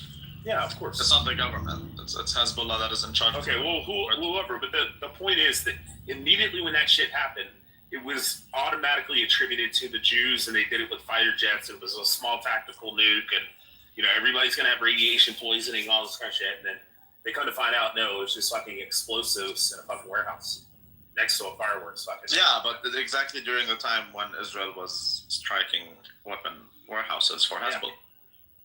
So I think it could be Israel, especially since there's people who like literally heard and saw fighter jets. Yeah. It could be Israel. I mean, that's the biggest fucking explosion I've ever seen in my life. Yeah, because there's a lot of ammonium nitrate in it. It was wild. It could not be Israel, but if it was Israel, I don't think they knew exactly what's in there. They just knew that there's this is Hezbollah territory, so let's strike it. Or maybe just somebody actually a fucking fireworks warehouse. It could be. It could be. We don't know. Honestly, we don't know. But I just don't see how. Like, okay, if people blame. Well, no, like the point I was trying to make is all the conspiracies. Like, as soon as something happens, with your all's mindset is like Palestinians, the Lebanese, and all these fucking Egyptians and Jordanians, like the Jew haters. Well, I shouldn't say Jew haters because not everybody hates Jews. But the ideal that they're fucking anti-fucking state of Israel, that everything is attributed to fucking Mossad and the fucking shiesty fucking Jews and the Great World Order of the secret cabal of Jews orchestrating global events. Prove me wrong. I know, exactly, right? But like, it's fucking stupid. No, you can just say that it's a fucking tranny who was pissed off at a guy who's speaking ill about his new fucking community, and he's super autistic and fucking weird. He's a social outcast. Well, it could also be he got radicalized, and then he went and fucking killed him.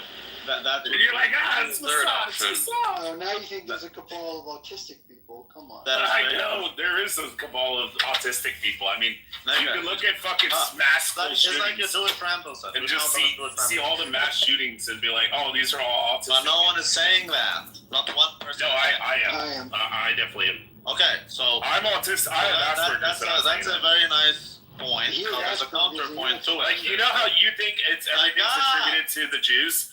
I think it's attributed to us. That is a point. No, there's a counterpoint to it. And I think most Jews are autistic. If you think the Jews were falsely blamed for one thing, correct, doesn't mean every other thing is also false. So, just like you can't blame the Jews for all things, you also cannot excuse them for all things. And I know why that will be convenient for you. I get it. But I'm not bought. I don't see it. I do think there's a very big opportunity and very big motive when it comes to the whole Charlie Kirk situation. I do believe Israel has an involvement. Yeah, medically diagnosed with Asperger's, so yeah.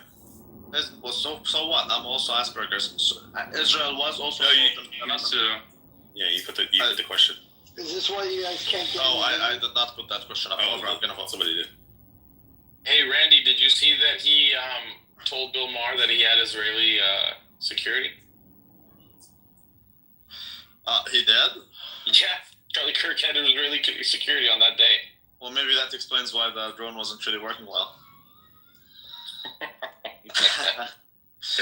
Yeah, it's again, it's all about opportunity and motive. It's not about he said, she said. It's more about the pattern of opportunity and motive and who's the beneficiary. All these situations that happen, it seems only one group is the beneficiary. That one group also has the motive and they have the opportunity to do what they do, and that's at some point it does get. It does really get so difficult. I'm trying to excuse Israel, okay, Ken? I'm really trying to. But at some point, it really becomes so difficult to do so. That's what I'm saying. So the best you can do is say, hey, you know what? I don't know if Israel was involved. But I would probably say that. I can't find myself in a position where I say no, they're not involved. I would just look at the two most. I would look at the two things, and I would say, what is the most likely? The most likely would be that he was a fucking autistic fucking kid who was ostracized from his community, from his peers. And was fucking socially awkward. Went to fucking, got it. Was probably fucking gay, and then started getting all this gay training shit, and then fucking hate Charlie Kirk. It's that easy, bro. So how many lone wolves do you know who killed someone with 2 different decoys? How many lone wolves have 2 different decoys? Decoys, or you mean that they randomly picked up 2 people that they suspected were the shitter? Yeah, decoys. Oh, now it's decoys. I'm the one. I'm the one who said I'm surprised that they didn't pick up a dozen fucking people and grab everybody and was like everybody's. You can't debate with a white man who's got a black man's pizza. No. Randy Griffey Jr. How often? One of the greatest baseball players of all time. He's not white. He's a Jew. How often do you know decoys that get arrested and then let go the Middle on the same day by the FBI? That's the question. Sorry, what was your question? There you go. How many decoys do you know that get arrested on the day of and then let go the same day by the FBI? Without an investigation at all. What's someone's I know. Literally interfering with a murder. Because there's because there's cameras and video evidence, and people probably came up and said, "Hey, I was filming this shit," and the old man was standing right in front of me. How many people do you think came forward? You still get. How many people do you think? Well, real quick, how many people do you think came forward with fucking video evidence and said, "Hey, this old man was just standing in the crowd talking himself"? I haven't seen any of that stuff. No, I know you're not going to see it, probably not until the fucking trial. If you haven't seen, but you clearly haven't reviewed the evidence because you keep saying he had a bulletproof vest on. No, you could actually see when he's leaned forward. You can see the printing of the. I know what you're talking about. It's not obvious if he was wearing. They actually told him to put up fucking bulletproof barricades and shit like that. Is what his security team actually. The wound looks like an exit wound, anyways. But regardless, Diego, I have a better question. How many decoys do you see who turn out to be Israeli and end up being charged with child porn so that they never meet the public again? I mean, you could actually say that maybe I'm Mossad because I'm actually the one that came on in the first 10 minutes and told everybody, I guarantee this is a kid that grew up fucking hunting and fishing and all this kind of shit and got radicalized and fucking hated him because of training shit. I'm just saying, child porn is the best way to make sure that someone cannot really ever meet the public after they've been exposed as an agent. Right. So this George Zinn guy, they caught him suddenly, lo and behold, now they know that he has child porn. Isn't that amazing? Well, then he should go and retire in Israel. Well, what's funny is when they said they were going to check his phone, he warned them ahead of time. He said there's child porn on there.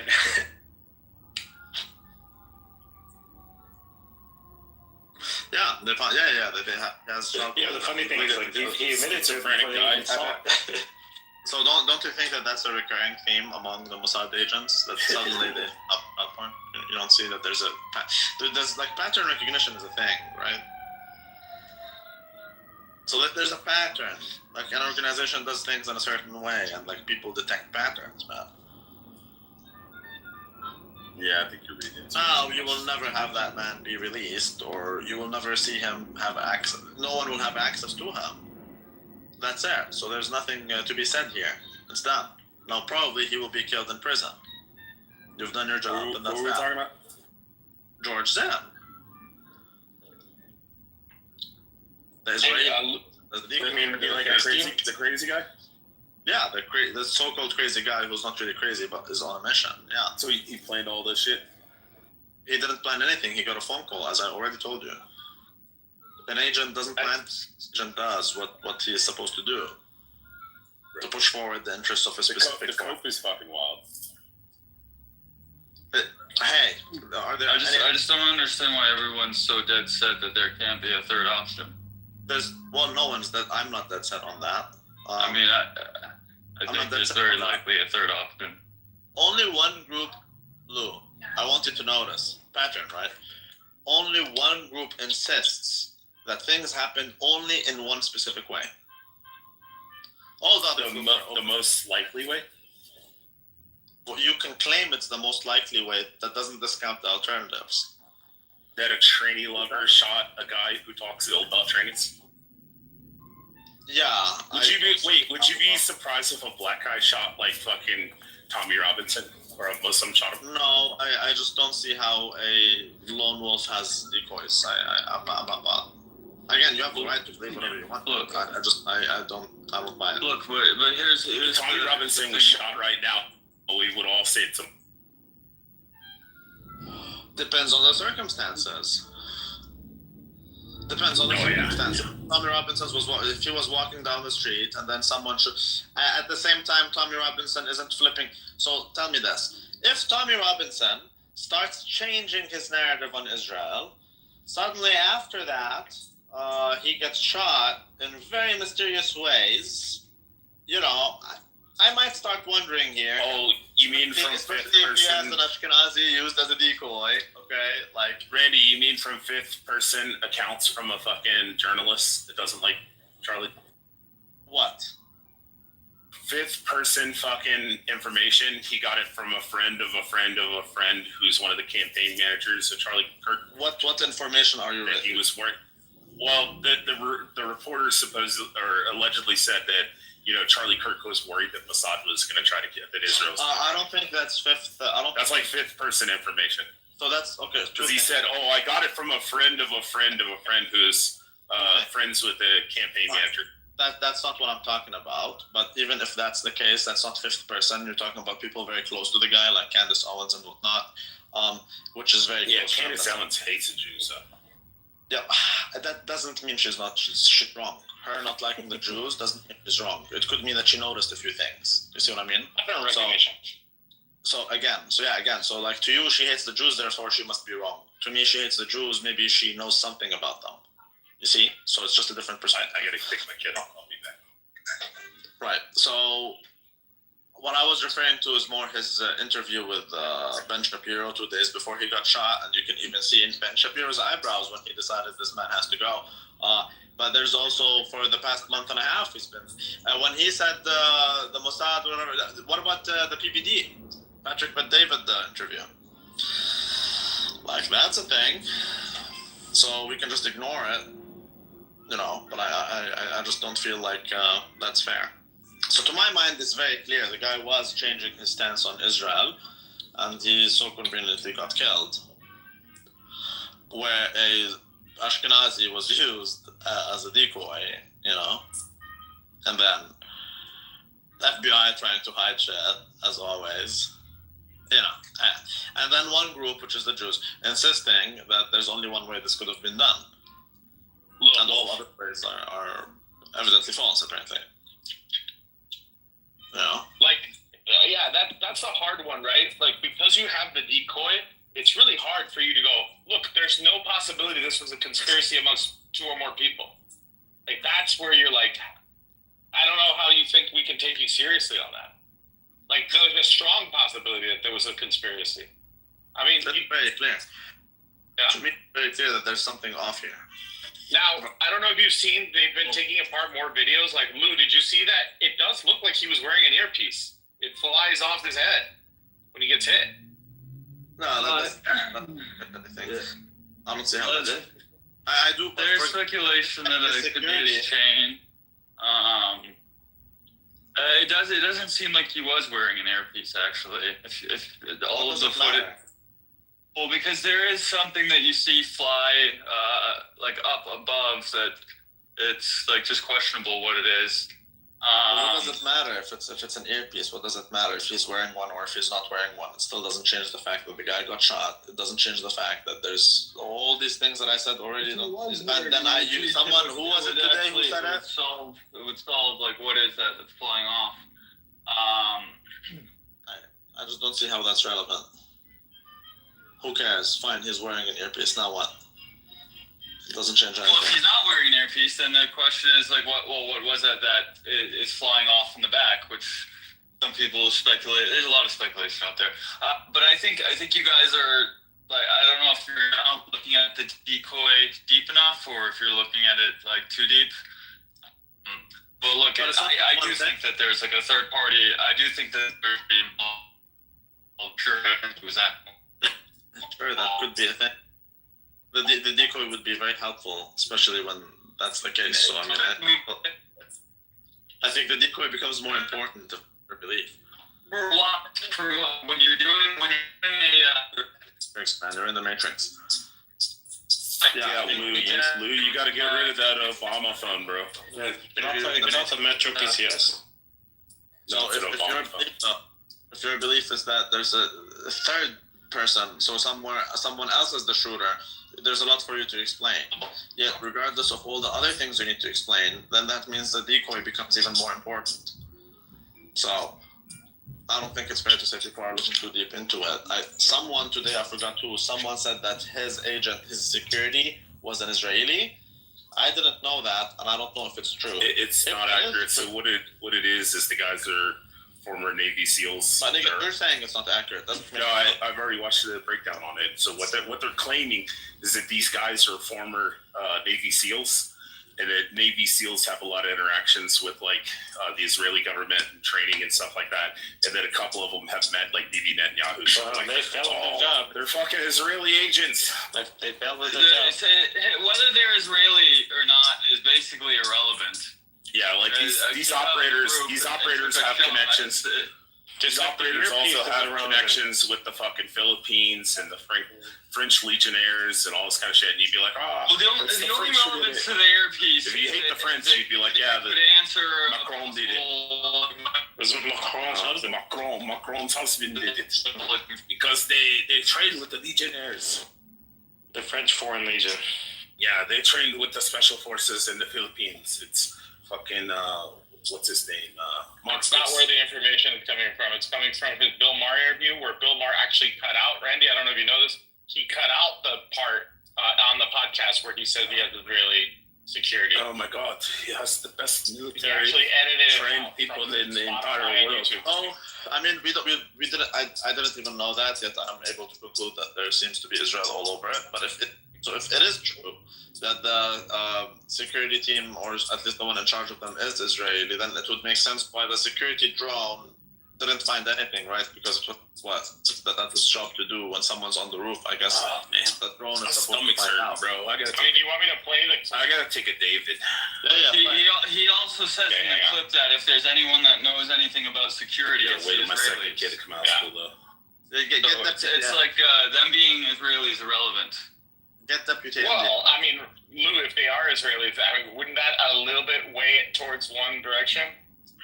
It's already. In this case, I don't think so. No. It's already hardcore pointing towards Israel, dude. Already. It's not that. If that has any relevance, then it would basically be like saying, well, then there should be really nothing that stops a kid from going on a college campus with a fucking rifle sitting up on top of a roof and sniping somebody. So I do think that there's.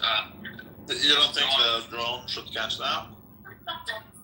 Yeah, obviously the drone should catch that, but it should be caught before a drone. I would think that you. First of all, how did he get onto the roof? Giant Israeli bodyguards the whole way. If you want security, the Israelis know it. There was no lock to the roof. He just went up the fire exit and then opened the door and went out. So, don't you find it to be pretty interesting how the people who allegedly care about Charlie are the people who don't want an investigation into any of the basic questions, such as why didn't the drone detect the shooter? Why was Charlie married to a 37-year-old woman? Or that's what how about the drones that were Who is the spotted like operator? immediately afterwards? No, I'm fine. That's totally fine. I'm just wondering, like, why are the people who allegedly like Charlie? Why are they the ones who don't see any need to launch an investigation into who was the operator of that drone? Why is it that it didn't detect? Why did it not do the job? All of that, especially when the people behind him, aka security people, are allegedly doing hand signs and whatever. Don't you think it's like at least worthy of asking a question? Like, why did that happen? I really don't think there's anything controversial here, or there shouldn't be. I mean, I think there's more interesting questions leading up to that. Like, where did he fit this rifle? Or was he just walking? Because it was doesn't down fit in his backpack. It was down his pants. That's not a That's not. Well, I mean, the security was saying that it looked weird. He was walking very funny. Yeah, but that doesn't work because he went literally when he was running away, he was running on the roof, right? And then he dangled by the edge. His rifle would have fell on his foot if that's the case, but he wasn't. No, he was going limping. in. He was limping because he fell and he hurt his foot probably. I don't think he was limping because the gun is in it. Otherwise, why is he running on the roof? How come? Because he didn't have the rifle with him. It was clearly. I'm saying how did he get it? Like how did he store it walking into the building and then getting on the roof where nobody? Because it's the backpack that he had. No. Yes, why not? There's no way. Because look, I'm not a big gun guy, but I've looked quite a bit into this, and a lot of people that know guns are simply saying that there's no way that gun fits in that bag. It's just not possible. So Yeah, the pant leg is the only theory that, like, he broke it down in half, and so how did he? No, after the shooting is different. Yeah, he's running away. He put it like in a fucking towel, allegedly broke it back down, apparently. At some point, but you see how that doesn't make sense, because we know when he left with the gun in his bag. So why would you ever think that when he went in, it was out of his bag? What, based on what? I don't think he left with it in his bag. Then where was it? Wrapped in a? It was wrapped like in a towel or some shit. Where? Yeah, where? In the video, you see the. Well, that's the thing that he was allegedly like fucking was holding or dropped before he jumped off the roof. No, I don't. But what's more interesting is how the fuck did he get into the facility? The thing is that if it was in his leg, and it was open, there was no security. Why was there was no lock on the fire? It obviously wasn't in his bag when he left, because he in the alleged real text messages. He had to ditch the fucking gun somewhere and was talking about how he needed to go back and get it. No, he ditched it after he ran away. He ditched it after he ran away. Now, on the roof, before he got to his car.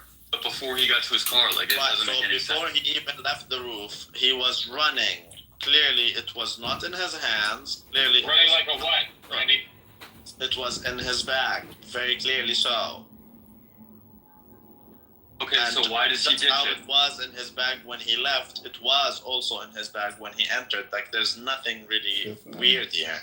It was in his bag. But there is. If you just go look at a few fucking like ex-Marine people in the military that know guns that are talking about the style. I don't know much about guns. I don't need to know guns. The rifle that he was using. It will not fit. One piece would have to go down like the pant leg. It's not going to fit in that. That's what he did. I told you. Yeah, I've seen also the same. What David is saying is what like the. Yeah, I don't care about the people who know. So there's this Marines guy who's a sniper who's saying that shot was not taken by a professional. It's not taken by someone who knows how to shoot. Turns out the guy is actually a very good marksman. So. I don't care what people say. He missed the... Man, I trust my senses. I really trust my senses. And when I see a guy running and then limping, and the excuse is that it's in his foot, but the guy was running. And he was limping before, if you remember. And he dangled. If the gun was in his leg, it would have fallen. So it's clearly not in his pants, right? Yeah, I'm saying as far as it being in his pants when he's going in, not when he's leaving. That's not what I'm trying to say. It's clearly not in his pants. It is very clear that it is not in his pants. When he's leaving, it's very clear, yes, it's not in his pants. I agree with you. Okay, but it's not in his arms either. It is in his bag. I believe there is a fucking... I don't care what some Marines guy says, I couldn't care less. Legit could not care less. It is in his bag, without doubt. Now, what we could never foresee is that Nick Fuentes would be attacking people who say it's Israel. That is like where you go, what the hell is going on? What happened with that? I didn't hear that. Nick Fuentes says it's low IQ anti-Semitism. Yeah, he's just probably sarcastic. And that we are farm boys or something. He says it's the left. Yeah, it's true. I shot Kujukian. He's obviously sarcastic. No, he's not. It doesn't seem like he is. He has to be sarcastic. No, man, he's like legitimately attacking the people who say it's Israel. But Diego, it is low IQ. Play it. Let's see it. Like, why would it not be some leftist tranny? Oh, you want to hear? Pro-Palestinian loving dude over... Yeah, because they have no motive and they have no opportunity. Israel has There's no motive for Israel to do it. Kirk yes, was they great do, to the Jews. Man, he was great to the Jews. Sure, he made a couple comments here and there, but like, overall negative towards Israel and the Jews. We get it. You don't want to believe it. We understand that. No, you're just wrong. But no one believes. And you know you're wrong, but like you keep saying it because like no one's falling for it, man. No one's falling for it. Only the Jews say so. Okay, but non-Jews. No, only the people with broken brains who believe in So I just looked it up. that it is. I'm sorry. You're not paid enough, my God. I disagree. So you know how they do the Kalashnikovs in like 15 seconds and stuff like that? They disassemble them and put them back together in like 15 seconds. The Mausers are about 30 to 45 seconds. Yeah, but you don't have to fully disassemble it. Yeah, I know, but like fully disassembling it takes 30 to 45 seconds. The Mosin and Gon actually takes longer. It takes about if you're pretty, you only need to not even have disassemble it. You don't even need to go that far. I think he can do it in 30 seconds. Yeah. Anyways, you've seen him running on the roof a little bit after, as people were panicking, right? Immediately after. Took him up to, not immediately. No, it's like immediately after, dude. Not immediately. You haven't watched the video. It took him a minute. It took him a minute. That's believable. Yeah. There's literally fucking video of him running across the roof while people are like. You ever seen the little girls? They're like 12. Yeah, but there's a lot of people disassembling. How long do you think it takes to clear? How long do you think it takes? Randy, the guy that's the funny thing. Go look at the security in the area. They didn't clear it. That's what but it takes a lot of things. What I'm trying to tell you is, if he was running away while people were running away, that doesn't mean it's immediate. Because it takes a lot of time to clear that. No, I'm saying he was running away while people were still ducking because they didn't know if more shots were going to come. Some people were ducking for 10 Randy, minutes. The guy that you said killed him, the guy with the palm guns, Randy? The guy with what? The guy with the palm guns, the guy that you thought had a palm gun?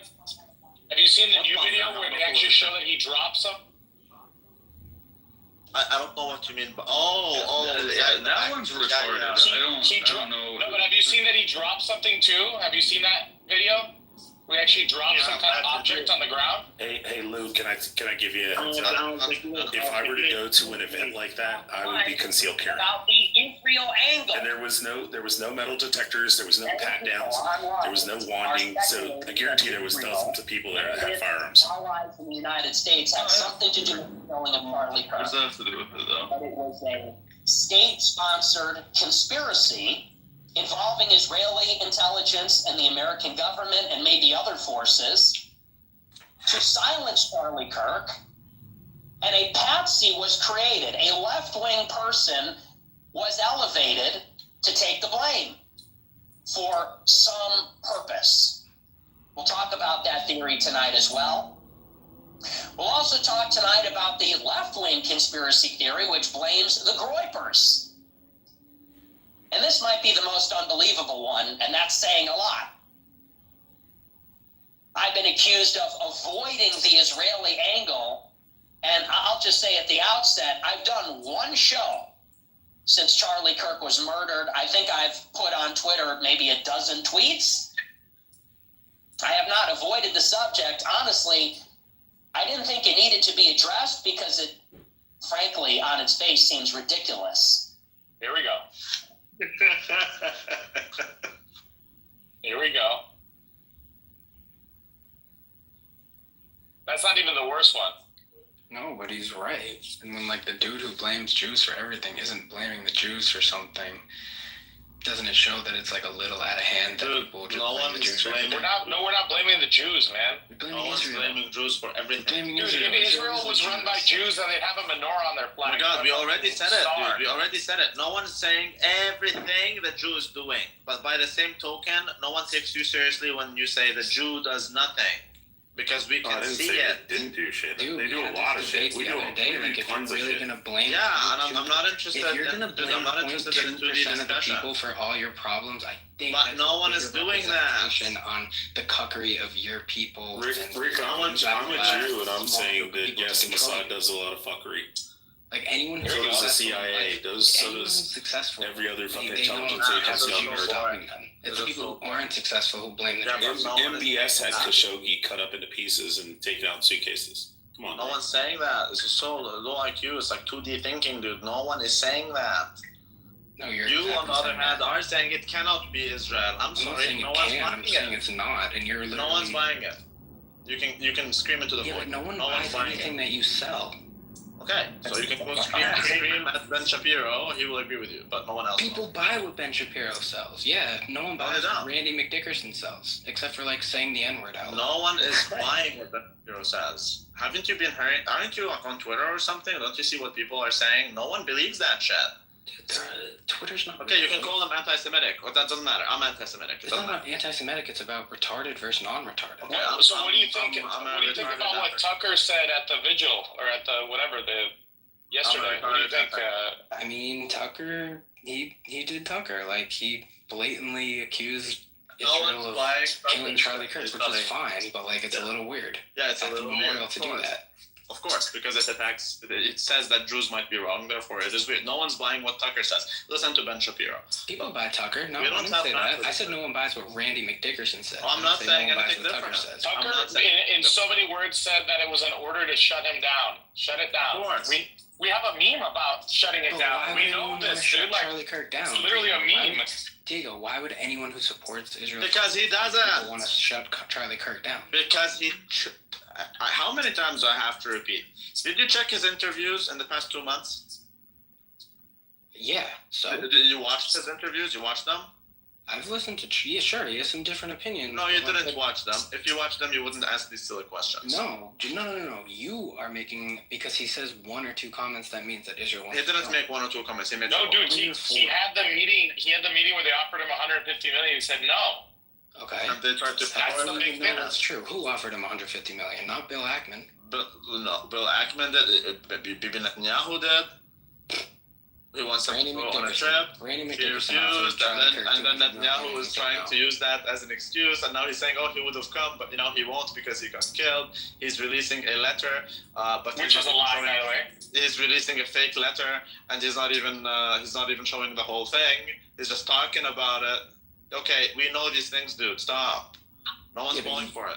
No one's falling for the fact that no one is willing to just come out and say that a left-wing tranny lover, pro-Palestine. We told you already that dude, I'm not gonna take this room to another 2 hours of bullshit because you are unable. It is 2 hours of bullshit. Okay.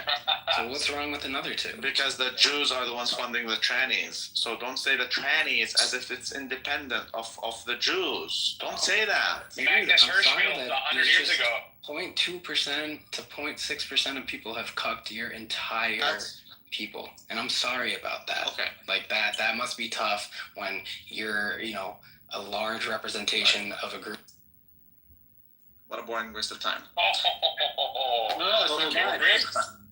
No, That's a first. That's a total boring waste of time. Rick is an OG. I don't have to waste time on propaganda. Rick is an OJ. It's very boring. It's very boring. Like if you don't wanna, I get it. You don't wanna see certain things. That's fine. Other people wanna talk about it. If you don't wanna talk about it, you're welcome to leave quietly. No problem. It's that simple, like that. Anyways, it is very obvious to anyone who's willing to look into it that there is something going on here, and simply to say, oh no, it cannot be. It has to be this one way. That doesn't buy you people, does it? Just makes people even more like, okay, I genuinely do see that there's a lot of things that are off here. Now, when you keep insisting that it cannot be, that makes me further think that, you know what, I actually think that it is off. Right, that's basically the point.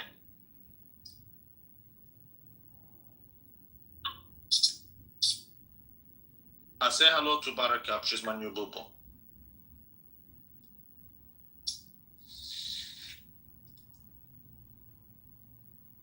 By the way, did Netanyahu basically say there will never be a two-state solution? Is that his official position now? Yeah. Well, that's a development. Yeah, Netanyahu made sure to kill it. Like no one really talks about the two-state solution, man.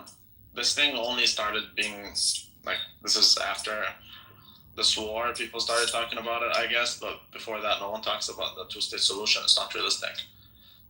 And there's a reason why Netanyahu is trying to like make sure the West Bank is bombarded with settlers, because then that makes a two-state solution impossible. Then for you to do a two-state solution, you're going to have to displace all the settlers. You see? So then you can't. He's threatening China now. You saw that? Yeah, he is threatening China. Yeah, what the hell? That's not going to go over well. And Egypt and Turkey, that's the title. That's unbelievable. Yeah, the Chinese thing is not. Well, he basically wants the U.S. to topple the Egyptian regime, and then isolate Turkey as much as possible, and maybe get the Americans also to topple China, whatever. It's the same story. It doesn't stop. You know, it's the same thing. You don't think it's escalations? Sorry? You don't think it's like escalation? Like it gets progressively worse? Let me put it like this: the world before this, Israel was a new country than right now. Yeah, I think that Netanyahu is a threat to world peace. I do think the guy needs to be dealt with. How many more years or decades could he realistically be the leader? I don't know. I mean, it depends on Israelis. The thing is, you'd be surprised. The Israelis are like more radical than Netanyahu. They're not less radical. I got to sleep, baby. And so there's a lot of people who like they keep telling you, look, like in Israel, a lot of people are protesting Netanyahu. So this is not Israel. This is just Netanyahu and his cabinet. When in reality, yes, there are some people protesting it, but I wouldn't say the majority. I wouldn't even go that far. But I can easily say a huge share of those protesting are basically saying that Netanyahu is not hardcore enough. That's why they're protesting. Wow. You know, so people are protesting for different reasons. It's not like they all are in uniformity, you know, we need you to stop because you're a bad man. No, people are saying you're too soft. Yeah, do you remember... but they're 2% of the population. How do they have leverage over the United States? Yeah, that's just so retarded. I don't want to engage in that type of dialogue. It's just so retarded. But do you remember... Wait, 1 second. Wait, why is Israel going to defend itself against Egypt exactly? I don't get the title, not quite. Because Egypt has scrambled its tanks to the border of Israel. Well, before we get there, just 1 second. Diego, do you remember when the Israelis were protesting how, because Israel imprisons like 10 soldiers who are raping people in prisons, and then the Israelis were protesting because they want them to be able to rape. So again, like if they're protesting the government, that doesn't mean they think it went too far. It could also be that they don't think it went far enough. And that's, I believe, explains a lot of what's happening. But Tasneem, it's because the Egyptians are sending military to Sinai, and they're buying Chinese precision weaponry in Sinai, placing them strategically, and the Israelis keep provoking the Egyptian sovereignty, and as a result, then Egypt sent more reinforcements, and now the Israelis are running to the Americans to topple another regime. Egypt doubled down, and they said that if you mess with our sovereignty, then we're gonna pull out from all the peace agreements. And they also made a military pact with Turkey. But aren't they the ones that are trying to crawl back into Sinai with the Palestinians, so they can take the rest of the Palestinian state? That's exactly why Egypt is doing what it's doing, because it wants to protect its land. I love how this is all happening right after they've killed, I don't know if you guys believe this, but I don't know, they've just killed Charlie Kirk. Yeah, and this is just happening. About it. A lot of people have actually, the moment that this happened, even before any speculations of Israel having had any sort of relation to his killing, I knew right off the bat they were the ones to kill him. He was under a lot of pressure by the Israelis. This is what we're talking about, Randall. Yeah, this is what we're talking about. Oh my God! Hey, is all your friends okay in Beirut? The fucking Jews did it. The fucking IDF. They flew fighter jets and bombed it. Oh, it was a nuke. No, she just proved the point. With all due respect, Ken, I love you like my child, but I'm done talking about these things with Jews because you guys are incapable of. She made a point. Exactly. I mean, I really need to interject and say, this one thing. What kind of president would issue 7 different statements trying to deny the killing of Charlie Kirk by their side? Only if they were the culprit that they would do that, right? No, I don't think Tyler was a right winger. He obviously was a left winger, but he was the Israel is all over it. That I do see. Can you do it in a really heavy German male angry accent when you talk? Let me get Hitler out. Get Hitler from the out. grave. He's turning in his grave right now for your stupidity. Yeah. Again, that's the issue. Is when we talk, the Jews are unable to. Towards the third option. That's fine. That's fine. No one's telling you not to have any beliefs, except the Jews are telling you that it cannot be except for one thing. Again, I think the Jews are stupid. Again, I think the Jews are incapable of dialogue when it comes to these matters. So, personally, I don't want to talk about these things to Jews because it's propaganda or it's someone who's very emotionally involved. You see what I mean? I want an echo chamber. So you're saying they've lost their seat at the conversation? Right? Yeah. Yes, they lost their seat at the echo chamber. You guys are only 2%. I mean, you're never going to. You can have whatever belief you want to have. Anybody who disagrees, gone. Get out. You know what? Yes, we will get you out. Because we're not interested in anyone who would shut down any conversation you disagree with. Any conversation that goes against the Yiddishkeiks, shut it down. Yeah, no, that's not how it's going to work. We can have a conversation. But yeah, the point is, I agree with you, Tasneem. I think there's something going on there. And you can have whatever thought you want to have. No, but Rabbi, have you watched Only one group is telling you cannot do that. No, but have you watched Candace's podcast on the Charlie Kirk murder? I'm sure you've got it garnered millions of views in the first 23 hours of its airing on YouTube. I'm sure you guys have had a watch. I've seen parts of it, not the whole thing. But oh my God, you should watch the whole thing, Rabbi. You should actually do that. It's amazing. It's fascinating what she unravels, actually. Yeah, she gives a lot of very decent. There's a lot. There's a lot there to at least make you raise an eyebrow. Say, hey, maybe it's worth investigating a thing or two. Make claims, just. Well, she's saying. Why is that so difficult? She's saying she saw the video from behind his head, and that it only raises more questions. There's that, but I don't see the thing. Here we go. I mean, I saw that, and it does look very crazy. But the thing is, then there's a few questions that remain, which is, what kind of round is it? Because that looks more like a pistol. Is this a pistol round? I am not sure that's the case. Second thing is, where did the round go? because then that means it's an exit wound, which it looks like, right? I guess these are the two questions. What kind of round is it? There's some kind of object that looks like a earpiece flying out of a deer on his right side, and so that makes me think he got hit from the right. Yes, if that's the guy behind him, then yes, he got hit from. But see, the third question would be: is there an entry wound from his well, right back of the neck?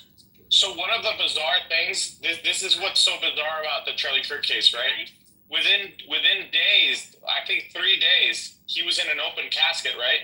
But in a murder event, the first thing this guy's going to be in the coroner's office for like at least a week or two, right? As they do a full autopsy. Yeah, but are they going to do a full autopsy? Who's the one? No, dude, he's buried already. Oh, you're right about that, actually. He's been actually, I didn't think of that. They would actually do a full autopsy, but they didn't do that. He was buried like almost in the same second. Yeah, you're right. Yeah. So that's what they did with JFK. They got, like they moved the body around. They did it with Osama bin Laden. Like, oh, we killed him. Where is he? We dropped him in the ocean. Like, what? Like, classic. Wait, Diego, are you trying to speculate that he's still alive and he's basically just he's just hidden away, or what exactly? What point? I am open to the concept that he's still alive. I don't think so. There is no way, because we've seen the shot live, literally in the jugular. Like, there is no way somebody would survive that. It's impossible. Like, okay. Even biologically, you're assuming it's a real shot. What if it's just a show? Just like the Trump ear thing. But but it wasn't like it was shot underneath his clothing. It was right in his bare skin. You know what I mean?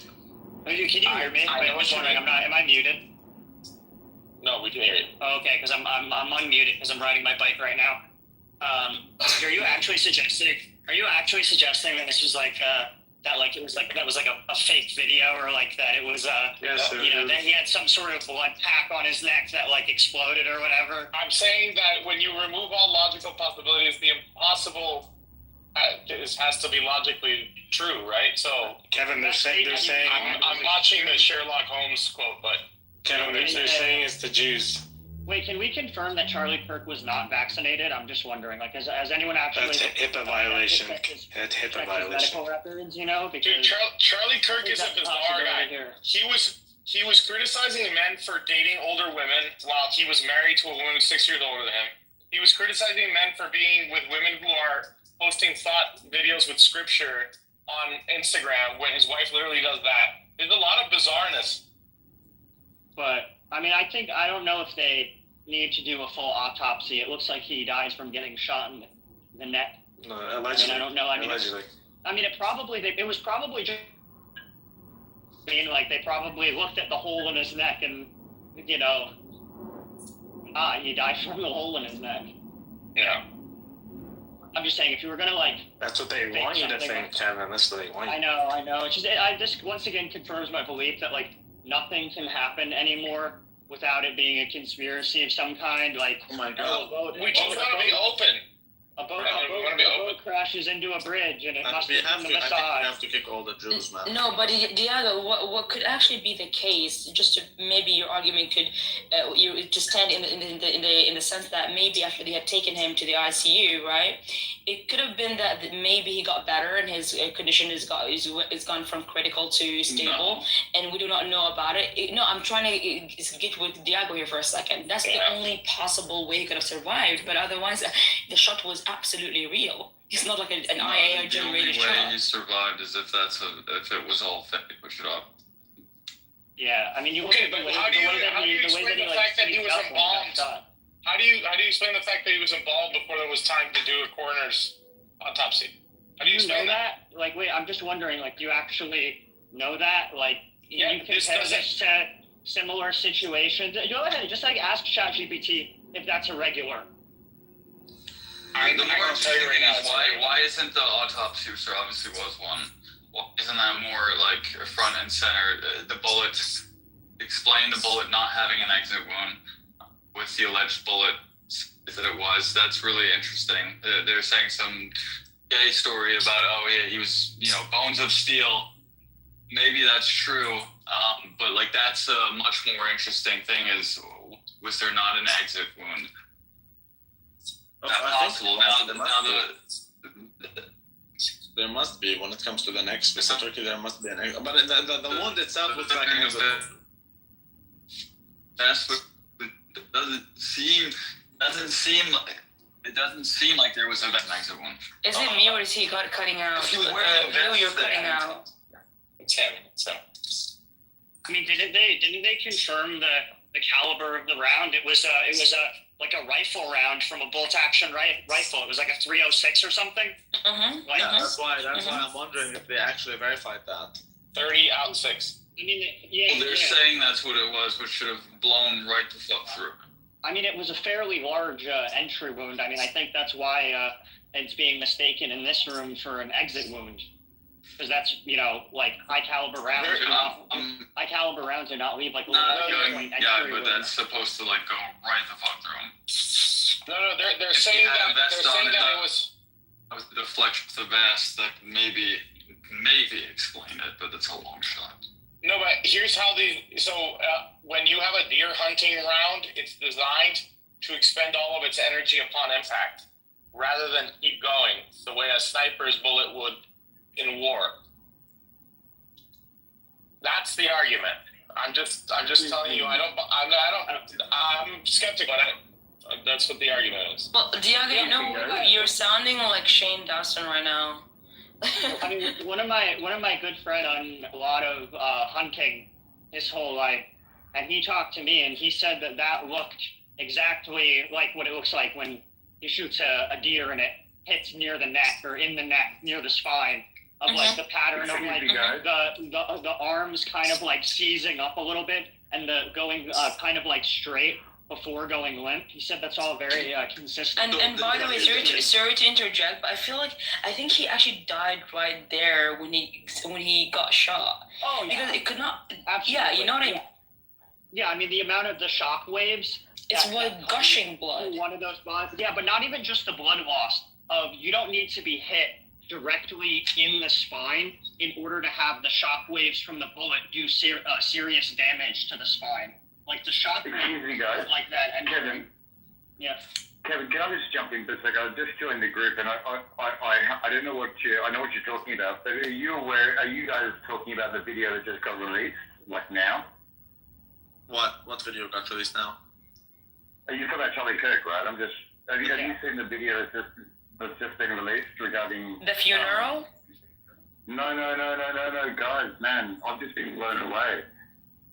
What is it? Tell us. Share it at least. Go on YouTube and type in the name Range Day Bro. Okay. Range Day Bro. And this, I saw it when it was released 2 hours ago, and it had like 3,000 views. And now it's got 337,000, and it's shocking. I can't watch it right now, but what's shocking about this? You mean the Kirk assassination new video? Evidence changes everything. Is that it? 4 hours ago? Yeah, man. Yeah, I got it. Watch it. What do you think is different about this video? Like what? Because I saw it in that up close angle, and then I saw the far away angle. No, dude. Watch the video. I can't watch it right now. Just tell me for the time being what's different about that. I'm not going to speak while other people are watching the video. It's a 8-minute, 41-minute video. Are you trying to increase the viewership of the video or something?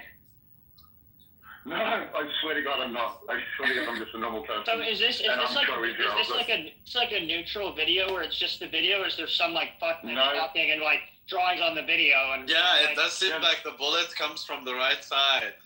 I swear to God, just watch the video. I have no, I came in this group. Listen, guys, I came in this group because I saw the heading, "The Israel Times retains the right to defend itself," and I walked in. You guys are talking about this, and I feel I need to share it with you. Yeah.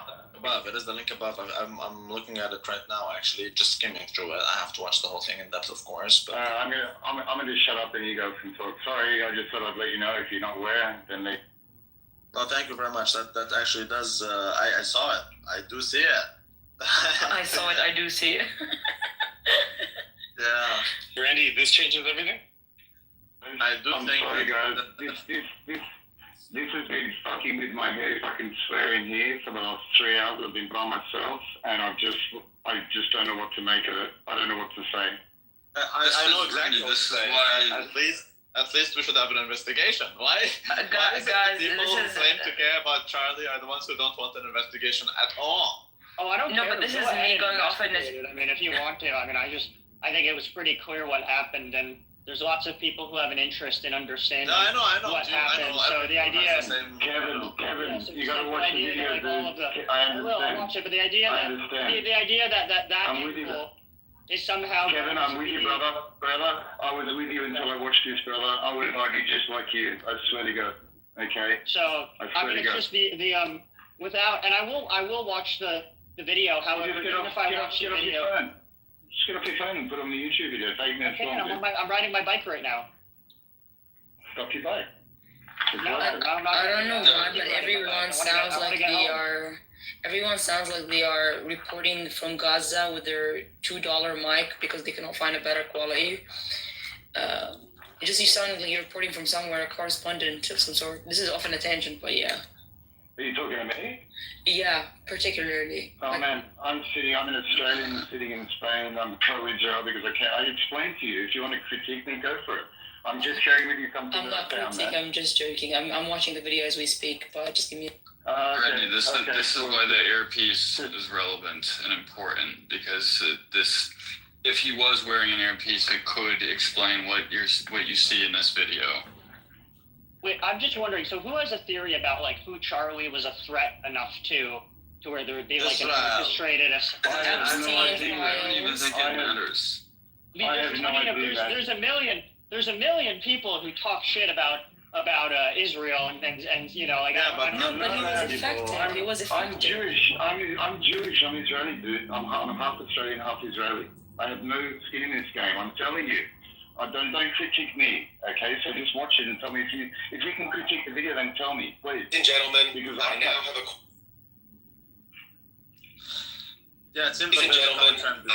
acquired proof that the FBI's official story is false, whether knowingly or unknowingly. We're going to have an entire monologue and talk about a lot of these things after I show you this, but if you take nothing else away from this video, you need to see this. And in that video, you can see the same piece with Can you raise the volume, please? and it does line up with the actual gunshot itself. So this video was created by a friend of mine who is a Marine. You'll see him here at the end. This is the angle he is showing the shot coming from, showing where Charlie was sitting, and the angle of the shot, which will correspond with this video here, which unfortunately we will blur out Charlie's face, but we will show what is necessary to prove that this was an entry and exit wound.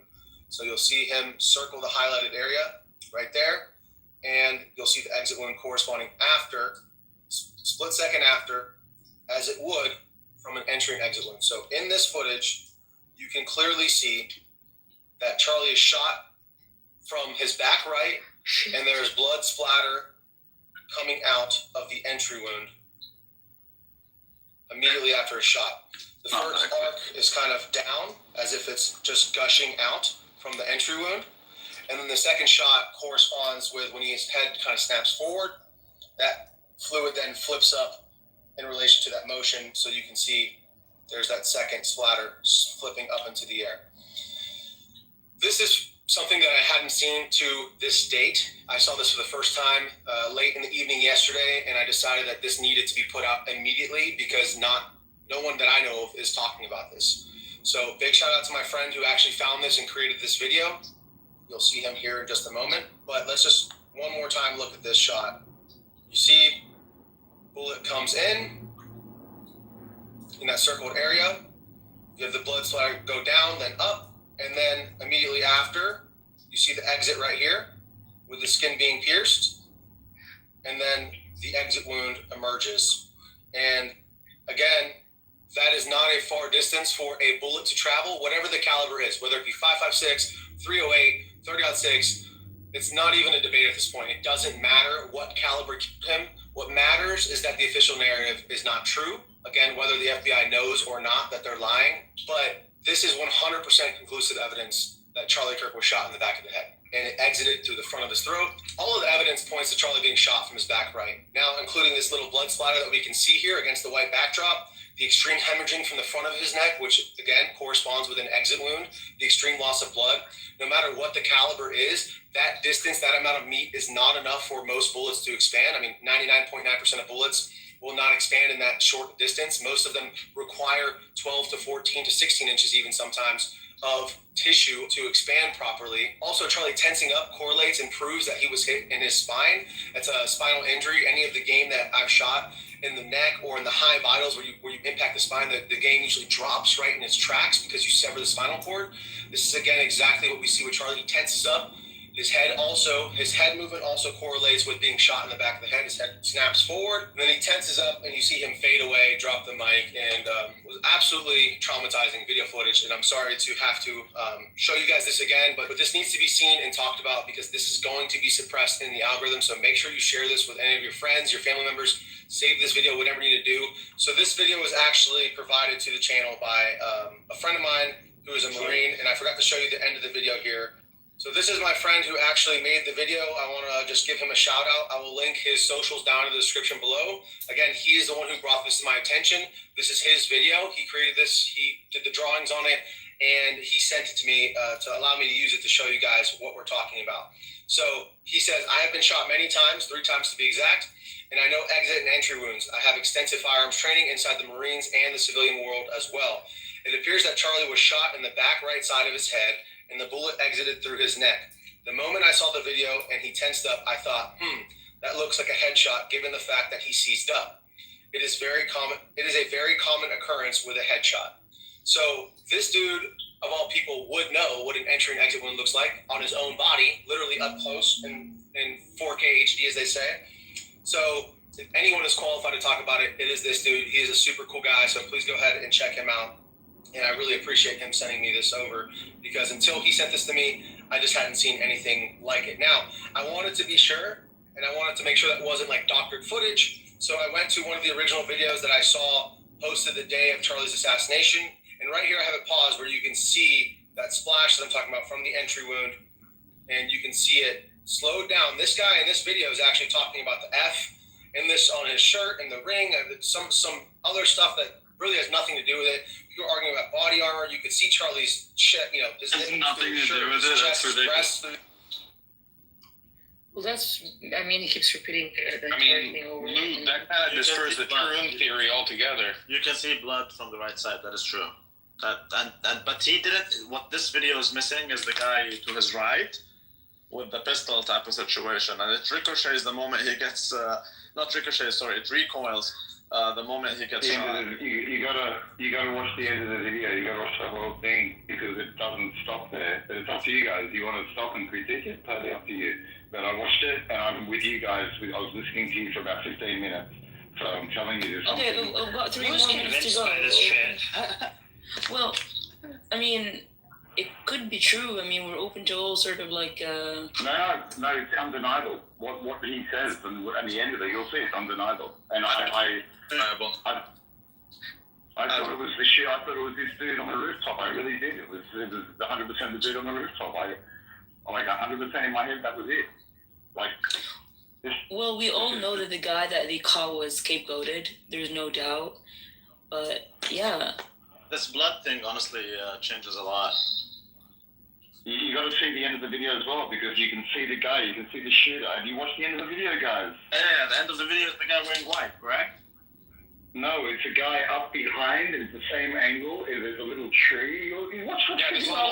There's a little flash. There's not just a flash. You can see the image of the guy. Have you watched the video, man? If you watched the video, I shouldn't have to be so animated. I don't mean to be. Sorry, guys. I'm not. Yeah. This is not just a normal thing. I'm a critique. Yeah, I really criticize everything. Yeah, that's good. That's what I'm. I just can't fault it. Unless it's all bullshit, I can't work out how can it all be bullshit. So What I have to say is, I think this whole thing is overdue.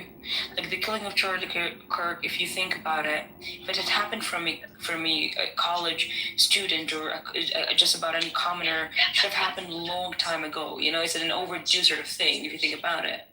But it feels like it is from inside the house that he supports so vibrantly, if you know what I mean. So, do you guys see what I'm going? You know, I do, and I honestly, the only missing piece in my mind is this: like, why would the kid, what's his name, T-Robs, what's his name, Tyler Robinson, why would he accept the blame, and why would his parents accept it? Because he's another decoy. Yeah, but yeah. However, there's a death sentence, right? There's a death sentence in Utah. So I suppose if they don't give him the death sentence, then you know that they purchased the guy. Here's the issue with these conspiracies is that you can always take a step back and say, well, they were in on it, and it never ends, and it's just a perpetual. Yeah, but that doesn't mean we should. They are in on it. Everybody's in on it. Yeah. That doesn't mean the official narrative is obviously. That doesn't mean we shouldn't ask questions. No, it means sure, but it's at a certain point you're asking infalsifiable questions. Like, is everybody is in on it. It's just the Jews who keep trying to shut down this Can conversation. we all agree on one thing? Mm-hmm. Just one thing. What's that? that? Charlie Kirk was a massive figure. He was massive, and his future was more massive. President. He would be the president. Oh man, he could have been. I honestly, like from my feelings, I love the guy. Like really loved him. I'm 54 years old. I've followed him since he had a little table and a mobile phone, you know. And for me, this guy was more than just a future president. He could have been honestly something bigger for the world, you know. Because you think about it logically, if he was the leader of the world, not just America first, I understand, right? But his Christian faith would have taken the world to a completely new direction. So, you know, that's what I'm saying. You said you're 54 years old? Yeah, is that a bad thing? No, it's just by the time I'm 54, if I'm talking like this, please kill me. Are you serious? Who said that? Who said that? Was that Kevin? No, it's cool, It was man. the Jew said it. Kick me out. I'm Jewish. Hold yourself to the audience. I'm Jewish, man. I'm fully Jewish. That's an insult. Yeah, but you're the only Jew who's open to. See, every other Jew seemingly every other Jew is like doing their best to shut down. No, I don't care. Please ask a bazillion questions, launch a bunch of investigations, have a. If you don't care, then leave the room. I don't know why Jews keep trying to shut down this conversation. I love how you let them finish their sentence. Did I say something wrong? I don't understand what just happened there. No, you don't. No, it's just that, hey, you say you're Jewish, and it's good that there's Jews like you, but like you have to talk. What do you mean? I'm not just Jewish, I'm half Israeli. I speak fluent Hebrew. Do you want to test me? No. You should talk to other people like you, because it seems like they're doing their best to shut down any conversation regarding Charlie Kirk, and that's just making people further think that Israel is involved in it, myself included. Who's saying Israel's involved with Candace Owens and idiots like that? No, I do believe confused. Israel is involved in it, and like when you look at the Jews and how they behave, then you start thinking, you know what, maybe it is true. And ever since this room started till now, like every single Jew who comes on the stage, except for you, is doing their best. But I don't understand. I never said Israel was involved. You're saying Israel involved, but are you waving or something? I'm confused by people at the moment. I'm really confused. I feel like I'm a good person. I just keep getting this kind of. I just feel like I'm disillusioned with the world, brother. I'll be honest with you. I just feel like I express it openly too. I don't care. You know, I feel disillusioned. I'm a good person. I try to express myself well. I feel like I'm kind, and I keep getting this kind of stuff happening to me, and I'm confused. We can have a difference of opinion, but like, come on. Like, what is wrong with what I said, regardless of whatever conspiracy? Oh, nothing is wrong with it. It's just that he can't handle it. Because you're saying, and that's what makes me feel like Israel is involved in it, because I'm open to a lot of things. Israel's involved. You can think Israel's involved in it, brother. But for this person to laugh at me, to get abused, I don't understand. I'm disillusioned. If you guys are on the right side, if you guys are on the right side of morality, whichever your views are, and that's how you treat people, I come in with good faith. I didn't realize. I didn't realize what the room was about, honestly, and I was just. No, you're not doing anything wrong. I don't think we're on the side of morality, but you didn't do anything wrong. Don't worry about that. No, I'm saying if you guys are on the right side of morality, and I've got someone there laughing at what I'm saying and stuff like that, if you want me to align with what you think, and that is if Israel did it, I'm happy to listen to your point of view. But if this is the kind of people, that's George Zen. I don't think Rabbi was. I don't think Rabbi. One second. I don't think Rabbi was actually disagreeing with you in any front. He was literally trying to have a discourse, and the only person he disagreed with and kicked out of the room wasn't you. Was the person who literally attacked you. So I think there is no need for you to victimize yourself right now, because nobody's blaming you for anything. I'm not feeling like a victim, but while I was speaking, they called me paranoid. While I was trying to explain myself to Rabbi, you were laughing. So well, I can't laugh. No, of course you can. You're I don't think you're paranoid. That's Kevin who was laughing. I kicked him. I don't think you're paranoid. I think you're onto something. I think something is off with the murder of Charlie Kirk. It's not what we're told it is. Not cut and dry. Too many things. It just seems to me like there's one group of people that insists that it is a specific thing and it cannot be anything else. And they all seem to be Jewish. That's all. It could be. Listen, it could be an Israeli thing. Absolutely, I'm fully critical of. I served in the IDF in the 90s, and I can tell you firsthand, Israel's not perfect, man. So but if you can sell it to me with some evidence, I can tell you this. Like George Zen, for example, is a big one to me. Aside from the fact that Charlie Kirk was changing his mind on Israel. See, the thing is, Charlie Kirk is the connection MAGA has with the youth. According to Trump himself, Charlie Kirk is the reason why he won the youth. Now Israel lost the liberal youth. The conservative youth, Israel lost half of it. And without the U.S., Israel is nothing. So, it's possible, Rabbi. Listen, brother, it's possible. I mean, Israel has every motive to kill the guy.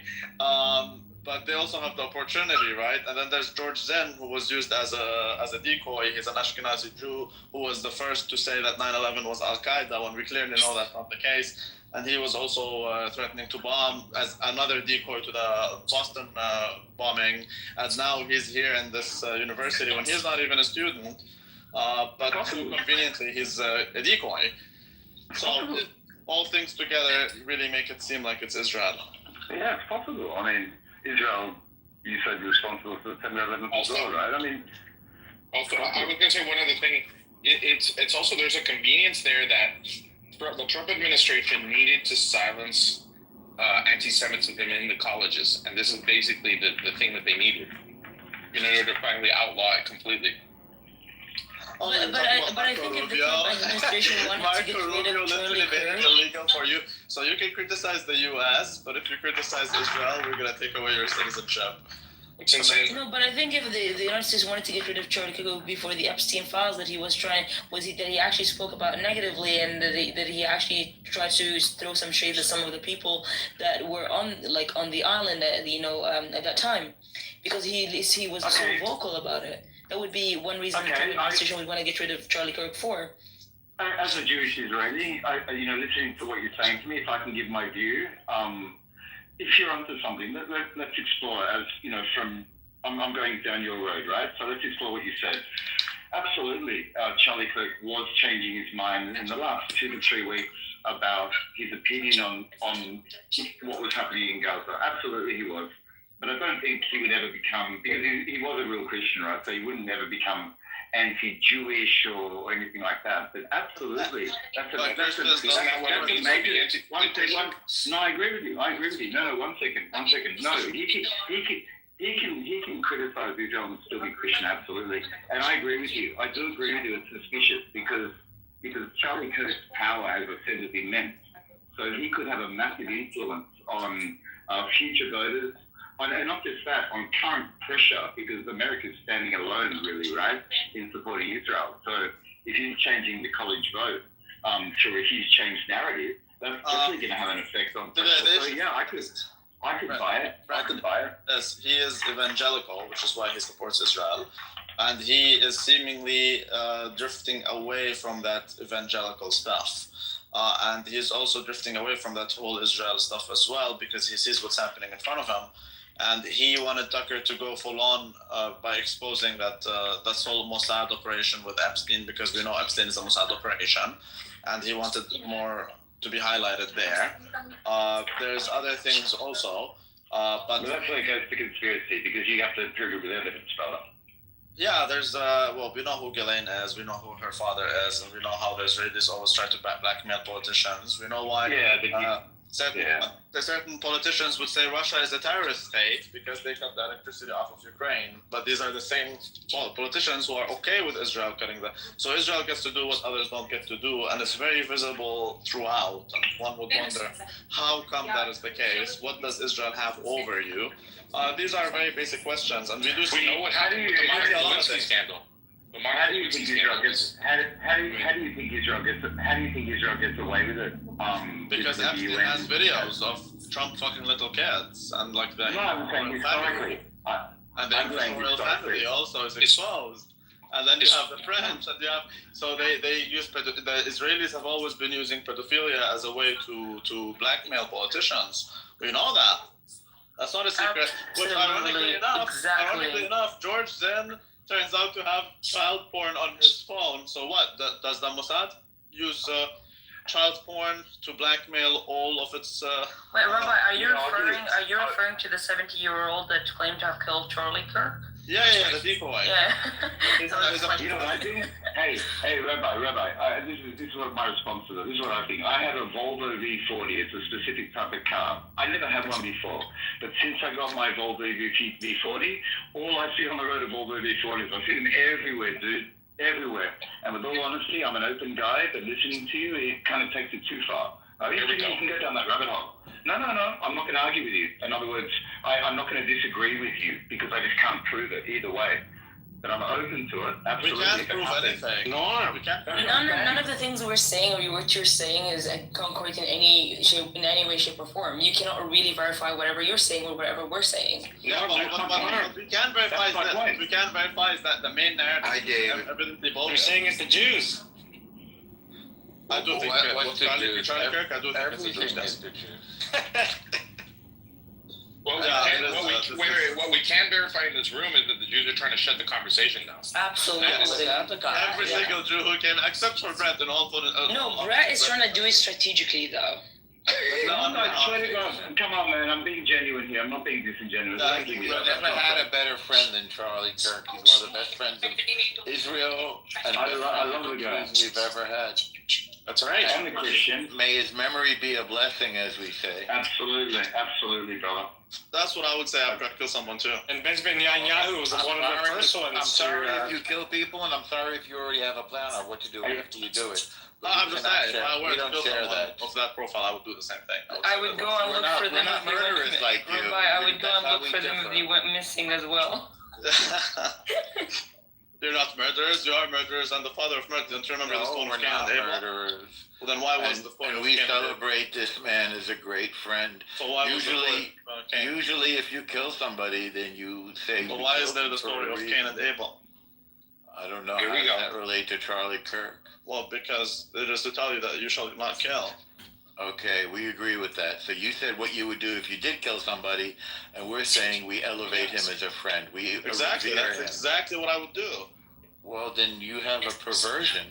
I would. Yeah, I think the Mossad should hire me. Shit. So what if Benjamin Netanyahu came out and said, "I hate Charlie Kirk"? Would that prove it? Of course not. Of course not. Of course not. But what he would do is he would show you a fake letter, and then he would not show the whole thing. So what did he say about the killers in Doha? Did he say we didn't kill them, or we had no reason? Did he say we killed them because they're terrorists? There's a difference. You're different than Bibi Netanyahu. But you're comparing apples. No, I'm actually more similar than different. But no, we're committing two events in which one, the guy by the Mossad or the guys, and the other one in which he was killed by a transgender Mormon. No, comparing two recent events of killing. But these are not the same. One is killing, one is assassination. Okay, and the difference is? The difference is one of them is related to an American who was actually on a. So as I said earlier, Kirk, according to Trump, is the reason why they won the Republican youth, the youth. And I agree. Oh, exactly. So when you lose the youth, Israel cannot, regardless what Ben Shapiro tells you, Israel is nothing without the U.S. And Israel doesn't have. Israel is not nothing, but we're grateful for the partnership. They're not even Israeli. It is a partnership.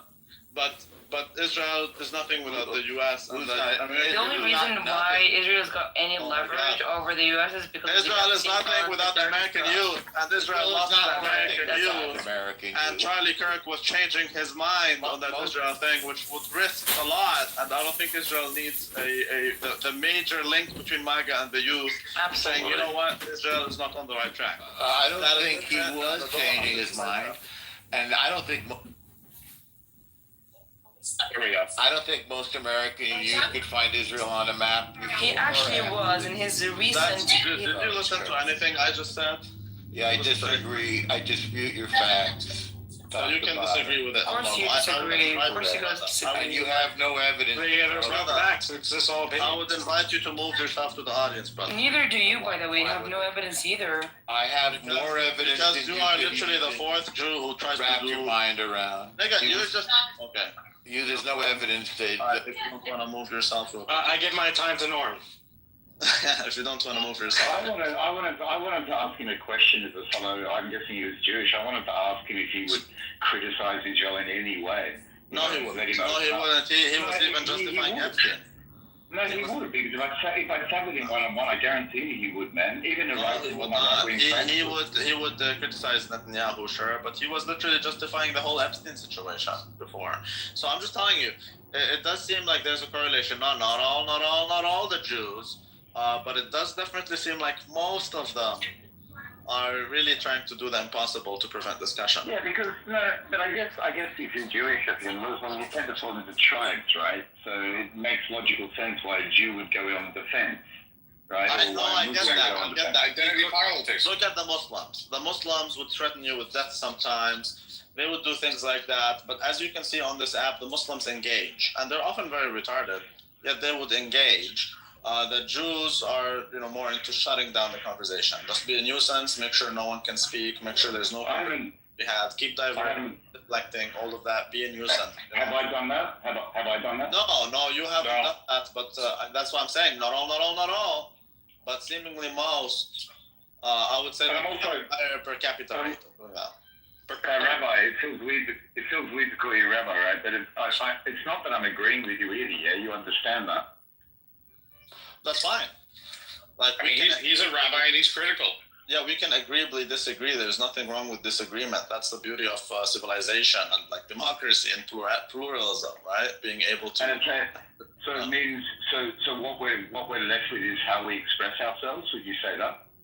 Oh, sure. Well, that's one difference. Well, Brett, are you? Some people try to prevent expressions. Brett is what I'm saying. Brett, do you like plurality? I would ask because if we bring plurality to Israel, then it won't be a Jewish state anymore. For me personally, like I'm telling you personally, I'd be very happy for it to be a mixed state. I mean, it seems like that would make sense, like if you talk about prophecies or stuff like that, but light onto the world, right? So everyone lives harmoniously together. It makes a logical conclusion, right? Like a good end to a shitty movie. But you guys don't have the numbers. You would just become a Muslim state, and that's what would happen to you guys. You don't have you don't reproduce. Like I've spent a lot of time in Arab countries, right? Because I got an Australian passport. I've been to Syria, I've been to Morocco, I've been to Egypt, I've been to Jordan. I've spent a lot of time with Muslims, so I guess it's why I'm more like I'm a bit different, I guess, to someone who's very Jewish or very Israeli. I'm more traveled, so I guess my perspective is different. But you're an international Jew. I don't know. I'm a wandering Jew, man. Well, the Jew by definition is international, and I don't mind that. See, that's the thing. I don't mind. You're international, Rabbi. International, yes. Yes. Yeah, you're not a rabbi, right? You're just taking a piss. Oh, he's a rabbi. I am a rabbi, but I'm not a Jewish rabbi. But I am a rabbi. So you're a teacher. You claim to be a teacher. Yeah, I teach Torah specifically. Yeah, and sometimes the Talmud on the weekend. I don't believe in the Talmud, but I do teach Torah. I do teach finance.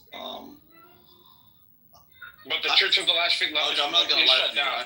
I see myself as a rabbi, not just a rabbi. But I don't want to go there. I'm a rabbi, but I'm not Jewish. No. Oh, it's tricky, man. That's really interesting. Are you serious when you're saying? Are you taking the piss? Because I never know these rooms. Challenge him on any scripture from the Torah. No, not me. Are you kidding me? No, I'm a dunce. He will do certain. Yaga, when you said that, I literally recalled the scene from Suits when he's like, "Fire up the laptop," any line from the bar. Yeah, exactly. Oh, I know my Torah. Everyone who knows, like, people say whatever they want about, but I do know my Torah. He knows his Torah. But how do we get past what I said before? Because you didn't react to it when I said, we're disagreeing. Like, we might even be on opposite ends, or who knows, right? I don't know, because I'm so open. I just don't know shit. I might think things, but I don't know anything. That's my Buddhist side of me, that's my Indian side of me.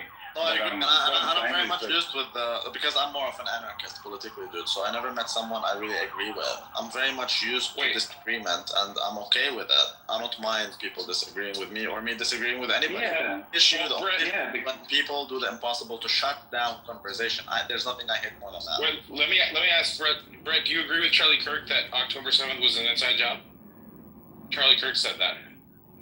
Can you? I've actually got my YouTube open now. Can you refer me to where it was? I actually watched that video. I watched that video. I know. He said it on the PBD, didn't he? I think. Yeah. I watched it. I saw it on Twitter the other day.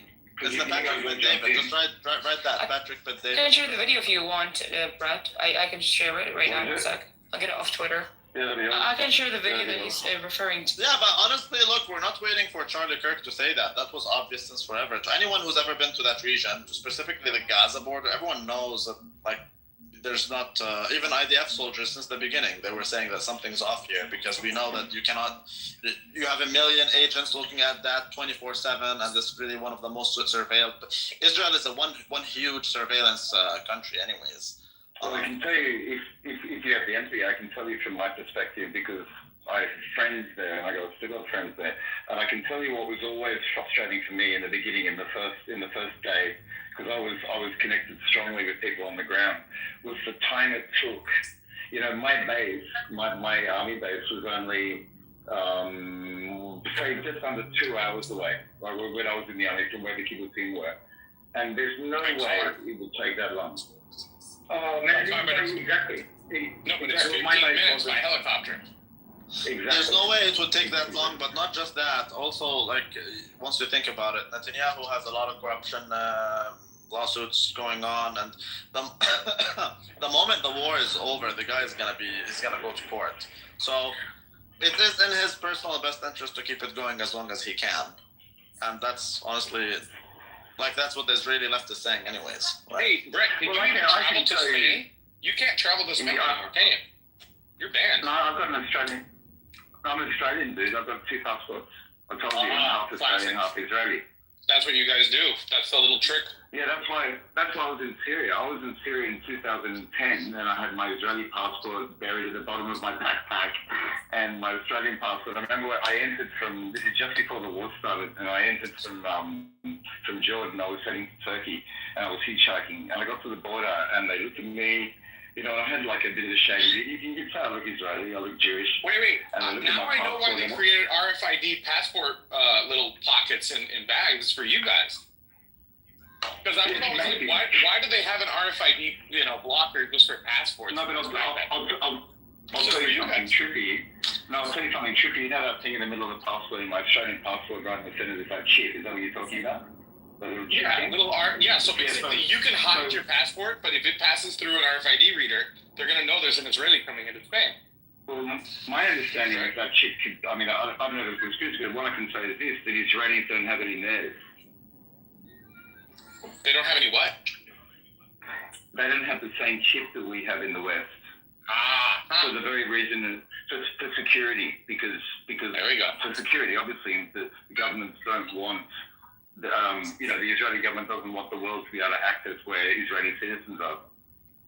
Don't you think that itself makes it like an unnatural? I mean, Would you consider yourself a legitimate target, having been in the IDF? You're a legitimate target, right? No, with all honesty, if you look historically, and it's not a victim thing. If you look at the history of pogroms against Jews, justified or not, whichever way you want to look at it, there's probably this inbuilt, innate fear, that's been passed down from generation to generation to generation. So I reckon. I want you to pause for a second there and watch the video I've just linked up. Randy, play it. Oh, I can't play it now, dude. I'm doing shit. But that is one of them. You should save it. Maybe put it. Can you put it in the chat post? Oh yeah, of course. So that is just one thing. Fair enough. There you go. So the moment the guy changed his mind on Israel, it's been what? It's been 2 months now. 2 months of him actually changing his, and not just on Israel, also on evangelicalism, because he took some serious religious, he made serious religious arguments that actually go against this whole. And notice how he says, "I gotta be careful what I say here." He's literally under so much pressure. He did say that it is more difficult for him to criticize Israel in the U.S. than it is for Israelis to criticize Israel in Israel, and he's saying what the fuck, and you've seen it now with Marco Rubio. Literally, it is. At least, if I'm not mistaken, in Florida, but I don't know. It is seemingly easier for you. If you criticize the U.S., that's fine. If you criticize Israel, we're going to take away your citizenship. There's laws of such a nature in the past, and most people find that to be a little bit weird, no?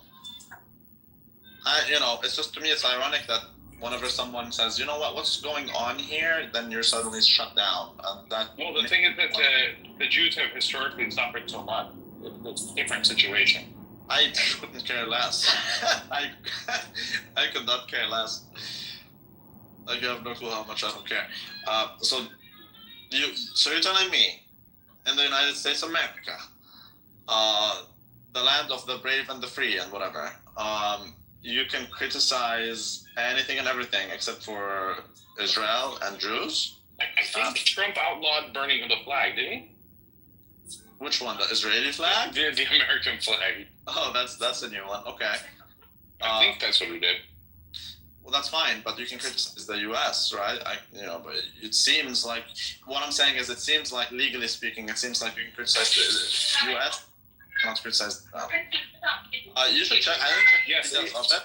And I'll be the first to admit, I didn't check the details of it. I didn't check what people said about it. So if you're interested, yourself should check it, and I will definitely am. But it does seem like you can criticize the U.S. in a way, but you cannot criticize Israel in the U.S. Randy, in August 2025, President Donald Trump signed an executive order to crack down on flag burning.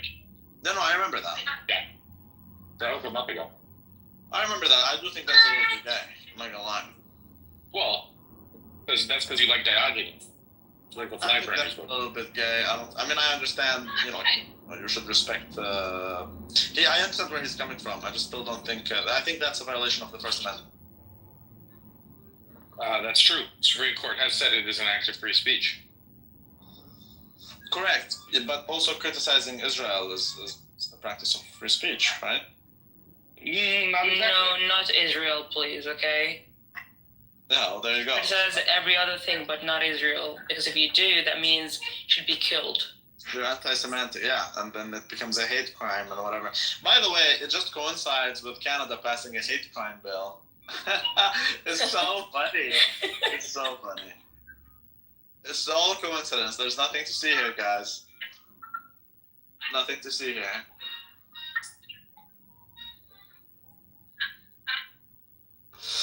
Yeah. Did you leave to watch the video and come back? Or did you get to... Yeah, I did, man. Yeah, I did. I've never seen that before. That was pretty trippy. I didn't realize he was that kind of... I knew he started to change, but I'd never seen that before. Yeah, thanks for that. Yeah, that's why there's a lot... All things are pointing to Israel, man. Not all things are pointing, but whatever is pointing towards something is pointing towards Israel. That's the best way I can describe it. Yeah, absolutely. And it circles back at the end to Israel. Yeah, and it's amazing. I guess one way of, I was just going to say one way of looking at it is potentially survival instinct, you know. What do you mean? What does that have to do with anything? Like, if generational trauma is in Jewish blood, because, you know, recently... Are you going to mention the Holocaust like Netanyahu did when he was literally paying his respects through his speech to Charlie Kirk? Is that what you're about to do? No, I was about to justify your stance. I don't understand why you want to conflict with me. Yeah, it is. I get what you're saying, that there's generational trauma, and because of that, the Jews behave in a certain way and whatever. I'm giving you a justification for I get that, Israel potentially taking him out. But look at the blacks. Would you say the blacks have generational trauma? I think with the blacks, 8 times worse than the Holocaust, personally. I agree. Yeah. Okay, I but at the same time, if your great-grandfather was a slave, that doesn't mean you get to go around shooting and stabbing and pillaging and raping. I'm not justifying it. Are you saying I'm justifying it? I'm telling her, I'm telling both of you, actually, or everyone, it doesn't matter. Like, if it is true that the Jews went through all these things and therefore have their own, hypersensitive whatever situation, that doesn't mean shit to me. That's by the way, it's not the worst genocide in history like you guys claim it to be. I swear, like every single time anyone brings anything up for Israel, they always have to bring up the Holocaust. Forget the Holocaust. After October 7th, they would say it was like the worst massacre in human history, or the worst massacre in modern history. I'm talking about October 7th, which isn't true, because you just have to... Trump said that. Even Trump said that. He said it's the worst genocide in human history is October 7th. Yeah. No, there's been all sorts of things like that being said. And when I hear it, I'm going, what about Sudan? What about Rwanda? What about fucking lots of places? But you know who's in charge of exactly, bro. You know who's in charge. Yeah, but I don't understand. Yeah, but dude, I don't understand. I'm talking to the lovely lady here. I don't understand why you keep conflicting with me. It's like you're waiting me to slip up because I'm some sort of spy or something, and I'm a No, I don't think you're a spy. I wouldn't go as far as that. I don't think you even hit the criteria for a spy. I don't think that's that at all. But I understand. I understand where she's coming from, but Brett, you have to understand where she's coming from. Is that I'm an Arab, okay? Every time I go to the airport, they fuck me up. But I understand why. I'm not pissed at them. You're proving my point. You're proving my point. No, I'm saying the opposite. I'm saying I'm pissed at my people for making me look bad. So in your case, I don't think that you're doing anything wrong. However, people would suspect you because you're a Jew, simply because we've seen how the Jews are like. By the way, Brett, I want to make something very clear. I don't have anything against you personally, okay? We're having a discourse. So me disagreeing with you does not mean in any way, shape, or form that I have something against you personally. No, but you're always aggressive. You're always aggressive. No, I'm aggressive even on a normal day. So I know. He doesn't know. Well, see, I don't know you as well, and I don't know your personality, and of course you don't know me. I'm a cat in a blue background, so... I even told her a long time ago, Boo Boo, you need to get laid. I told her that. She blocked me. She blocked me for a long while.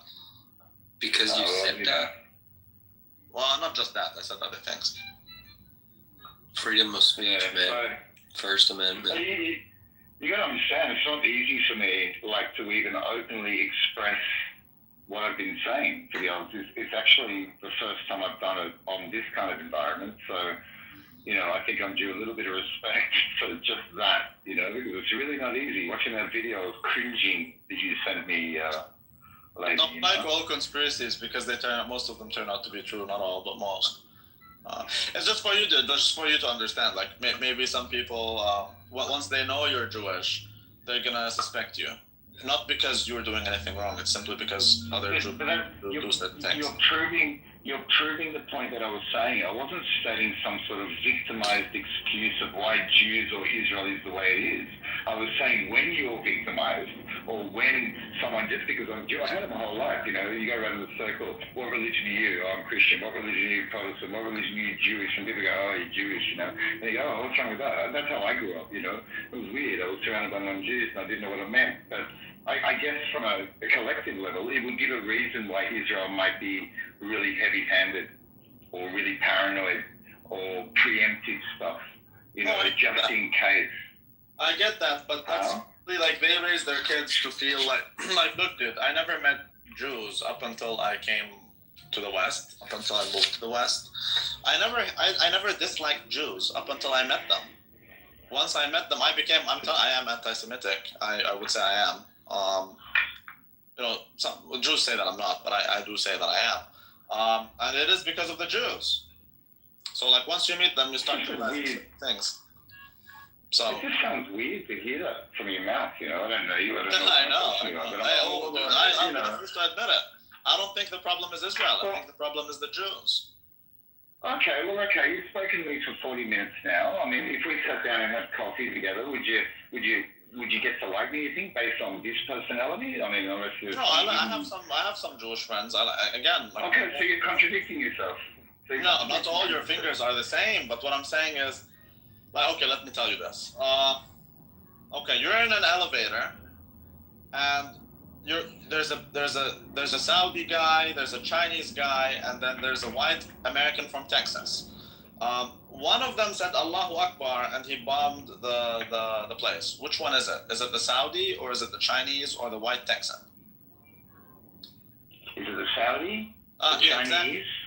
Exactly. Which country is it in? Well, we're currently in Germany. Damn, in Germany. You're in Germany? One second, what building? What's the relevance of the building? Come on, man, they will never blame the Jew. It's not the Chinese or the white Texan who said Allahu Akbar and bombed the entire place. Everybody knows it was Mossad again. Everyone knows it's the Saudi. So all I'm saying is there's pattern recognition, dude. Like, if someone stole your bike, is it the black man, or is it the white man, or is it the Chinese man? No. It is the black man. Odds are, not always. But math is on your side if you assume it is the black man. So the same. That's a really weird way to describe what you're trying to say. How old are you, Rabbi? Just my interest. I'm 40. I'm not saying this to the comments anyway. 42? Almost 44. 44, a little bit older than my girlfriend. I'm 54. But anyway. But that's like a mathematically viable way of describing it. It's like mathematics. Math is on my side. You could say that, depending on which world you have, but you could say that, I guess. I don't know. I've spent a lot of time in India and shit like that, so... I'm pretty out with it. I don't like to sugarcoat things, I believe that prevents people from having meaningful discussions. I do believe that, yes, there is a pattern there. There is a pattern, So. Yeah. How often would you admit you're wrong? Whenever I am, but I just usually don't speak about things I don't know. It's really weird because, I've spent years in the mountains of, it doesn't matter, and one thing we talk for hours at the end of the conversation, the funny thing we say is, at the end of the day, we don't know anything. We think we know. I mean, we can, we think we know, but... That's correct. Totally correct. So I know some Jews in my real life. I have Jewish friends in my real life, but I think just like, for example, the black people have a higher per capita rate of crime, the Jews have a much higher per capita rate of a lot of things. So... yeah, usually when someone says they're a Jew, I don't really trust them much. So could you be a friend with a Jew who you knew for 5 years, right? And he was just the most moral person. You got on really well. Met his family. You knew each other's family. And one day he says to you, he supports Israel. I don't care about Israel. I don't think the problem is Israel. I think if you wipe out Israel, the Jewish problem still exists. Ah, that's interesting. Yeah, well, that's what I'm telling you. I'm anti-Semitic. I never denied it. No, that doesn't say anti-Semitic, that statement. You just said if Israel didn't exist, the Jewish problem would be... So you see Jews as a silent problem, is that what you're saying? Brett, if I could ask Rabbi, why do you think you are anti-Semitic? Because a lot of Jews say that. Therefore, I take their word for it. I mean, I disagree with Israel. But aside from Israel, I think Israel is just the headquarters for the Jews to do their crime elsewhere and then go to Israel where they cannot get extradited. We've seen a lot of things happen like that. For example, Israel has the highest, not pedophile per capita, but they have the highest predator per capita. Because people, like for example, the New York Jew would rape, and then once shit gets hot, then he would leave to Israel where you can't extradite him. And so he ends up in Israel where he is like living peacefully and freely. There was a case actually in Australia not so long ago where a woman was found to have been molesting a religious school, Jewish religious school, found to be molesting children for years. She got caught, and to get out of it, she ran away to Israel, and Israel protected her. That's a true story. So there's things like that. Yeah, but shit like that happens in lots of places, dude. Come on. Oh, totally. Totally, but I think things are overpronounced. That's what I'm saying. Like, okay, everyone does stabbings. In the U.S., all groups did stabbings, I suppose. But it does seem like the blacks do it more per capita. 13% of the population is responsible for more than 50% of the violent crime. That is a fact. So, like, we do see that there is something going on in that community. With the Jews, likewise, we see that there are some things going on. And so just to clarify, we can't talk about it because then you're going to be called anti-Semitic. So I start the discussion by saying I'm anti-Semitic. Well, I'm not calling you anti-Semitic at this stage, but I'm trying to understand where you're coming from first, and I think the other dude is as well. But I'm not coming from a place of hate. I don't. Okay, so that's what I'm trying to clarify here. So you're saying if there wasn't Israel, there's still the Jewish problem. Do you mean the Jews are a problem that has to be resolved, or there's still the Jews have always been problematic, even before. Okay, so tell me. I'm asking you. Tell me why I'm the problem, because I'm Jewish, so you're referring to me. So directly, you're talking to But it doesn't mean you personally are the problem. It means doesn't make sense. Yeah, he doesn't get that, Brett. So, Rabbi, do you understand that if you say a general statement like you're trying to make, and you're trying to be anti-Semitic about it, or No, you're not. That's the problem. I mean, I would be the first one to call it out if you were. But the thing is, you're not generalizing.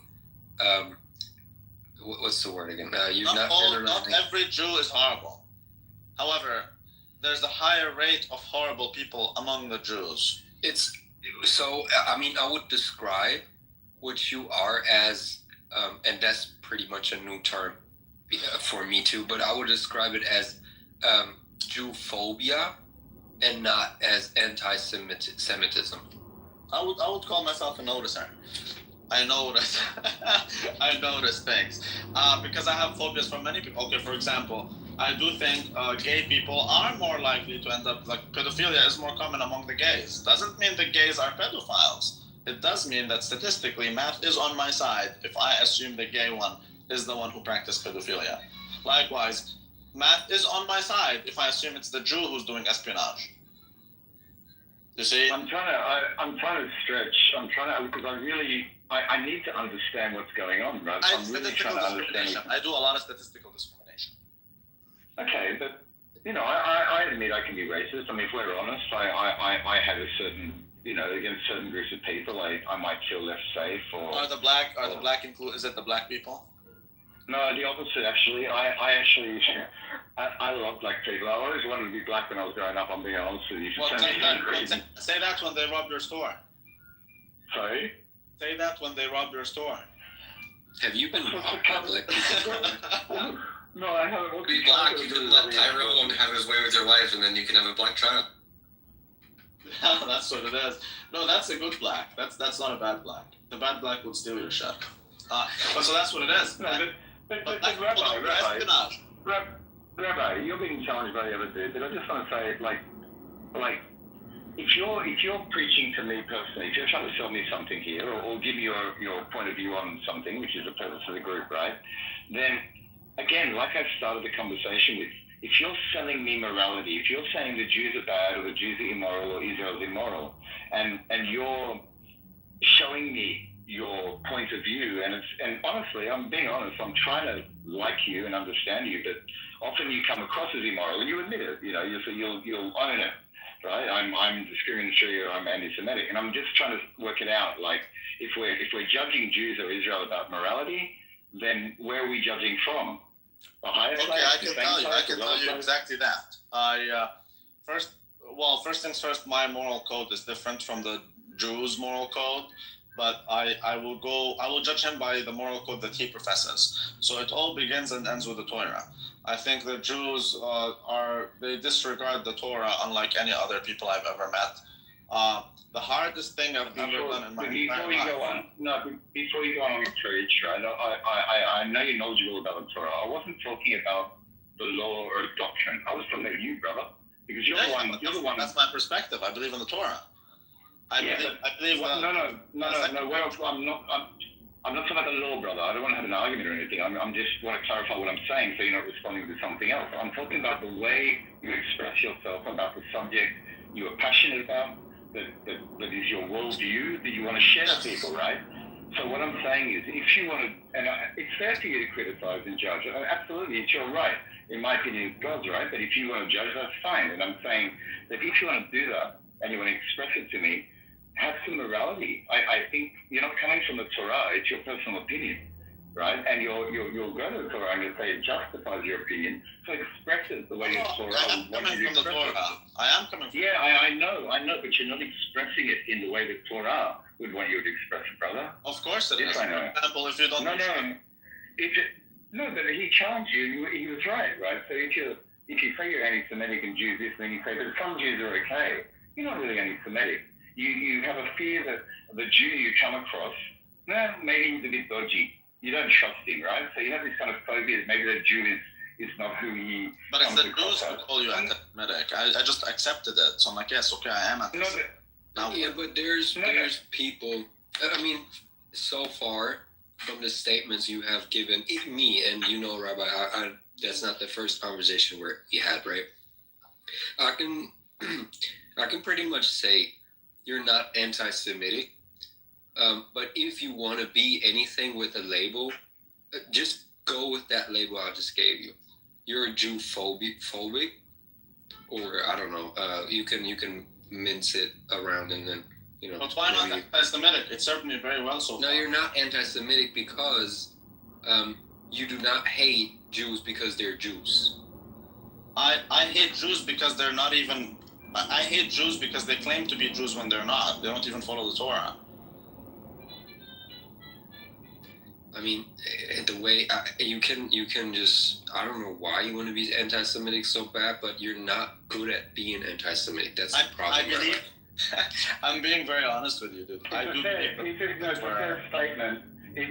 One second. It's a statement. I believe all the prophets were anti-Semitic, essentially. One sec. Exactly. So I'm getting to what he's trying to say, and Rabbi, what he's saying is, he's not anti-Semitic. He's saying that Jews who claim to be Jews are not actually following the Torah the way they're supposed to, like a lot of Christians, right? Who say, I'm Christian, but then they go on to live an immoral existence, or they don't speak like Jesus would want them to speak. So he's saying that Jews who claim they're Jews, like I'm a Jew, but I don't practice Judaism, I'm a non-practicing Jew, right? So he's referring to me. So I say I'm Jewish, I wear a Star of David on my neck, I'm non-practicing though. I don't follow the Torah, I don't eat kosher, I'm non-religious. But I'm Jewish. I'm Jewish by tradition, I'm Jewish by connection, by history, or whatever, whichever way you want to put it. So, Rabbi, do you see where I'm coming from? I'm trying to justify what you're saying, but at the same time, what Dor's saying is or what this guy, I'm reading it in Hebrew writing, but he told me before it's Aramaic. But it has relevance, it has logic to what he's saying, with respect, Rabbi. So, you know? I get what you're saying. So, to my mind, see, the secular Jew is a bigger problem than the religious Jew, in my mind. But although I can relate to them more. Okay, so tell me again. You're talking to me, brother. Tell me, why am I a problem? You just told me the secular Jew is even the worst because, for example, it's not... Why am I the problem? Like, okay. What am I doing wrong? What am I doing wrong, brother? Tell me. So, if you go back to Germany, in Germany, Hitler... Rabbi, you're talking to me, man. This is the purpose of this. I get that, but I'm trying to convey something to you here. Is that it's not the religious Jew that Hitler was going after. He was going after what the secular Jews were doing. Promoting transgenderism, pornography. That's not the religious Jew. That's not the Torah Jew that's doing this.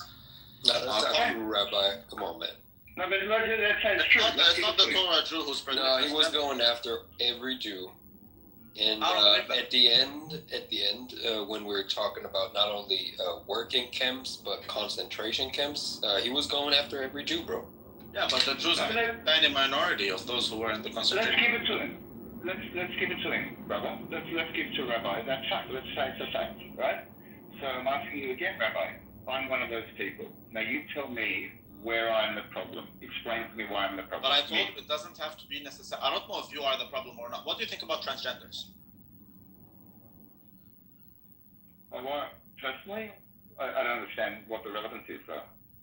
Because our kids are being taught that they should be transgender, and they're not. Even, which I don't agree with homosexuality. Well, I don't understand. Even if your kid is gay, they're telling him he's not gay, he's born in the wrong body. And Rabbi, it's funded by George Soros, who's a Jew. Rabbi, I think it's retarded. I don't understand how they can convert a kid in sexuality that they can't drink alcohol, they can't make the decisions to do. It makes no logical sense. Of course I think that, but it's got to do with what it's saying. We see it You in think that even... No, but you're saying that even if I thought it was okay, even if I thought it, I don't interact with it or anything, even if in my mind I go, you know what, got nothing to do, I don't give a shit, I don't want it in my life, I've got X amount of energy every day and I don't want to give any of it to that, right? I'm still a problem. So you're basing it on that? Come on, dude. Making it personal. When I'm telling you, you could be the problem, you could not be. I don't know your personal views. I can tell you that That's the problem, Rabbi. The problem. I blame transgenderism on secular Jews. I blame it. Yeah, the problem that we're having, I think Brad is having the same problem with understanding why you're trying to link this with. So you're not giving an actual explanation, or you're not linking it coherent to Judaism. You're saying, yeah, well, I hate secular Jews because a secular Jew came up with transgenderism, whatever. And now you're saying, but okay, so it was a Jew. What does Judaism have to do with anything? How does his Jewishness I can tell you lead to this? I can tell you, there are two things. Most Jews don't care about Judaism. At the same time, Judaism, it's been reduced to nothing more than not believing in Jesus. As a Jew, see, Brett said he is not practicing. He doesn't do Shabbos. No, but I believe in the word. But he's a Jew. Okay, so I disagree with that. I think if you don't follow Moshe, you're not a Jew. Okay, so fair enough. But whatever. Most Jews around the world don't practice, dude. I know. I'm telling you, I don't know. So what I'm saying is, lots of people around the world don't practice religion, regardless of whether it's Christianity or whatever religion, right? Most people are just say I'm Hindu. But a Christian who doesn't practice Christianity is not a Christian. A Muslim who doesn't believe Muhammad is a prophet is not a Muslim. A Jew who doesn't believe in Torah is a Jew. I don't believe that. I understand. I understand. So you're talking about very few people, right? You're talking about such a minority of people who are practicing. Honestly. Very few people, yes, but even what they practice, I don't believe represents Judaism. It's simply don't believe in Jesus. As a Jew, you can believe in what? You can even believe in the flying spaghetti monster, but do not. Okay, so we focus on the Jews. Do you have the same issue with Christians? Do you think there's the problem in the world? Like once we finish with the Jewish problem, we'll move on to the Christian. Well, but there's lots of Christians who don't live like Christ, brother. I don't understand your reasoning. No, I totally understand that. But those Christians, I don't see Christians at the top of every degenerate movement. I don't see the Christians funding mass degeneracy worldwide. My brain is like a rubber band. I'm really trying to get what you're saying. I truly am. I'm not. Transsexuality, LGBTQ+, all of that stuff. Yeah, you say it's all Jews, but I'm that's George Soros. That's not a Christian. That's a Jew. He's not even Jewish. But he's Jewish. What's he got to do with me? What's he got to do with me? I don't understand. Oh, okay. So what it got? I have nothing. I got shit all money. I've got nothing. Like I don't benefit from the Jews controlling the media. I'm coming more from a religious stance, which is in Leviticus chapter 20. It tells you, if you don't keep each other in check, I will do it for you, says the Lord. So, essentially, my perspective is even the Holocaust, that happened because the Jews don't follow Torah. But it's the same as the Christians. I don't understand your reason. But the Christian cannot be a Christian if he doesn't follow the faith. Only the Jew seems to think that he can be a Jew even though he disregards, even blasphemes. Because I think the Jews, a lot of it's got to do with tradition, culture. It's kind of like a group of people who've wandered. And, it's like a different story. I'm not saying it's right or wrong. I'm just saying that again, I'm trying to understand you because you're talking to me. You have an opportunity to call me every name in the book if you want to, right? But I think you're a decent guy. You've been respectful. You've been fine. I don't think you're but I don't think. But I claim to be Jewish. You just finished explaining that I'm the problem. Man, there's a guy who was in this room. His name is Adnan. He claims to be a Muslim. Okay, I don't really think he's a representative of Muslims. I like him. I don't like Muslims. I don't think you're a representative of the Jews, whether it be the religious ones or the non-religious ones. The non-religious ones I've seen to be more problematic than the religious ones, big time.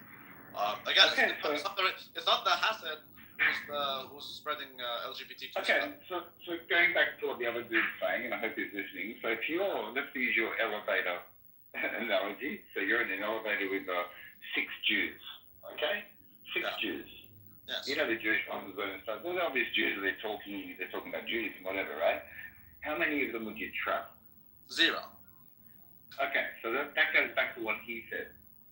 That's a phobia, man. Like because it's like if I tell you this, you have 10 cups. You have 10 cups of water, but one of them isn't water; it's poison. Would you drink? If one of them was poisonous and I had 6 cups of water and I had to drink, it's like 10 cups of water, but one of them is not water. It's poison, but it looks the same, smells the same, everything. Would you drink? You're running a 10% chance of dying from poison. Yeah, it's a bad analogy. I mean, if you're befriending me, I don't think you're a risk of poison. No, I get that. Hey, look, bro. I'm just trying to explain to you my perspective. My perspective is that my perspective is 99 of the 100 cups of water are poison. Yeah, so but that doesn't like the numbers wouldn't change anything from the fact that you're not hating water. You're just scared of it because it could be. Correct. That would make it a phobia. Okay, but by that same definition, then there's nothing called anti-Semitism. No. Anti-Semitism is a delusion people come up with that the world and everything bad is run by Jews and all the Jews. Yeah, but I believe that. No. Look. I believe that It's Jews a difference. They run It's a difference to from saying yes, there is a big conspiracy. Everything bad comes from the Jews, and you're saying, yeah, well, I think this thing is a bad thing, and well, wouldn't you know, it's the Jew operating it. Yeah. Rabbi, can I jump in? It's a little difference. Can I jump in here, Rabbi? Sorry, one second. Can I repeat that? I didn't get the difference exactly. I'm being genuine. I didn't get the difference. What's the difference? Because I do. You're saying I say it's a bad thing, and I find out it's the Jew, rather than make sure everything the Jew does is bad. Is that what you're saying? So, do you believe that Jewishness inherently leads to wickedness? I think Jewishness is something that is very loosely defined by the Jew. Which is by design? Yes, I believe so. Yes, I do believe that the rabbis designed it such that it is the case, yes. Because to me, my definition of a Jew is someone who...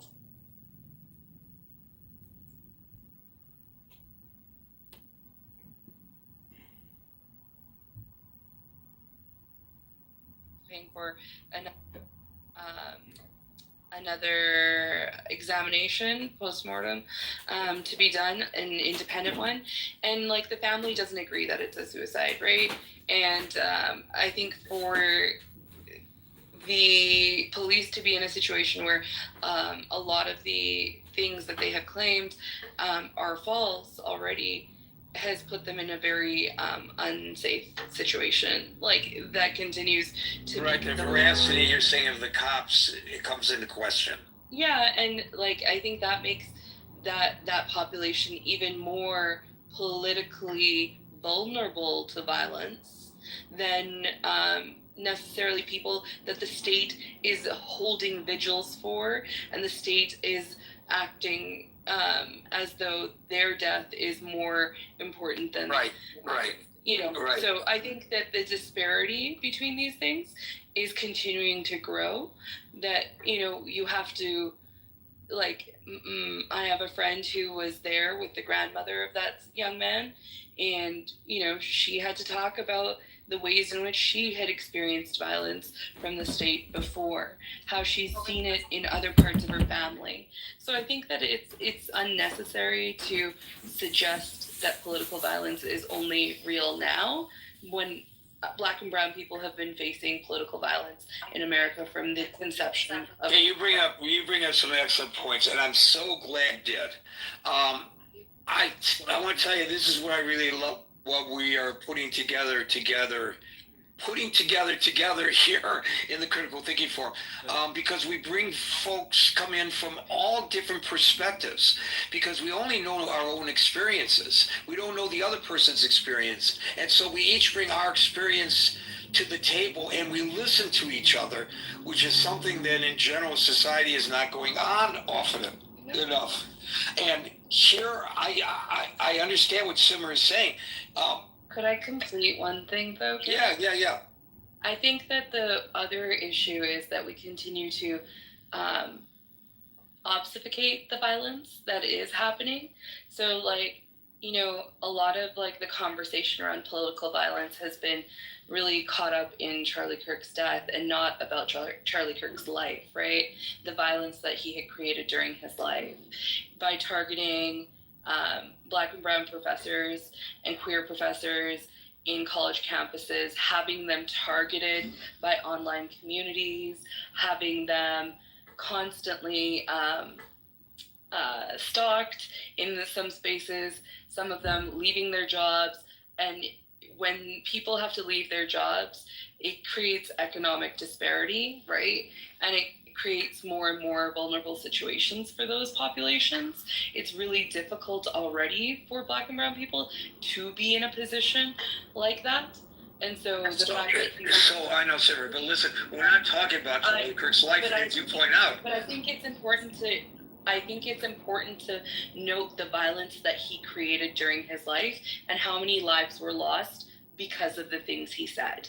So like, I think that like, when we look at people like Dr. Rahuldeep Singh from LSU, we should consider like what his death really means. Because I think that it's important. What does his death really mean?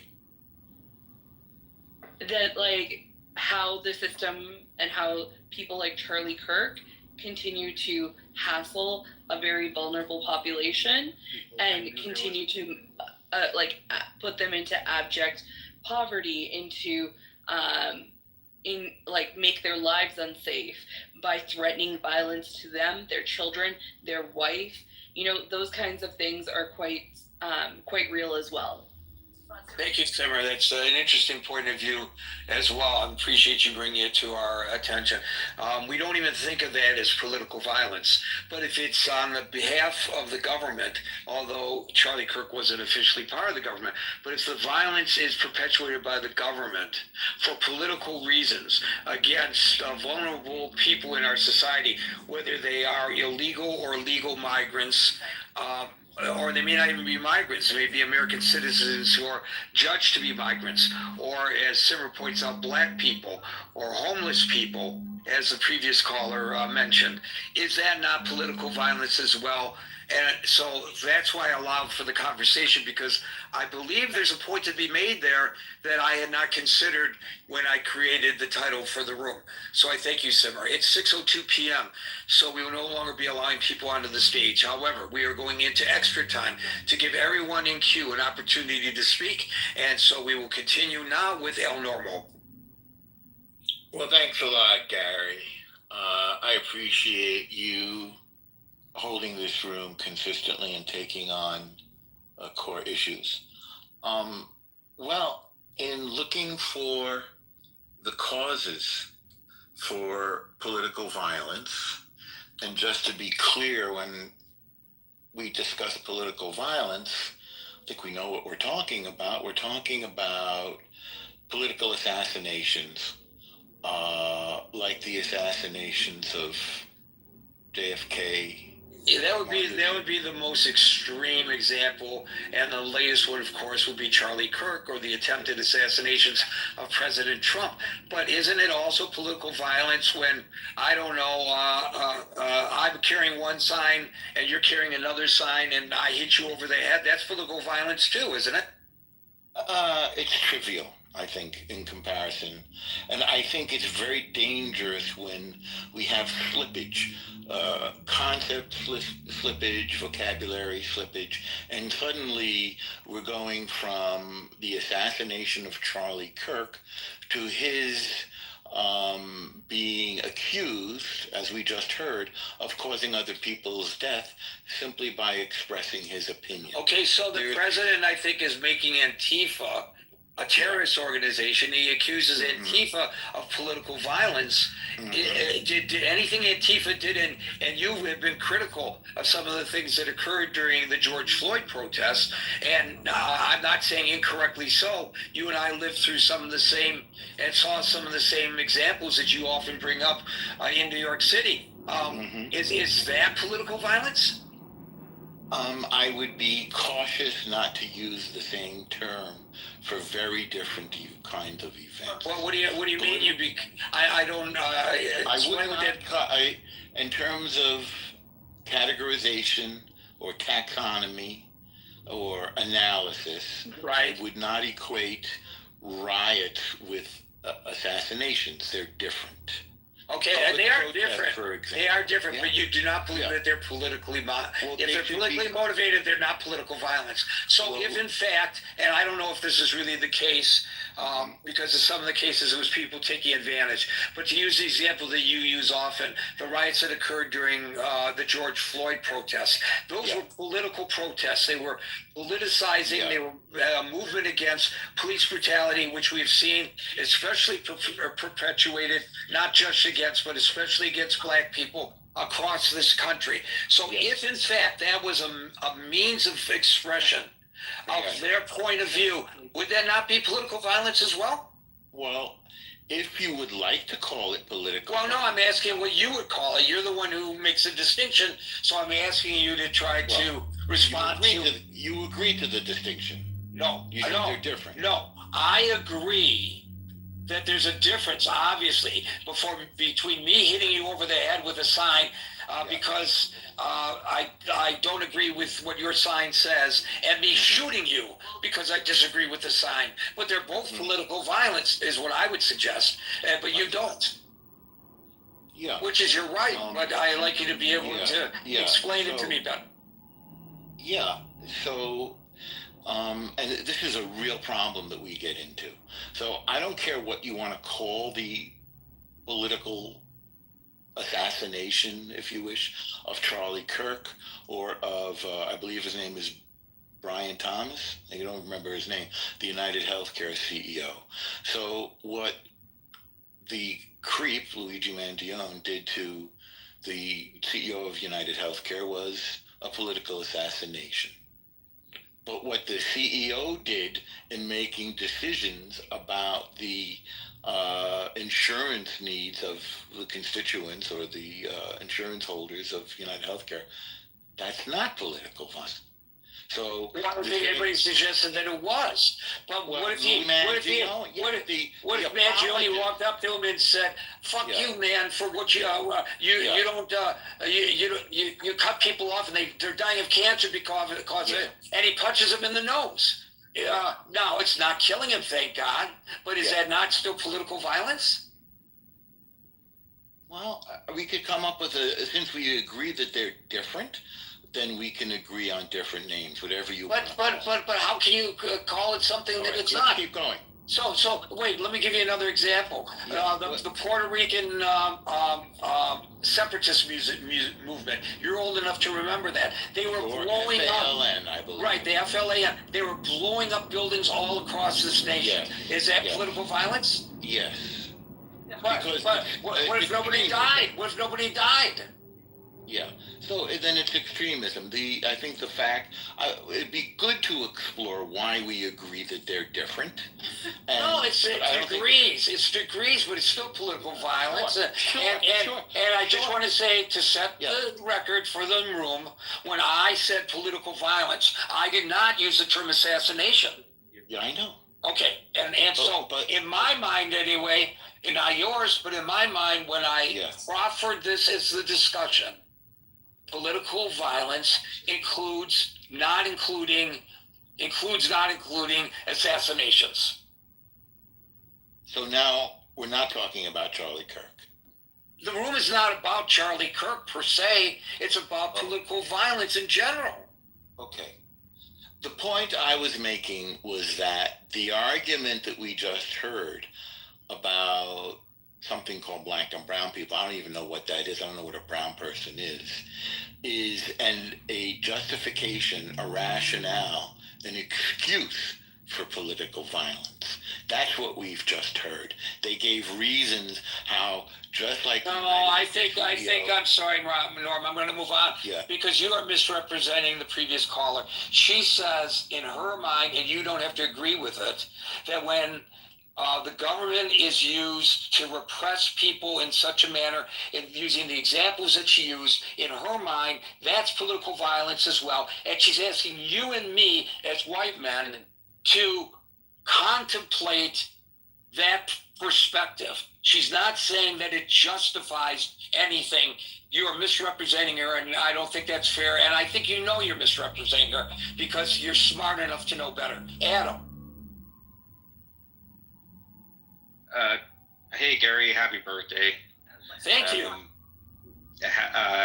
Adam from Canada. So warning, foreign interference. You're Canada now, buddy, but you're going to be the 51st state, so consider yourself expressing your First Amendment right. You're welcome. Or how about my Second Amendment rights? I guess I'm going to be in the Red Dawn scenario. You guys are the... Yeah, but you're not going to be very effective with your Second Amendment rights on a chat program, but you can be effective in your First Amendments. Fair. And maybe that's political violence you're spewing at me, but and I guess that's the definition of terms. I think that the definition is violence, which is used by non-state actors, by state actors, by civilians to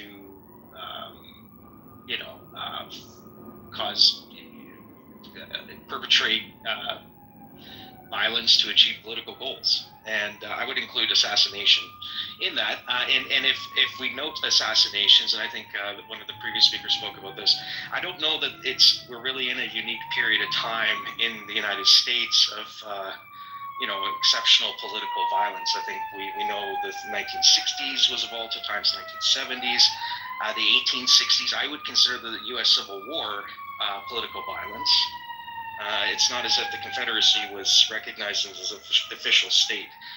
That was a sort of a mass. But in this particular period of time, is there not an increase in political violence? Let me ask you this, because it's a huge problem in Canada. We talk about it here in the United States, but let's talk about this that's going on in Canada that doesn't get much coverage here. I don't know if it does there. The attacks on Jewish students in Canada, is that political violence? Yes. Yeah, and against attacks on synagogues, attacks against students. 100%. General population. Absolutely, yeah. There was a mosque that was shot up in Quebec, one of the great mass shootings in Canadian history. That was political violence. Yes, sir. We have targeted assassinations of Canadian citizens who have pledged their pro Khalistani independence in India. And the accusation is that the assassinations are carried out by gangs hired by the Indian government and the Modi government. That's what wild accusation Trudeau made last year. I remember that. I followed that because I listened to As It Happened. So I hear the CBC. Oh, okay.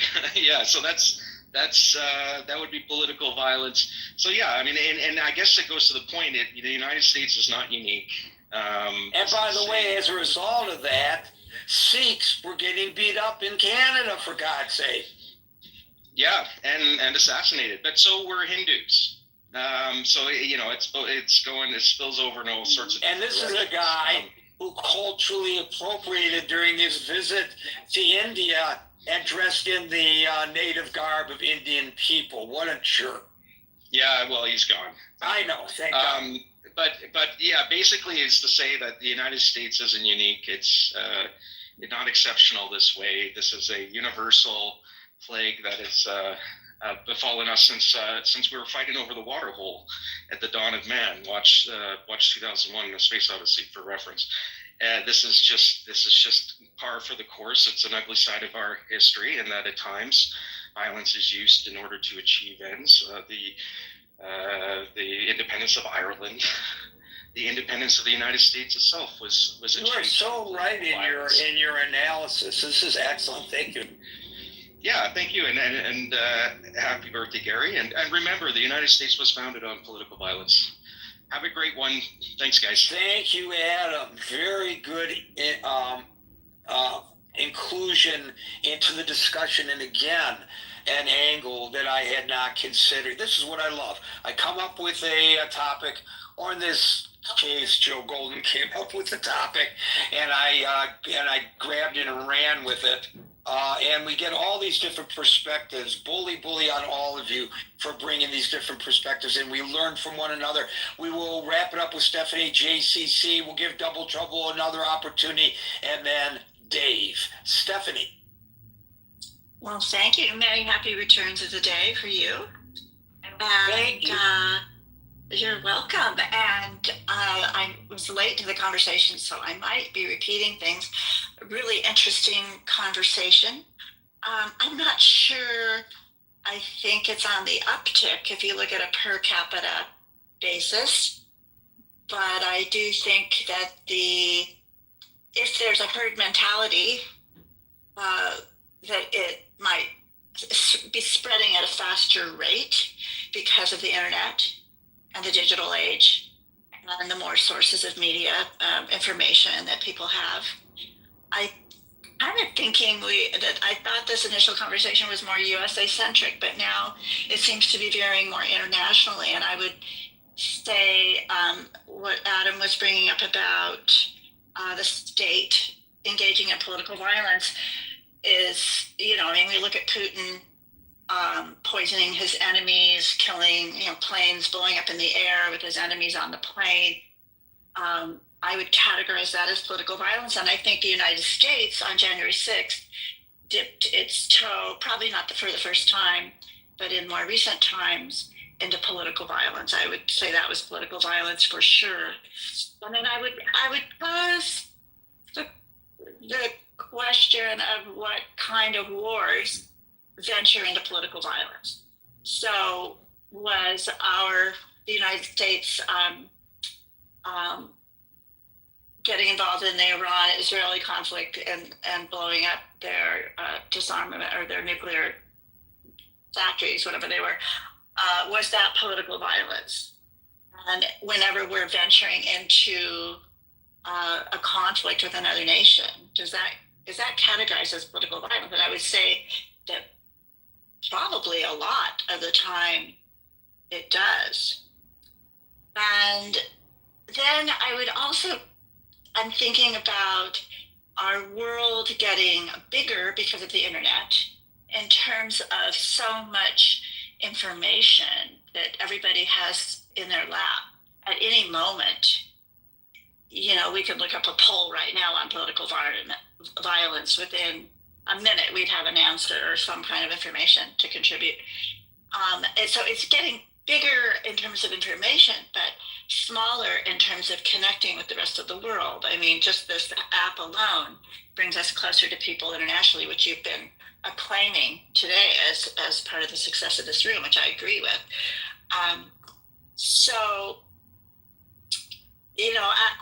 I guess if we look at the United States early history, some of our wars were started by presidents, and our fight for independence were those political violence.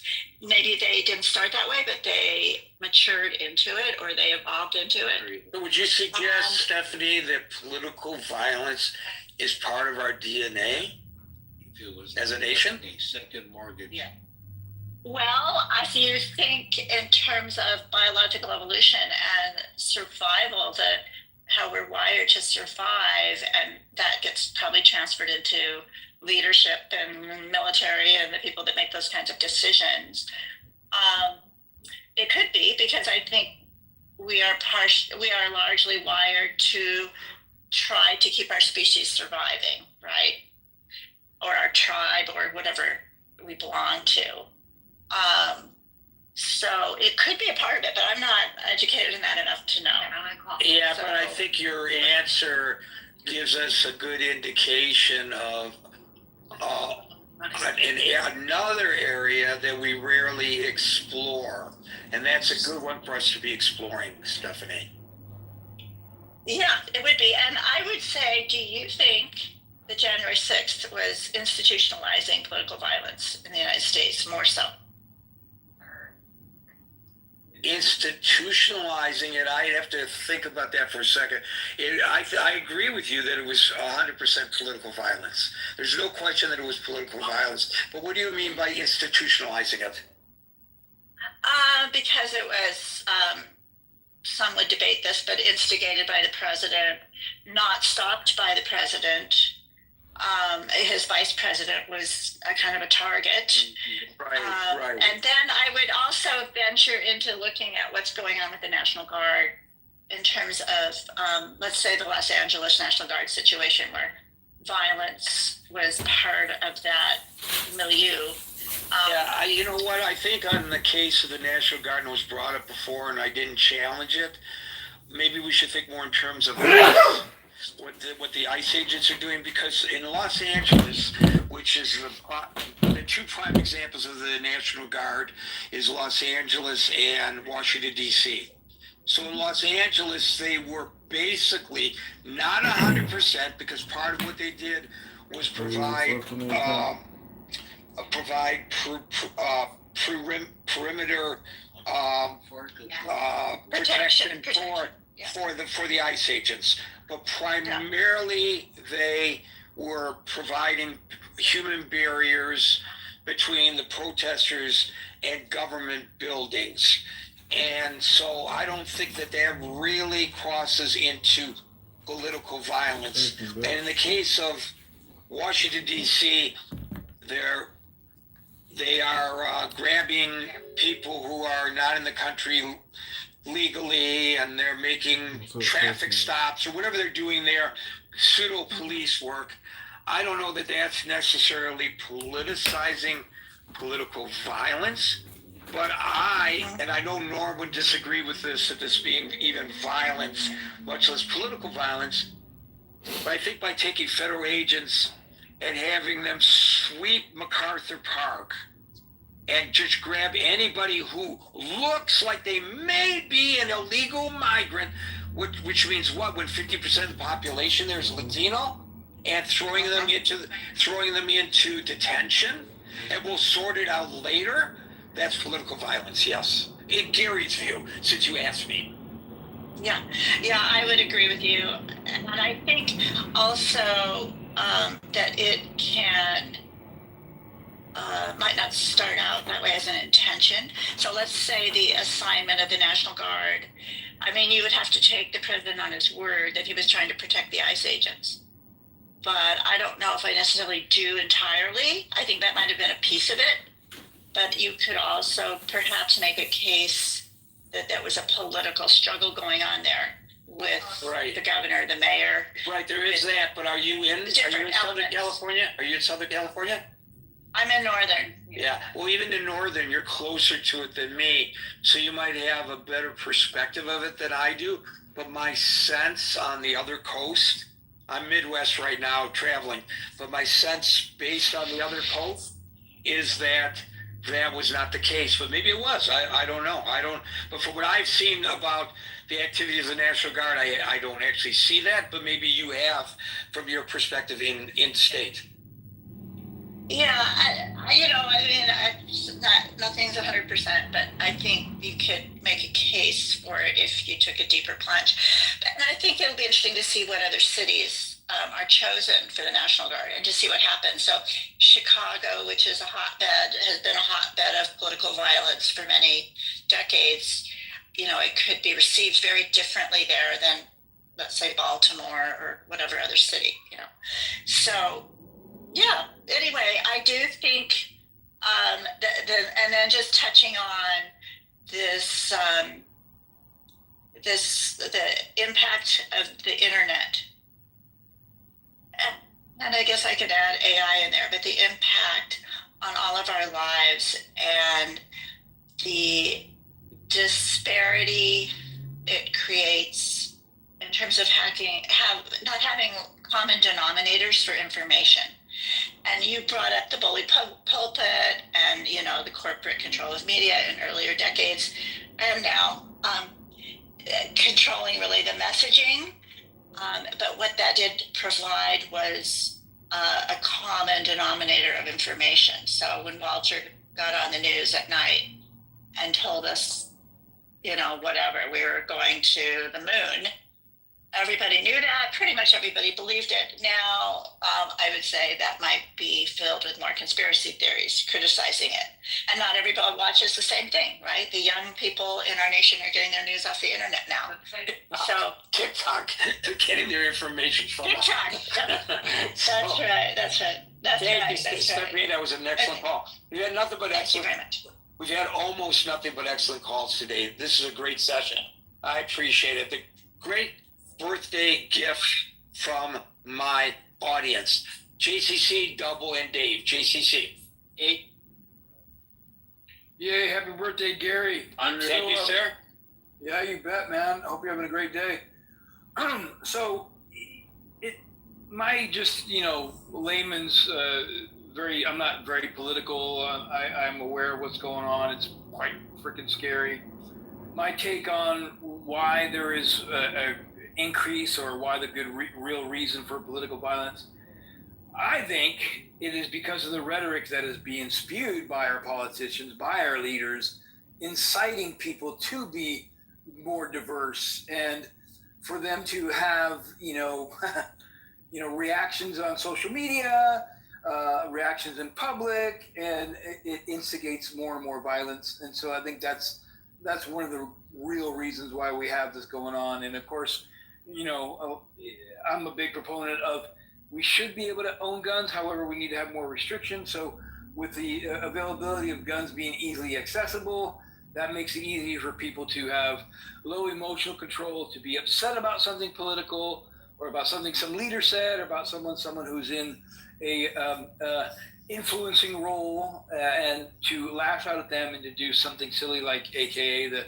assassination attempt of Trump, the assassination of Charlie Kirk, and all the other things that happened in the past, like the attack of Pelosi's husband, the attack of the Minnesota lawmakers. All these violent attacks are just signs of people of getting unrest due to a lot of the rhetoric being spewed by the leaders. That's my take on it. So that I'm glad you brought that up, JCC, because when Paul Pelosi was attacked, there were certain people, I think, including Donald Trump Jr., I believe it was. If I'm misattributing this, somebody correct me if they can. Correct it in the chat or something.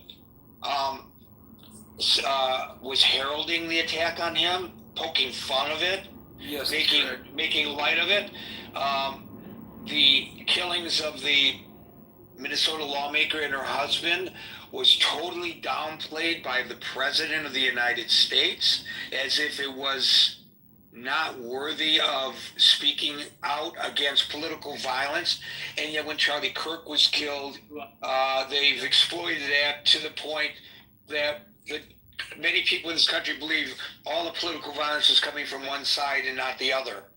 So I think you're correct that there are people within our political system,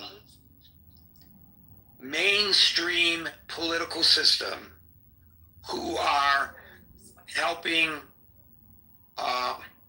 move the political violence along in whatever direction they want to, without taking responsibility for it. Stephanie basically alluded to that with regard to January the 6th. Thank you, JCC. Thank you, Double Gary. and Dave. Thank you, sir. Double and Dave. Double? Hi, Gary. I'm back now. I apologize. I was earlier with a young lady, and I had been listening, but I didn't want to sound insane as I normally do in front of her, so I wasn't able to respond earlier. But happy birthday. You're really one of my favorite. Thank you. In fact, you're my favorite hosts on this app. So very grateful to be here with you. And yeah, what would I say? The political violence. I think there's a good book called "The Sovereign Individual." It was published. We're getting close to 30 years ago, maybe over 25 years ago. But it predicted a lot of things about our modern world. And, one of the frameworks it uses is the returns to violence. That basically, how effective is violence, the nation state. And I'm not familiar with the book, but I want to ask you, Double, was the book making the argument that violence in the political realm is cyclical, or was it like a Nostradamus kind of prediction? I think it was more, it was future looking, but I think based on trends and based on predictable factors, and based on reason, not on some magical thinking about cycles or, prophecy. But I think, it's more about what technology, what political landscape there is, and what tools are available. So, he made the point that the returns to violence had decreased through the 20th century for the most part, and that they were going to, basically that we were going to see a period of increased nationalism, and this would cause at least a rise of terror, so less returns to state level violence, but more returns to terrorist type violence. I think we saw this also in the 70s. You would remember, and probably if you think back, that period that I think you were lucky enough to be alive,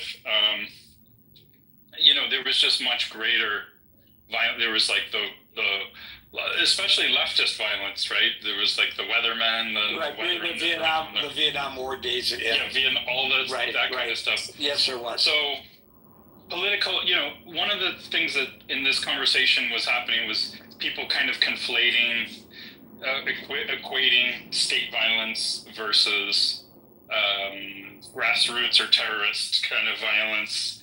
And I don't know, it's you could look at things through that lens. I would say if you look at the world in that lens, probably we're at a low point, I hope. Even if you include the Ukraine war, look at even how targeted the violence is in the Ukraine war, for instance, or even the Gaza, operation, whatever you call that. It's a lot of people died, but they're precisely targeting munitions. They're not just carpet bombing places. And then the overall numbers end up being, when you compare to other periods. But yeah, I think, I agree with what a lot of other people have said. There's stuff about the unity, there's no shared narrative, so I think we've seen an increase from, let's say, the Obama years, at least domestically in the US. And what I do think is we've seen, partly you get a hint of it with the shift of language, this whole, I don't know if anyone's mentioned, words are violent. This is now a belief now for the woke religion for leftists is words are violent. Well, as soon as you open the door for words are violence, which you can make some kind of very circuitous argument for, but if you make that equivalency, then it's well, what's the proper? It's fair to match violence with violence, to match force with force, and that's. Well, I don't know whether it's fair to suggest that that's woke left, because I just heard several interviews in the last couple of days with the senators from Pennsylvania, both Republican and Democrat. And they were making this point that people should stop using those kind of inflammatory words as well. And so, so that was not just coming from the woke left. Obviously, the Republican is to the right. And even Mr. Fetterman, while he is a Democrat, is quite the centrist and has been critical of his own party, much to the chagrin of his fellow Democrats. So I wouldn't say that he's woke left, and I'm sure you wouldn't either. So I'm not so sure far from woke left. Right. Right. So I'm correct. When I say right, I should say correct in this context. Right? So I don't know whether the term woke left, which I'm not exactly sure I understand it completely, is apropos to your argument. I think a lot of people are concerned about what they see as inflammatory language, but I would agree with you that inflammatory language ought not to be viewed as political violence. Do you get the distinction, and are you comfortable with it? I mean, I'm on the same page with you, but the people I'm describing, and I'm not talking about someone like Fetterman is quite a centrist, as you point out. He's an independent. He's very pro-Israel, for instance. He's like, he's capable of having a reasonable conversation with anybody. I'm talking about people much further to the left. I mean, maybe you start to, like, the rightmost person that I'm thinking about on this might be someone like Ilhan Omar, for instance. Like, she is about as extreme as you get in Congress to the left, and like, right. So Ilhan Omar said that words are political violence. I'm not saying she said this, but I'm just the sorts of people I'm describing are left of Ilhan Omar. Okay, gotcha. Left of Ilhan. So they're not well represented in politics, but you know, there is especially among young people, there's a significant and growing population of people who buy into these ideas and who I would categorize as, you know, you could say communists, tankies, you know, just, you know, there are a lot of extreme. If you go in some of the other rooms on this app, like you can hear some of these people, and even they're quite moderate compared to some of the people that used to be on here, who were really involved. Some of whom I know were involved in some of the terrorist violence, for instance, around the George Floyd, or masked under the umbrella of the George Floyd protest. Thank you, but thank you. Yeah, I'm gonna move on because you know, it's my special day and people are waiting for me. Dave, you get the last word. Gary, because it's your birthday, I asked the AI to come up with a birthday gift, which is a structured critical thinking process that reflects a token of appreciation for your work here. And so the question is, according to the title, what are the reasons? And before we go to the reason, we need to understand what the societal process, the different stages of societal process that contribute to political violence. And the AI come up with 4 stages. And which AI did you use? Oh, well, ChatGPT. Okay. I mean, the whole thing is how you prompt the AI that makes all the difference in the world. You're absolutely right. Exactly. And the whole thing is you have to fit in the right thing. What I fit in is all the previous topics that you discussed here last 1 week, right? Because what the topic you chose today is a reflection of the combination of all the topics. Do you know what you just did? You opened a Pandora's box. You know that, right? Because now in the collective minds of whatever, and I use that term, giving human attributes to a machine, but the collective minds of ChatGPT, now the critical thinking form is embedded. And so now now they have a foundation by which to give analysis of what we do in the critical thinking form. So you open a big can of whoopee, David. No, I'm cloning you, Gary. To heal America, I told you before, we need to clone you. So the ChatGPT is cloning you, right? Are you telling me that I'm going to be replaced by ChatGPT on my birthday? I can't believe it. No, that means they are going to continuously to study you, to keep updating you, and you are keep evolving, and they have to keep catching up. Then I'll never die. So you will be a template. I'll never die. Well, like the song Fame. Do you know the song Fame? Fame, we're gonna live forever. Yeah. Okay, Dave, I'll let you get to your point, and then I gotta. Yeah. But the whole idea is like, because Uncle Steve is here, he's crazy about Star Trek. Basically, we are kind of analyze the cognitive track that your brain is going through, leading to the topic today. Anyway, I'll make it short. So there are 4 stages, right? And the 4 stages are the oh my God, I go through so much. Okay, the stage 1 is grievance formation. The stage 2 is polarization. The stage 3 is militant justification. And the stage 4 is lethal escalation. These are emotional intensification stages. And they talk about, for example, grievance formation, they talk about emotion driver, humiliation, betrayal, injustice. And this is one of the reasons we can explain why Charlie Kirk is being assassinated. David, can you do me a big favor? Can you take all that information and post it to the Critical Thinking Forum chat in the Facebook Messenger, which is linked at the top? Yeah. So after you talk about these 4 stages, then you talk about how the exploitation by ideological actor to use these 4 stages to infiltrate and to make American angry, ultimately leading to political violence. That is my summary. George Romney was right when he talked about brainwashing, ladies and gentlemen, and there's your proof. And those who don't know George Romney and only think about Mitt Romney ought to go look up who George Romney was. Folks, we're here Monday through Friday from 5 p.m. to 6 p.m. New York time. So until 5 p.m. New York time tomorrow, for the next edition of the Critical Thinking Forum, everybody be safe, be well, my Jewish friends, Lashana Tova, and peace out.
Stop taking medications without consulting your doctors. I mean, you're supposed to do it up under your doctor anyway when you're pregnant. It's just the problem I have with this is that they did not do any formal studies. They're not saying they're doing their studies. Trump is straight out saying, "Oh, Tylenol is the reason for autism, and you shouldn't take it while you're pregnant." That's insane. But that's what I'm saying. It's saying under this study even the study says do not stop taking Tylenol. Like it literally says pregnant women should not stop taking the medication. So I don't know. Do y'all read these things or just like skim through them? No, they skim through it because they don't understand how to do actual research or actually even know what a peer review article is or how source information, how study going, how groups are made, how do they even try to find out how many to put in a study in order to be an actual representation of the population. They don't understand how to do. Yeah, I mean, Carl, I don't. Which study are you talking about? They don't even know probably what a placebo the Mount is. Sinai one, the one that you told me to. That was your reference. Yeah. So again, and when I'm telling you, I did a skim through, but what jumped out at me, just without a skim, our findings show that high quality studies are more likely. Y'all don't know what context you like. The study does not show that acetaminophen, like these are at the tops of each paragraph. Pregnant women should not stop taking medication. Like, you didn't read this. You couldn't have. Even they said today in the press conference that if you have a very high fever, right, because the high fever makes the baby more at risk, that you shouldn't, and Tylenol is your only, because that's actually better than aspirin. You should take Tylenol. But in emergency use cases and not overtake it. So again, I am not trying to say that it's 1-to-1. All autism is linked to Tylenol, and I think that's one of the. You shouldn't be saying it at all. It says that on the bottom. And then that's what it tells you on the bottom not to take it that much unless you like. Yeah, people don't always read the bottom. Trump and RFK are the wrong messenger. But when I'm just telling you, because I've talked to other people about this. So what the fuck is you? Who am I? You just like them. You the wrong messenger. I swear, you're the wrong messenger too.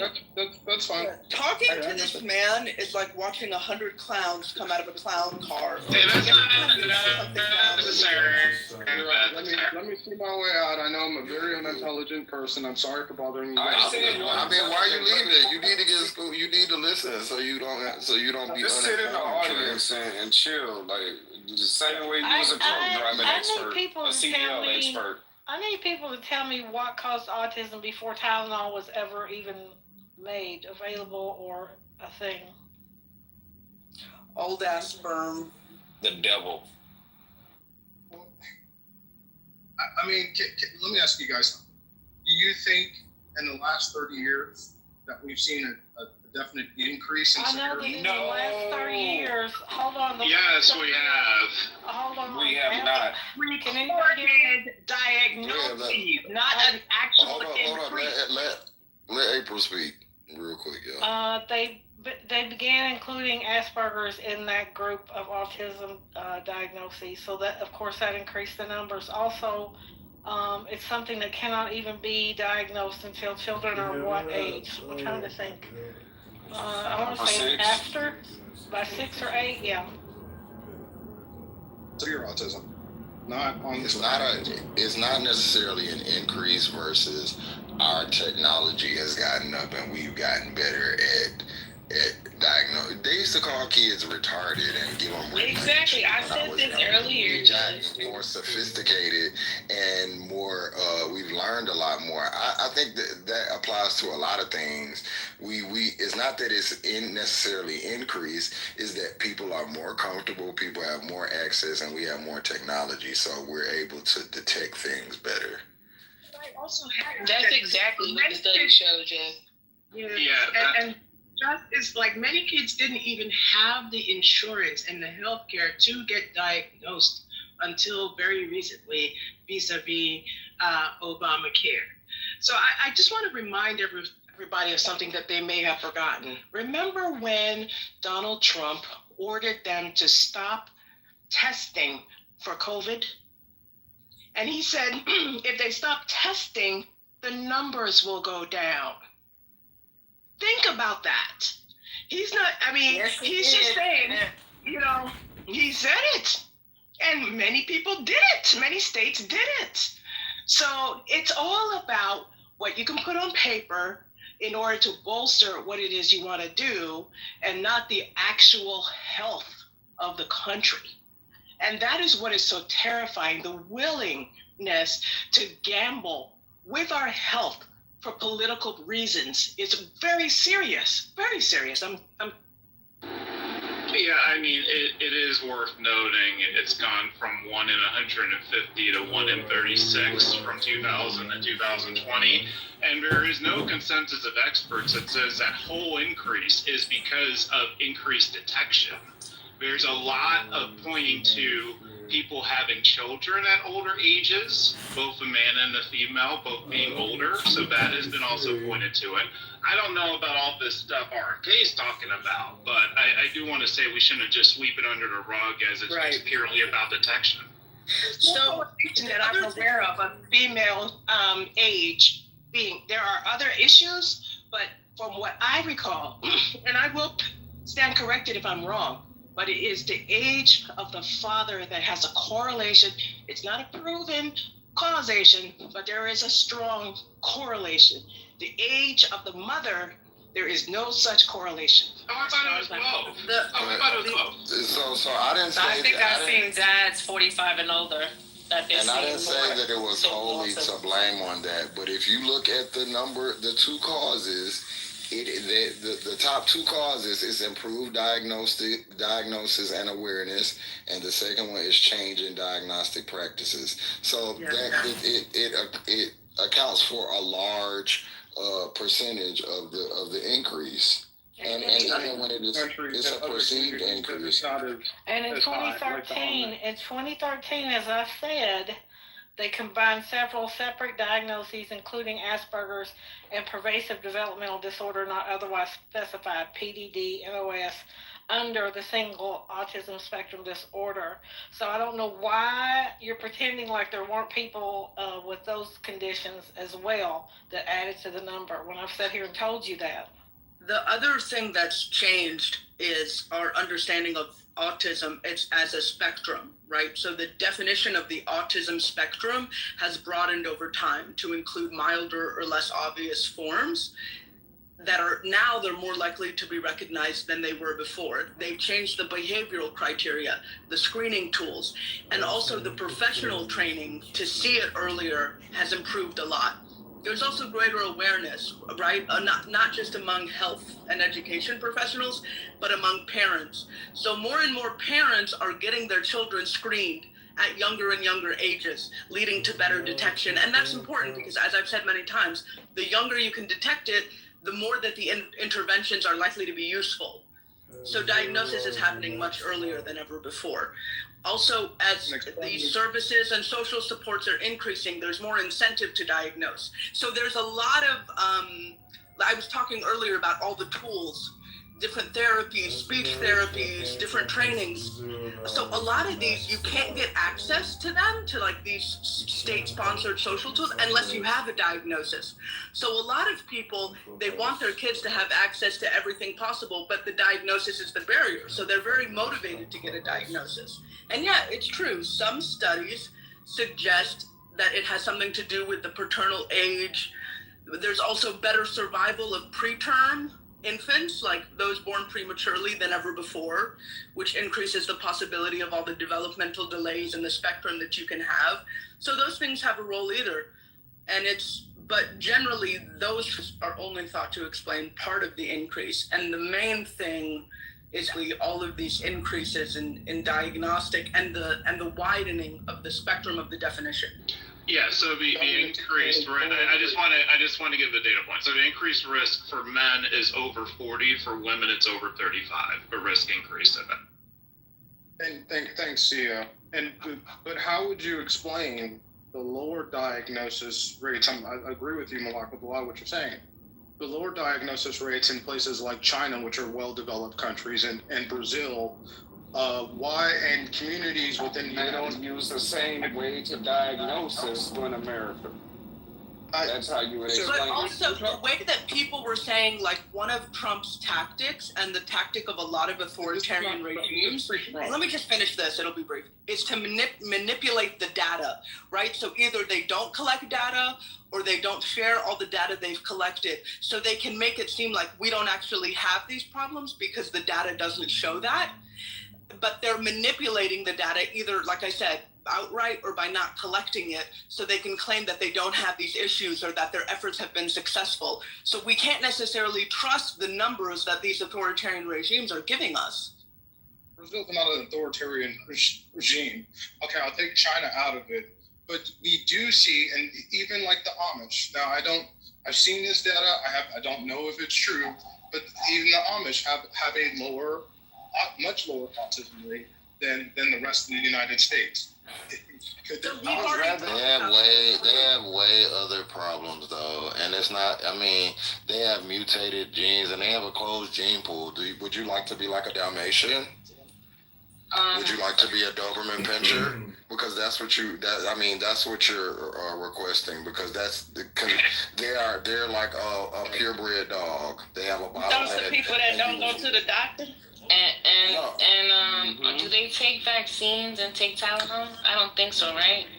So why do we still have autism out there? And wait, so Trent, China's rates have gone up 700% over the last 11 years. What are you talking about? Yeah, no, they've gone from 1.15 in 2012 to 9 in 2023. They are up more than we are. Exactly. No. There's more autism. Yeah, go ahead. Yeah, so I'm with you, and people are talking their historical rates, but now that they adopted a Western culture and have more Western-like... When did China adopt a Western culture? You just make stuff up, Trent, and just be saying stuff and then just see if we not gonna notice. I would rather hammer my nutsack to a tree than to listen to this nigga. Yeah, don't do that. No personal insults like that. Just don't do that. The Amish do have a rate of autism in their population, though. They're not free from it. That they were free from it, but don't they have a lower They don't have the same. They don't do the same thing medically. They don't go for those diagnoses, and they have other conditions that are more diagnosed. So you would have to study that, not just say, well, they have a low prevalence or low. They have a lower prevalence, but it doesn't mean that theirs is lower than anybody in the world. They still have autism. Autism stretches across cultures. It stretches across race. Everything. It stretches across everything. You can have twin children. One could be autistic and the other is not. Yeah, Trent, the issue with RFK is he's trying to cheat towards an outcome, right? If he was just like, hey, let's do some honest investigation of all of this and see what we find, people wouldn't have as much of an issue with it. But he's trying to get to an outcome. He believes a certain thing, and he's trying to push towards that. So he's not an honest broker for the conversation. That's the problem. CEO, I completely agree with you, okay? I think he's especially for many of y'all, he's the complete wrong messenger. But I'm just going to talk to CEO real quick personally.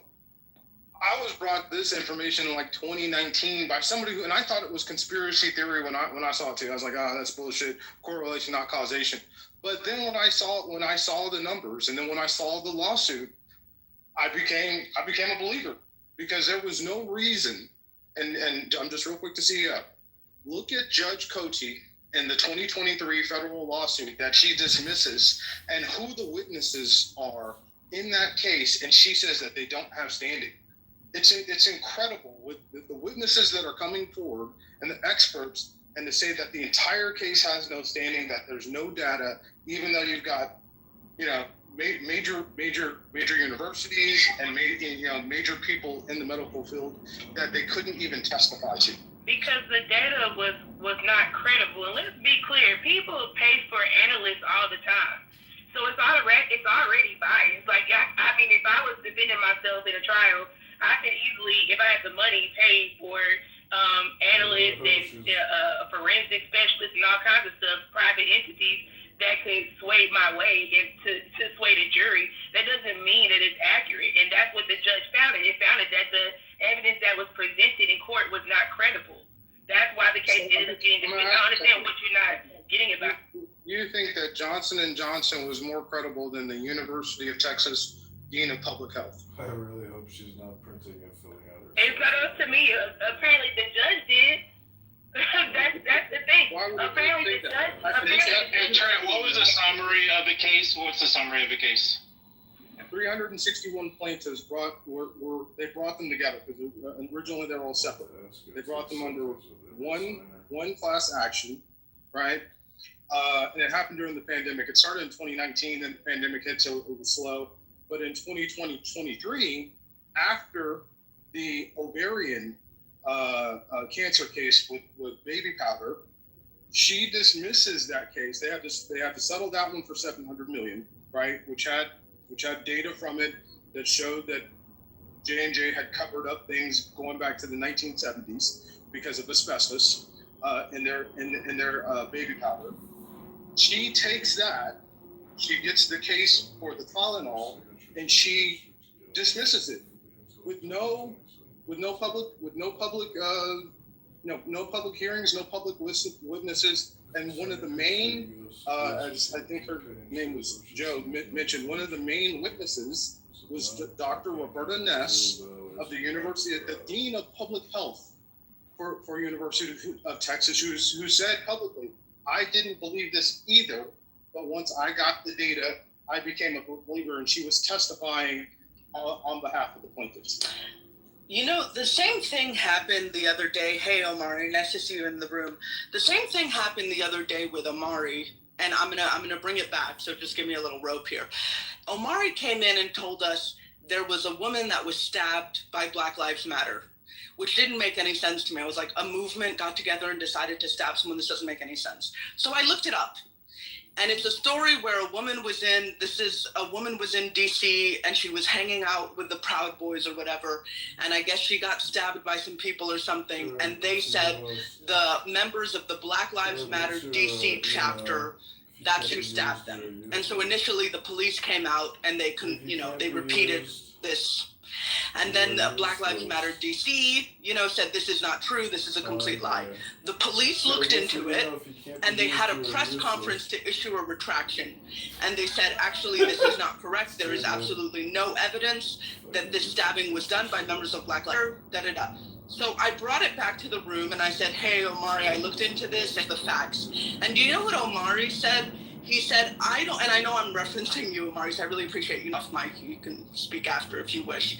He said, I don't trust the police. I heard from the woman myself, and I just don't believe the police, which is basically exactly what Trent is telling us. And Trent, I know I'm naming you as well, so staying on mute as I reference you. Trent just told us the same exact, the case was dismissed. I don't trust the judge. I trust this other expert. So these people on the right, they want to tell us we should, when it's Trump and when it's their authoritarianism and their propaganda, that's when we need to believe the police. And that's when we need to believe the government.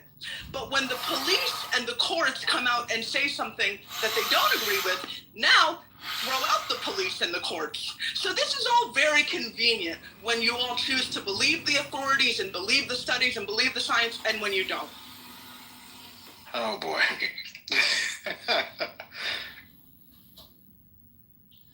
Well, that's the magic today. You get to create your own reality.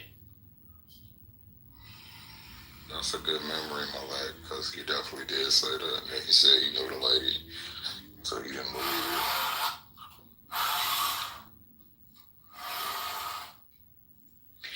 And what stuns me about it is not that there are people who don't believe, government authorities, or they don't believe judges, or they don't believe police. That doesn't surprise me. Sure, of course, and there's plenty of reason not to.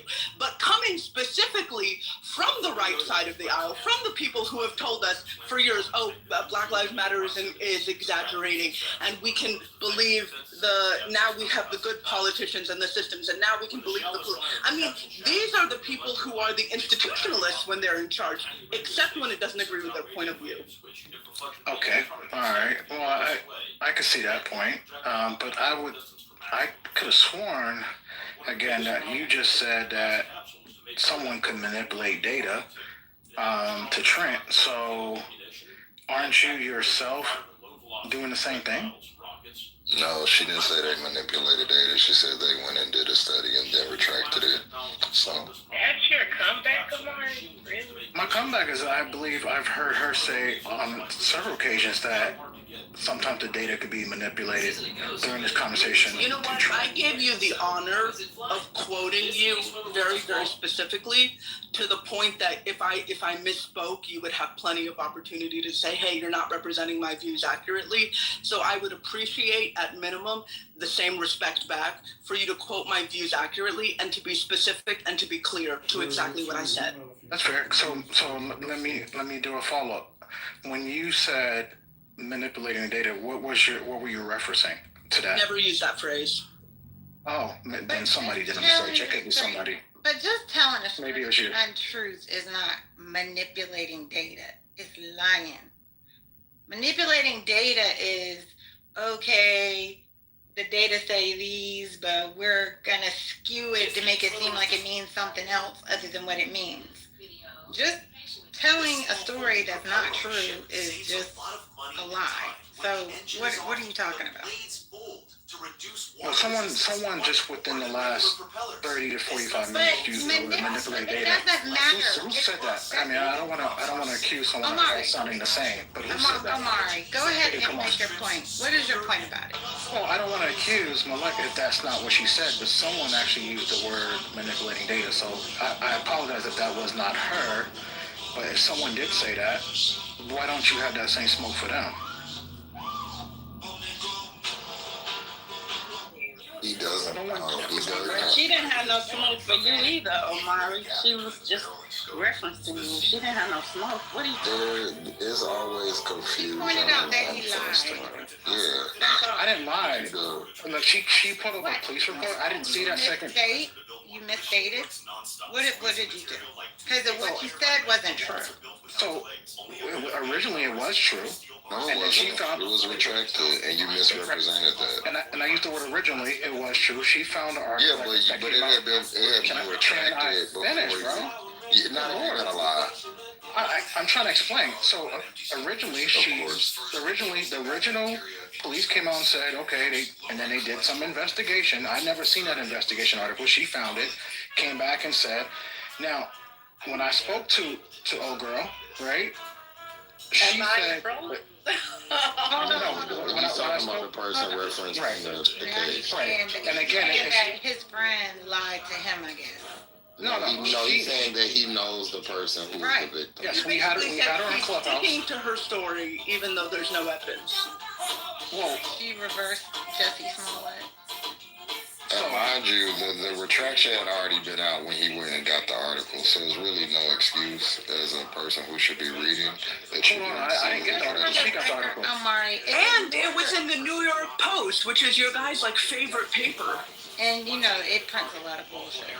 You know that.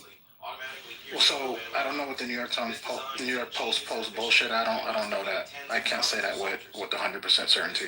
Do a Google search. Just do a Google search. How credible are articles in New York?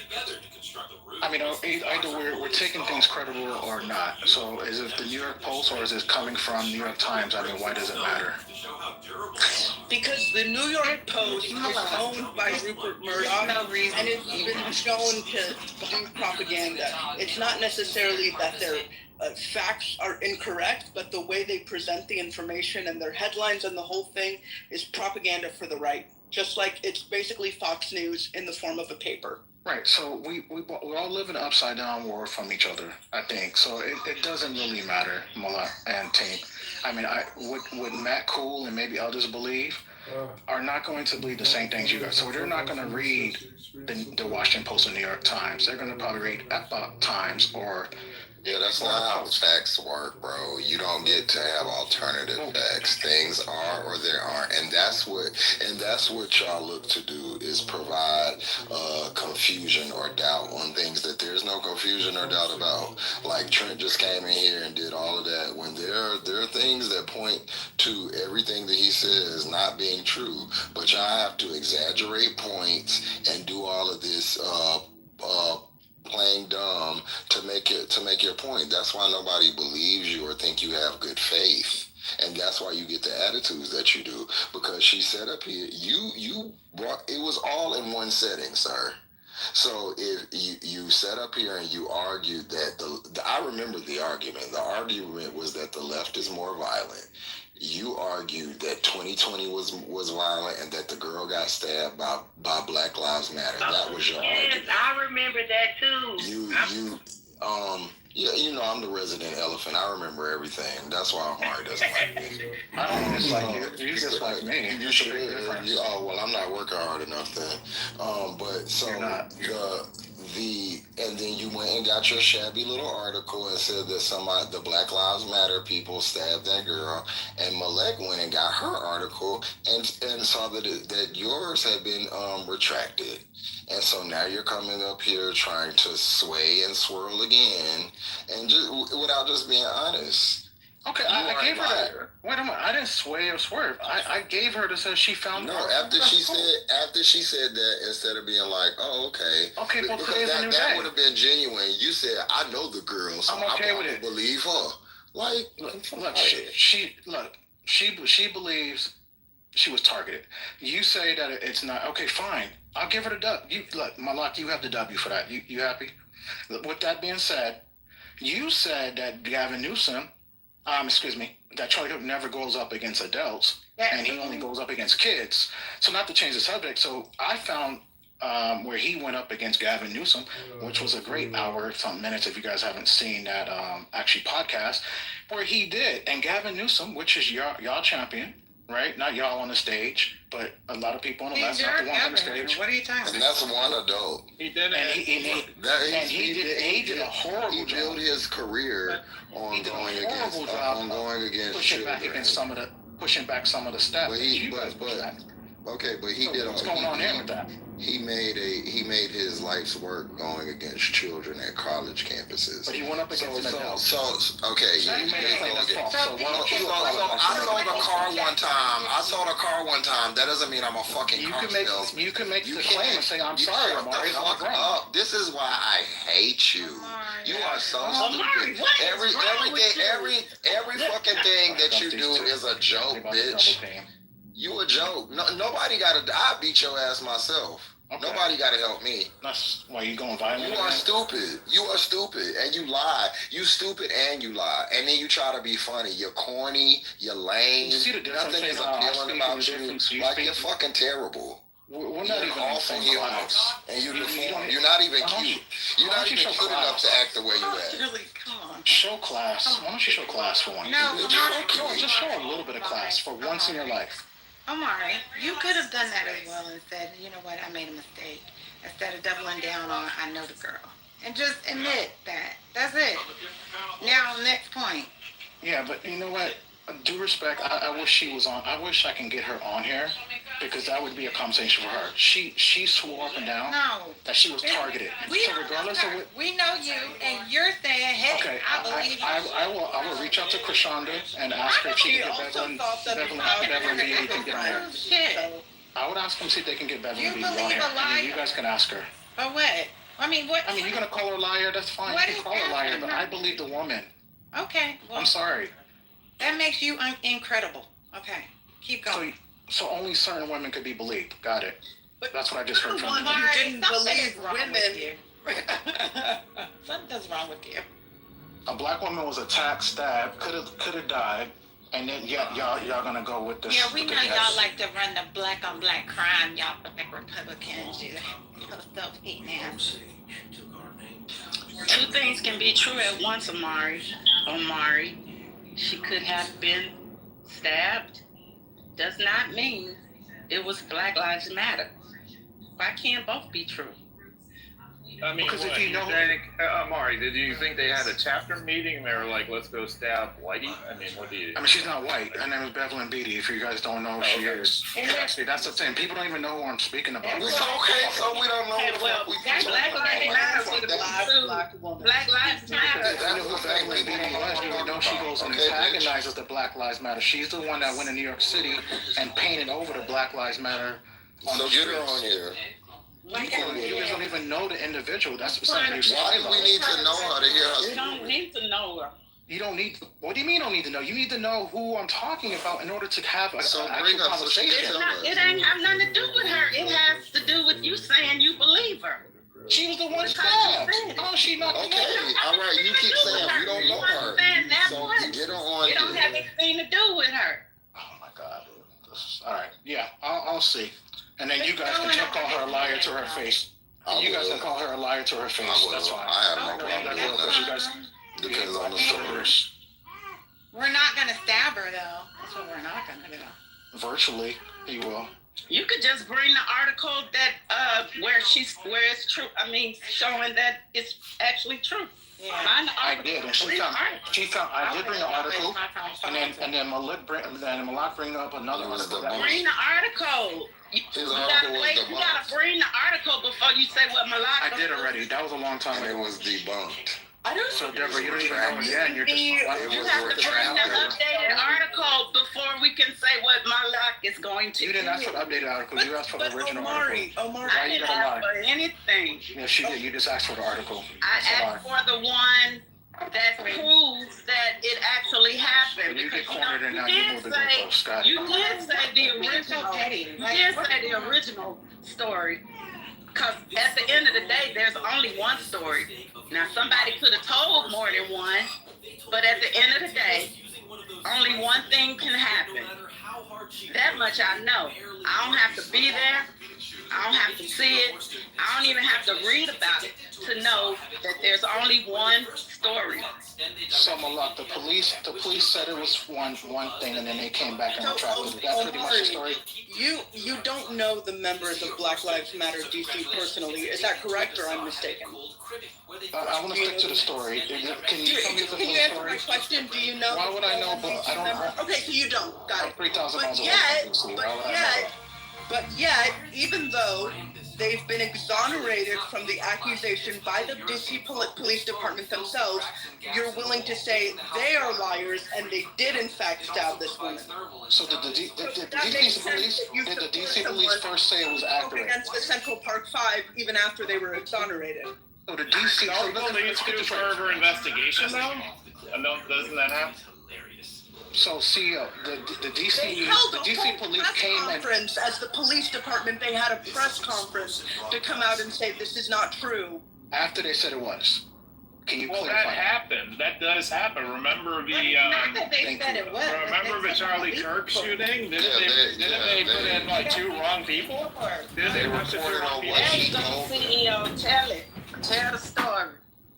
So we took the information from the DC police, and that's the information I got, plus talking to the girl, and then they came back later. Okay, cool. They came back later and said they couldn't find no evidence that these people had a membership to that. When they came out and said that information had been out for a very, very long time. It had been out for years, and years later, you come repeating the wrong information. Well, guess what? I don't really care at this point. It's 2020. We're talking about violence that happened over the years. So you don't care about portraying. She brought it up. I was saying no. Hold on, Malak. You brought it up because you said there was some political violence on the left. It doesn't matter. The point still stands. Do you change your point? And the point still stands. There's still a lot of political violence. Okay, so then on both sides. So you said that you including you, you're very violent yourself. Yes. And if we were in person, I would show you how violent I was. Sure you would. But you we know that's a lie. You said that. Look at my body. Look at his. How you know my body? Look at my body. Look like you know, like bro, you like come on. Look at your face. Look at your ears. Look at me life. Do you want to do this? Like you look, you're skinny as that dog. Do you want to do this? That's the cat. That's like, man, like get out of here. Plus what? I can't stand Plus what, bitch? Why don't you show some class as a black man? Plus what? Show some class as a black man. You're like the worst type of black man. Play with me, you have no class, and you try to be violent. You're the violent left we talk about. You just called me. You're the violent left that we talk about. Always want. Yeah, I don't like you because you want somebody to be nice to you. I don't like bitches. I don't want you to be nice to me. I want you to stop being back to what I was talking about. You're the scary black man that these black women should be scared of, not me. Okay, yeah. You should be scared of me. You're the one that be fighting women, probably.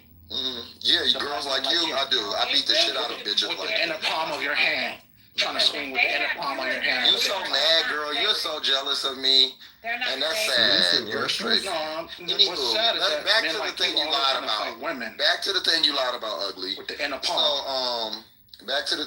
See if I fight with the inner palm of my hand, homegirl. We know you fight with the inner palm. Don't even. All right, okay. So see about it. Inner palm and No. No. Y'all keep letting this bitch go. So see about it. Cause I'm going to embarrass you. You keep talking all this shit, I will give these bitches no by no what you do. Cause you keep talking shit like you that nigga, and I will beat the brakes off you, homegirl. Hey, violent man. Yeah. Hey, violent black man. All right, so back to what you lied about. So in a point to prove that there was more violence on the left, you referred to Bevelyn Beatty being stabbed by Black Lives Matter, and we found out that was a lie. So now you're saying that you don't care. So what is it that you don't care about? You don't care about getting stabbed. You don't care about the extreme violence on the left that you said that there was. What is it that you don't care about, sir? I don't care about the story on today. Okay. Right, because it doesn't matter to you. You don't really care about stuff like that. It's irrelevant to the story that No, because you're disingenuous. And these. You brought it up, and you're disingenuous. Conversation. All right. The other thing about the context of the story of Bevelyn Beatty being stabbed is she was with the Proud Boys. And her argument was, oh my God, the Proud Boys protected me. And if they hadn't been there, God knows what would have happened. So what Bevelyn Beatty is telling us, basically, is that the members of Black Lives Matter, broadly, right? But in this case, Black Lives Matter DC, they're violent, they engage in political violence, they're dangerous, they're not to be trusted. That's Black Lives Matter. While meanwhile, the members of the Proud Boys, are good boys who protected a black woman when she was in danger, and they took care of her and they looked after her. Now this was satire, right? Please, it was satire. Now, no, that is what she said. Now this whole conversation, and I'll land on this whole conversation is in the context of speaking about political violence. And so what we are being led to believe is that Black Lives Matter and those activists who support them, they are the ones who are engaging. That is the political violence of the left. They are engaging in political violence. Meanwhile, the Proud Boys, who have been designated as a far-right extremist group, who have been involved in numerous clashes at political rallies and protests across the U.S., whose involvement in January 6th is the most widely reported instance of political violence, and their leaders Enrico Tarrio and Ethan Nordine charged and convicted of seditious conspiracy and other serious federal crimes related to the Capitol riot, right? This group, these are the good guys that don't do political violence. See, there's not political violence on the right from the Proud Boys. They're the ones protecting little old ladies. The political violence is coming from the left, from Black Lives Matter, under the guise of these imagined stabbings that the police themselves say never occurred. Which, by the way, who would have more incentive to talk about Black Lives Matter doing something than the very police that they protest against? So she got stabbed and then reported to the police by Black Lives Matter. She didn't want that to be a story. But yet, that this is not her engaging in politics and pushing her political views. No. This is just an innocent woman saying what happened to her. Did she report it to the police, or? Yes. But the police said it was inconclusive, or it didn't happen. She said it was Black Lives Matter, and that's what was initially repeated. And then the police had a press conference to come out and say, in fact, this is not true. We have no evidence of this. How did she say she knew that? What was her evidence? She said that apparently, do you remember when there was the big Black Lives Matter mural or whatever in DC? And yes. I guess she came to fame by, she had painted over it because she didn't believe in the message or whatever. So she was known to have painted over it. So then later when she was in DC and hanging out with the Proud Boys or whatever, and this thing happened, she said, look, they're getting revenge on me for painting over their mural. Oh, so she just made that up. Yeah, she just assumed it was them. Yes. I mean, the fight's on video. If you look at the link, this is weird. I mean, I just posted the. Yeah, no, I'm not saying she didn't have violence committed on her, but Amar, what was the evidence she used to say it was BLM? That's what I'm asking. Do you have a better answer? I mean, who knows? She could have said because they were black. She could. Who knows? I mean, again, I get. I try to give people the benefit of the doubt, right? She was like, "Oh, they must be getting revenge on me." Even people on the stage, I try to give everyone the benefit of the doubt. I try to give everybody the benefit of the doubt. If someone says, "Hey, you know what? This happened to me," even if it sounds absurd, I give that individual the benefit of the doubt. But yet, when women were in this room telling you, "Hey, denying me abortion care, even in any case, even in the case of a miscarriage, this has put my life at risk. This is what this has done to my body. This is what this has done to the bodies of my loved ones." You didn't believe women then. You said, "Well, you know what? I know women." Matt, what did I say, Matt? I said I'm a man and I have. You said exactly that. You said that you were back for men, and then when they told you the actual issues that they went through, then you said, "Oh no, I would only help."